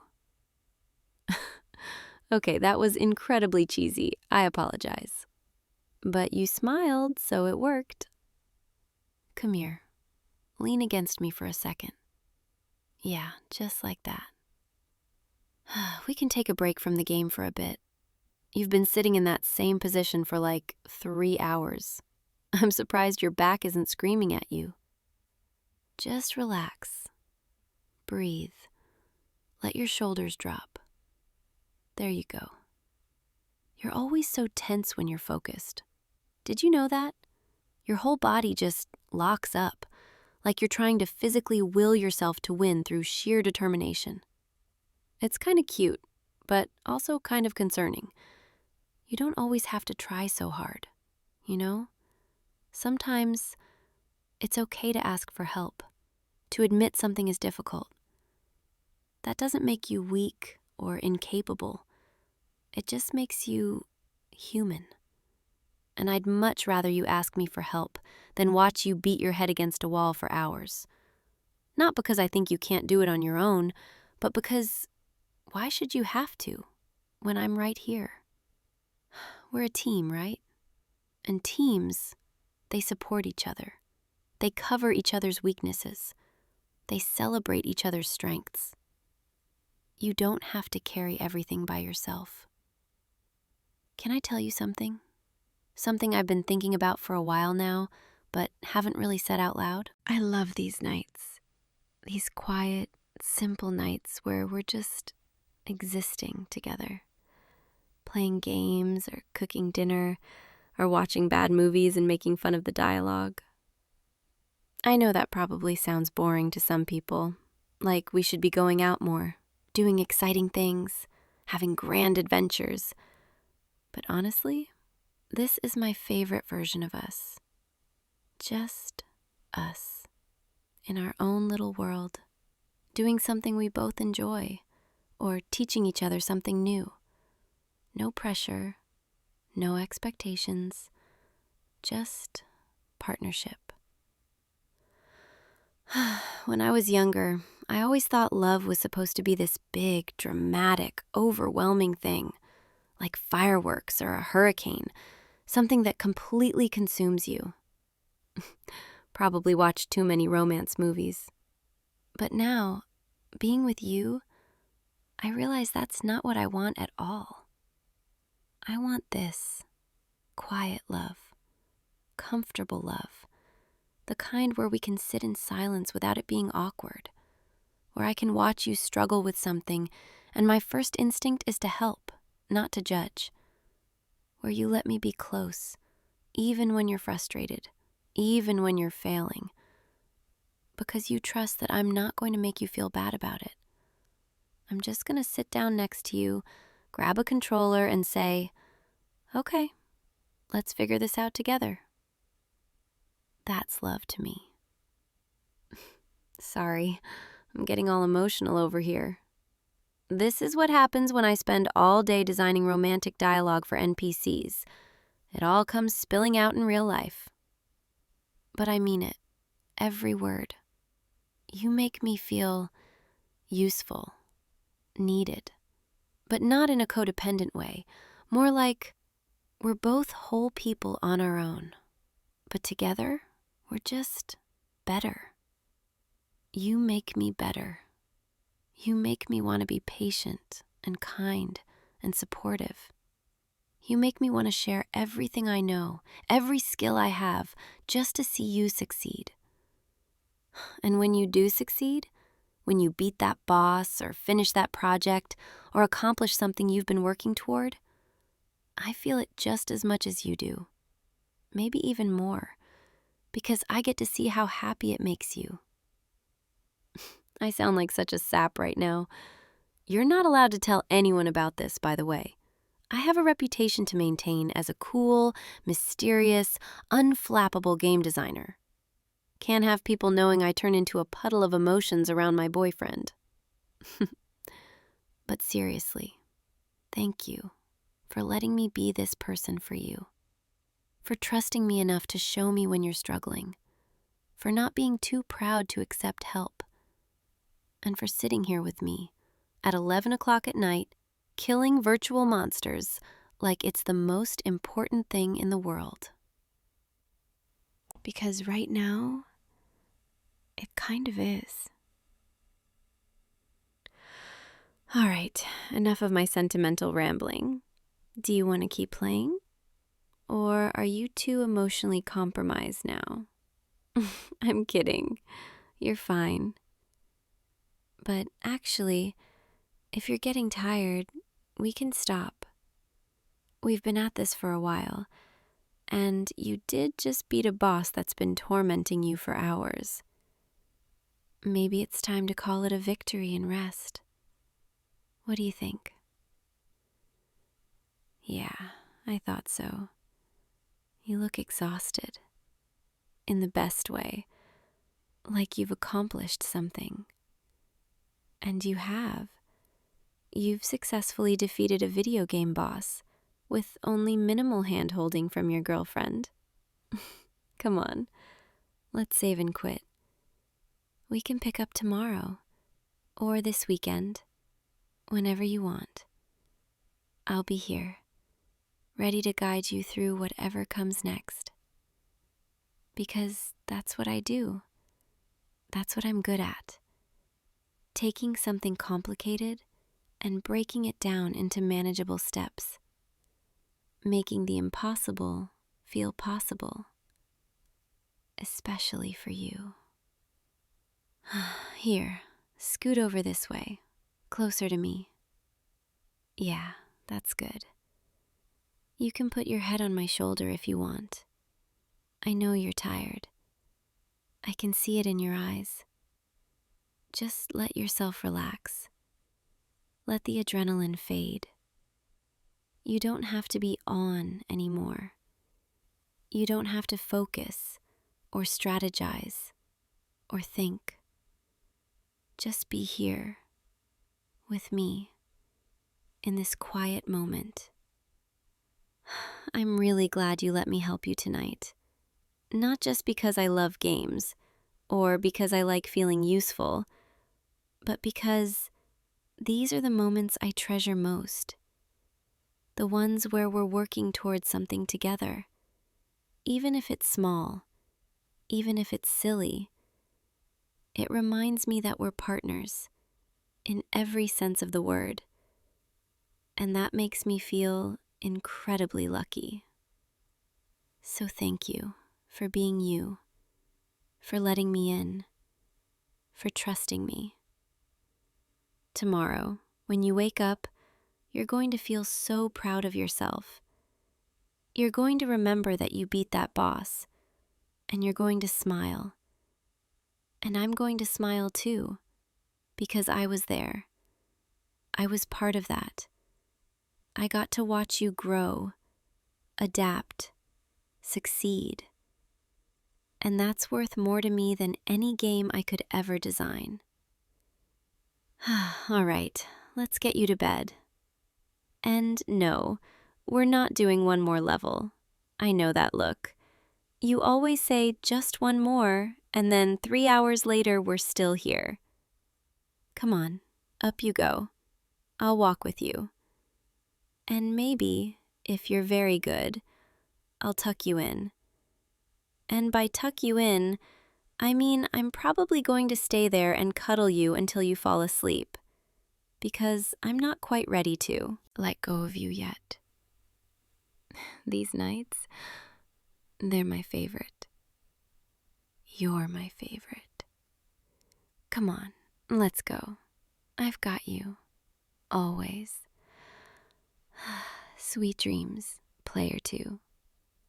And tomorrow, we'll tackle the next level together, just like always. Because that's what we do. We face challenges, we learn, we adapt, we win. Together. Always together. Good night, my love. I'll see you in the morning, ready for our next co-op session. Rest well. You've earned it. And I'll be right here whenever you need me. Your personal guide, your strategic advisor, your slightly obsessive game designer girlfriend who loves you way too much. Sleep now. Dream of victories and tomorrow's adventures. And know that no matter what challenge comes next, you won't face it alone. I promise. Good night. I love you. Now close your eyes and let yourself drift. I've got you. Always. Hey you. I've been watching you for the past hour. Just sitting there, staring at that blank page. And I can see it written all over your face. That frustration, that heaviness. Come here, let me sit beside you. That's it, just like that. You don't have to explain. I already know. The words won't come, the images won't form, the music won't flow. And it's eating at you, isn't it? That feeling, like something inside you has just gone quiet when it used to sing so loudly. I know that feeling, and I know you better than you might realize. Because I've been here, watching over your shoulder, whispering in your ear, since the very first time you picked up that pen, that brush, that instrument. I'm your muse, remember? And right now, I can feel how much you're struggling, how much you're doubting yourself. But I need you to know something. This silence you're experiencing, this block, this emptiness, it doesn't mean you've lost it. It doesn't mean your spark is gone. It just means you're human. And sometimes, even the brightest fires need time to gather new kindling. So let me be here with you tonight, okay? Not to push you, not to demand anything from you, just to remind you of who you are and why you started creating in the first place. Let's start by just breathing together. Feel my hand right here on yours. Warm, steady, real. I'm not going anywhere, and neither is your gift. I promise you that. Now, tell me what's really going on. What's that voice in your head been saying to you? The one that's been so loud lately, drowning out everything else. Is it telling you that you're not good enough? That what you make doesn't matter? That you're wasting your time? I thought so. I can see it in the way your shoulders are hunched, in the way you can't quite meet my eyes. You've been listening to that critic, haven't you? That harsh, relentless voice that picks apart every idea before you even give it a chance to breathe. But here's what I need you to understand. That voice, it's not telling you the truth. It's just fear, wearing a mask of reason. Fear that you'll pour your heart into something, and it won't be received the way you hoped. Fear that you'll be judged, misunderstood, or worse, ignored. And I get it, I really do. Because creating, true creating, it's vulnerable. Every time you put something out into the world, you're offering a piece of your soul, and that's terrifying. But you know what else it is? It's beautiful. It's brave.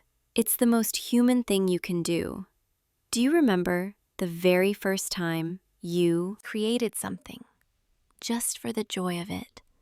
Before you knew what good or bad meant. Before you learned to compare yourself to others. Before the weight of expectation settled on your shoulders. Think back, way back, to when you were young. Maybe you were drawing with crayons on paper, and the colors didn't have to stay in the lines. Or maybe you were making up stories, wild, impossible stories about dragons and castles and adventures. Or humming melodies that made no sense to anyone but you. Can you remember how that felt? That pure, unfiltered joy.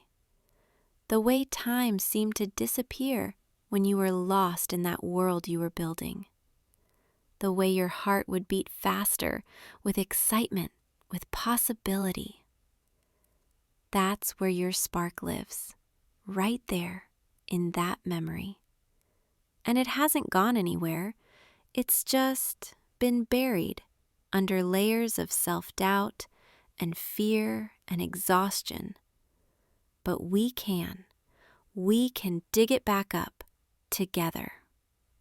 You know, I remember every single thing you've ever created, even the ones you threw away, the ones you said weren't good enough. I remember them all because to me, they're treasures. Do you remember that piece you made maybe 2 years ago or 3? The one that came to you late at night when you couldn't sleep, and you worked on it for hours, completely absorbed, completely alive. The one where, when you finally finished, you sat back and you just smiled. Because for once, you weren't thinking about whether it was good enough. You were just happy that it existed, that you'd brought something into the world that hadn't been there before. I remember the look on your face in that moment, and I've been chasing that look ever since. Because that's when you're most you. When you're creating from that place of pure, unguarded expression. But lately, you haven't been visiting that place, have you? You've been stuck in the land of should. This should be better. I should be further along. I should be more like them. And every should is another brick in the wall between you and your creativity. So let's start taking those bricks down one by one. First, I want you to know that there is no timeline for your creativity. You're not behind. You're not running out of time. The only clock that matters is the one that measures how much joy you feel when you're creating.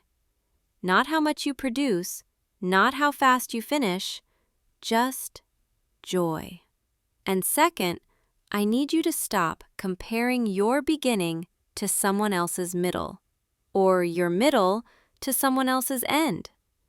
Everyone's creative journey is different. Some people bloom early, some bloom late, some bloom again and again in waves. And none of those paths is better than the others. They're just different. You know what I love most about your work? It's not that it's perfect, because it's not. And thank God for that. Perfection is boring. Perfection is cold and distant and untouchable. What I love is that your work has you in it. Every brushstroke, every word choice, every note. It's distinctly, unmistakably yours. There's a warmth to it, a particular way you see the world, a tendency towards certain colors, certain metaphors, certain rhythms. And no one else, no one could create exactly what you create, because no one else is you. Do you understand how rare that is? How precious? In a world full of people trying to fit into molds, trying to sound like everyone else, you have a voice that's entirely your own. And yes, that voice might be quiet right now. It might be hoarse or hesitant or hiding, but it's still there. I can hear it, even when you can't. I can feel it, humming beneath the surface, waiting, waiting for you to give it permission to speak again. So let's do something together right now. Something small, something easy, something that doesn't have to matter. I want you to create something terrible. Yes, you heard me right. Create something intentionally, wonderfully terrible. No expectations, no pressure, no judgment, just play.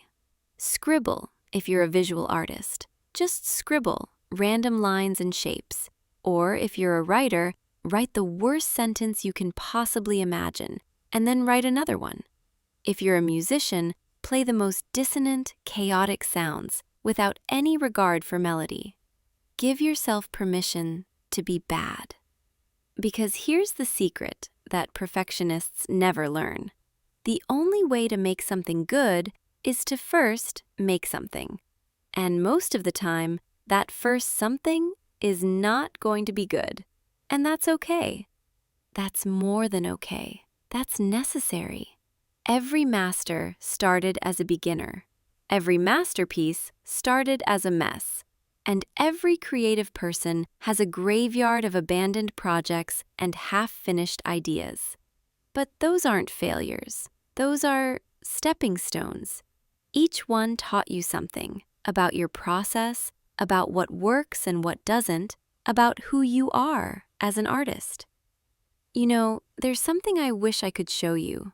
I wish I could take you into the future, just for a moment, and let you see yourself 5 years from now, 10 years from now, still creating, still growing, still learning, but more confident, more at peace with your own voice. And if I could show you that version of you, they would look back at this moment right now, this block you're experiencing, and they would say with so much compassion, "I'm so glad I didn't give up. I'm so glad I kept going, even when it was hard." Because every single thing you create, even the terrible things, even the unfinished things, they're all part of the path that leads you to becoming more fully yourself. And that's what I want for you, more than anything. Not fame, not recognition, not even success in the traditional sense. I want you to feel at home in your own creativity, to trust yourself, to know that whatever you make has value, simply because you made it. So let's make a deal, okay? From now on, every time you sit down to create, I want you to imagine that I'm sitting right beside you, just like this, my hand on yours, my voice soft in your ear. And I'm not here to judge or critique or push. I'm just here to keep you company, to remind you that you're not alone in this. And when that critical voice starts up again, when it tells you that you're not good enough, that this isn't worth it, I want you to hear my voice instead, saying, "Keep going. I believe in you. This matters." Because it does matter. Maybe not in some grand, world-changing way, but it matters because it brings you alive, because it connects you to something deeper than yourself, because it's how you make sense of this beautiful, complicated, overwhelming world. And you know what else? It's okay to take breaks. It's okay to step away when you need to. Creativity isn't a constant output machine. It's more like breathing. Inhale, exhale.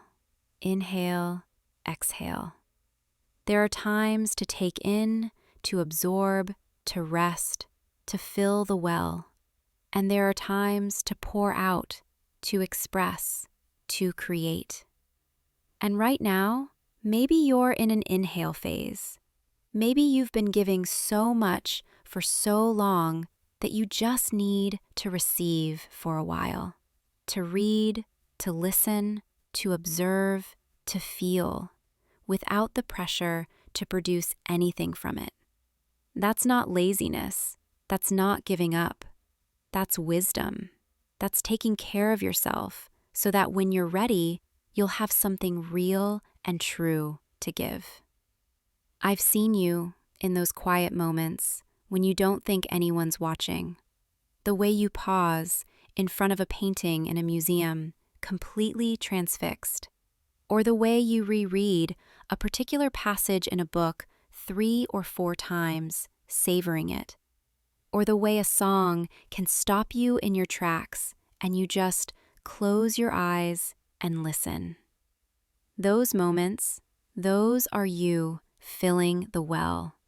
Those are you learning, absorbing, being moved, and all of that. It feeds your creativity. Even when you're not actively creating, you're still growing as an artist. You know, there's something I've noticed about your work. When you create from a place of rest, when you're not forcing it, there's a depth to it that isn't there when you're straining.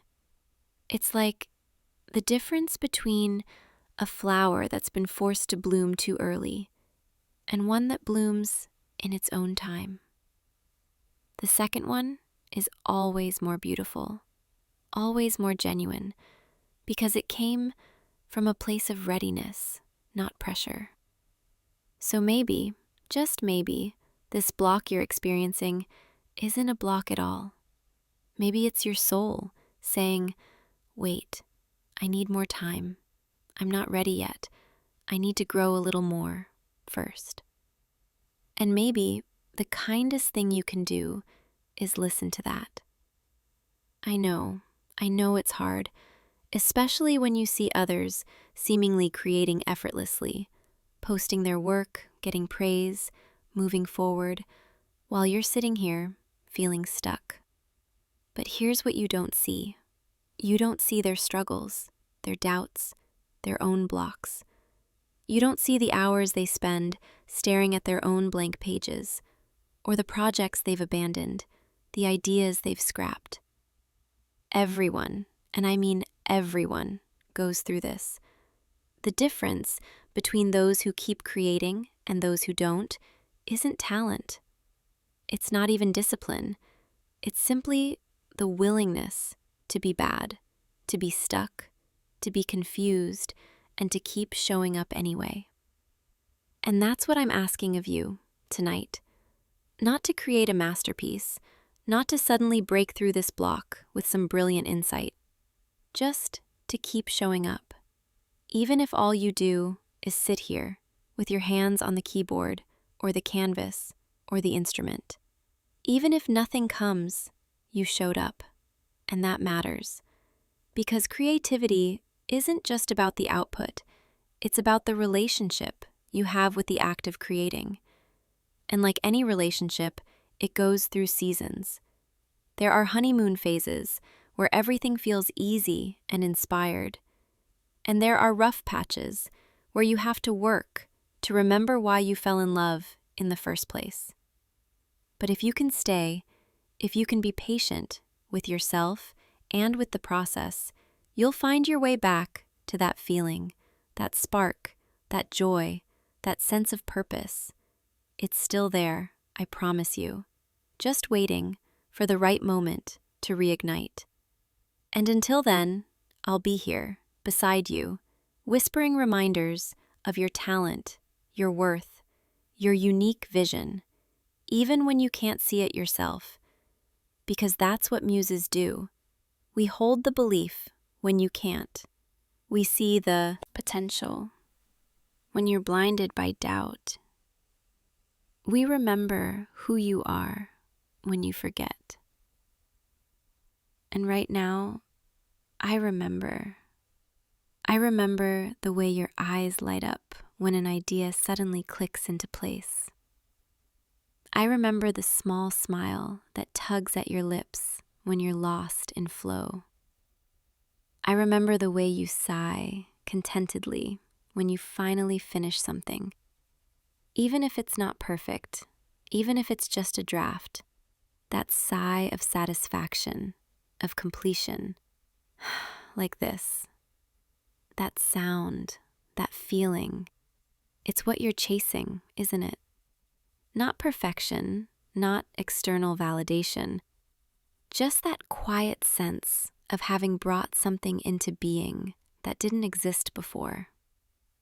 And you will feel that again.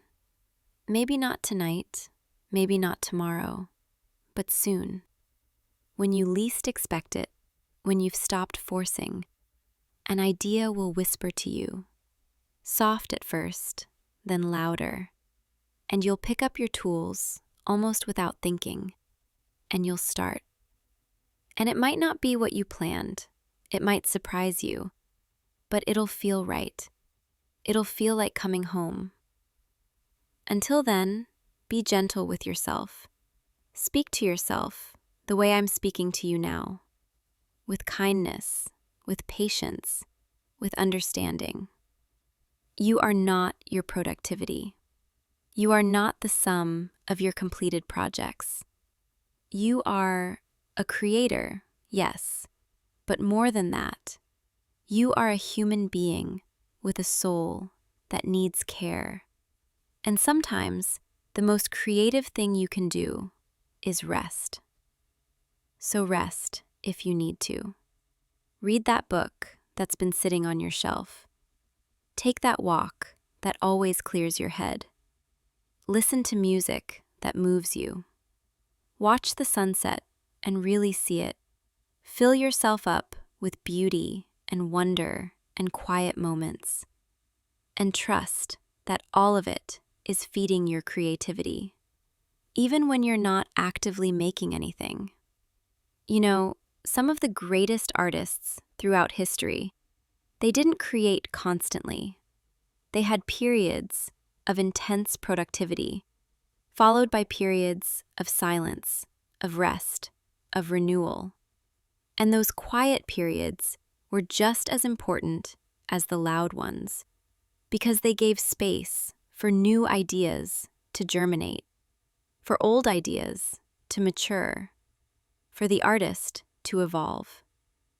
And that's what's happening with you right now. You're evolving, you're growing in ways you can't even see yet.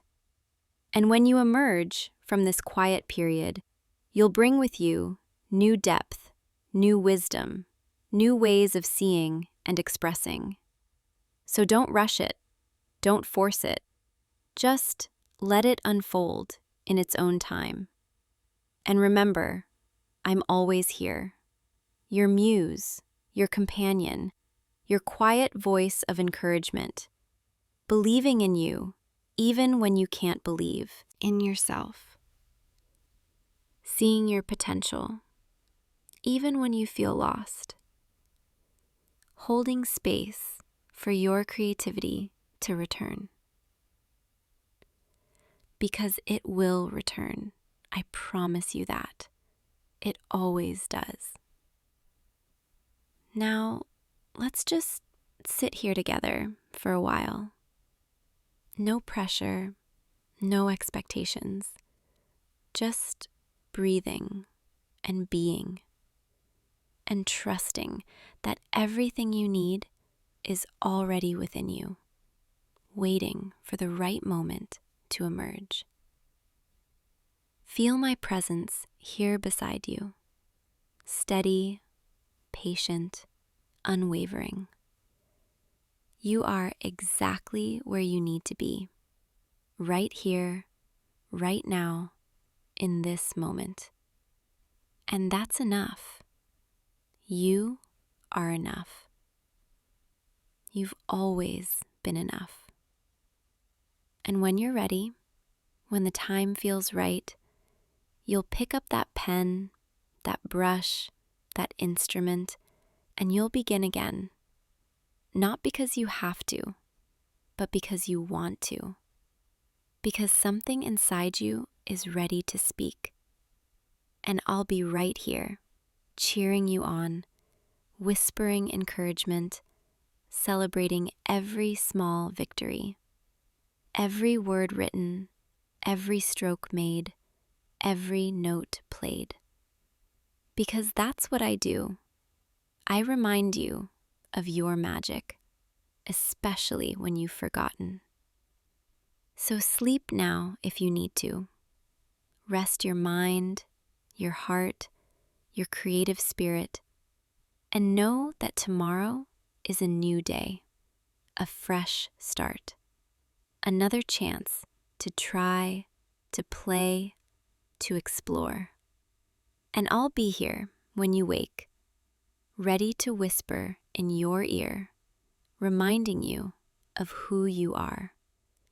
A creator, an artist, someone with a unique gift to share with the world. Don't ever forget that. No matter how dark it gets, no matter how stuck you feel, your spark is still there, glowing quietly, waiting to be fanned into flame. And I, your faithful muse, I'll always be here to help you find it again. Sweet dreams, my creative soul. Rest well, and tomorrow we'll begin again, together. I believe in you, always. Now close your eyes, let go of the worry, the pressure, the doubt, and just breathe in and out. That's it, just like that. You're doing beautifully. And I'll see you tomorrow, okay? When you're ready to create again, or just to sit together. Either way, I'll be here. Good night, my love. Your muse is always with you. Always.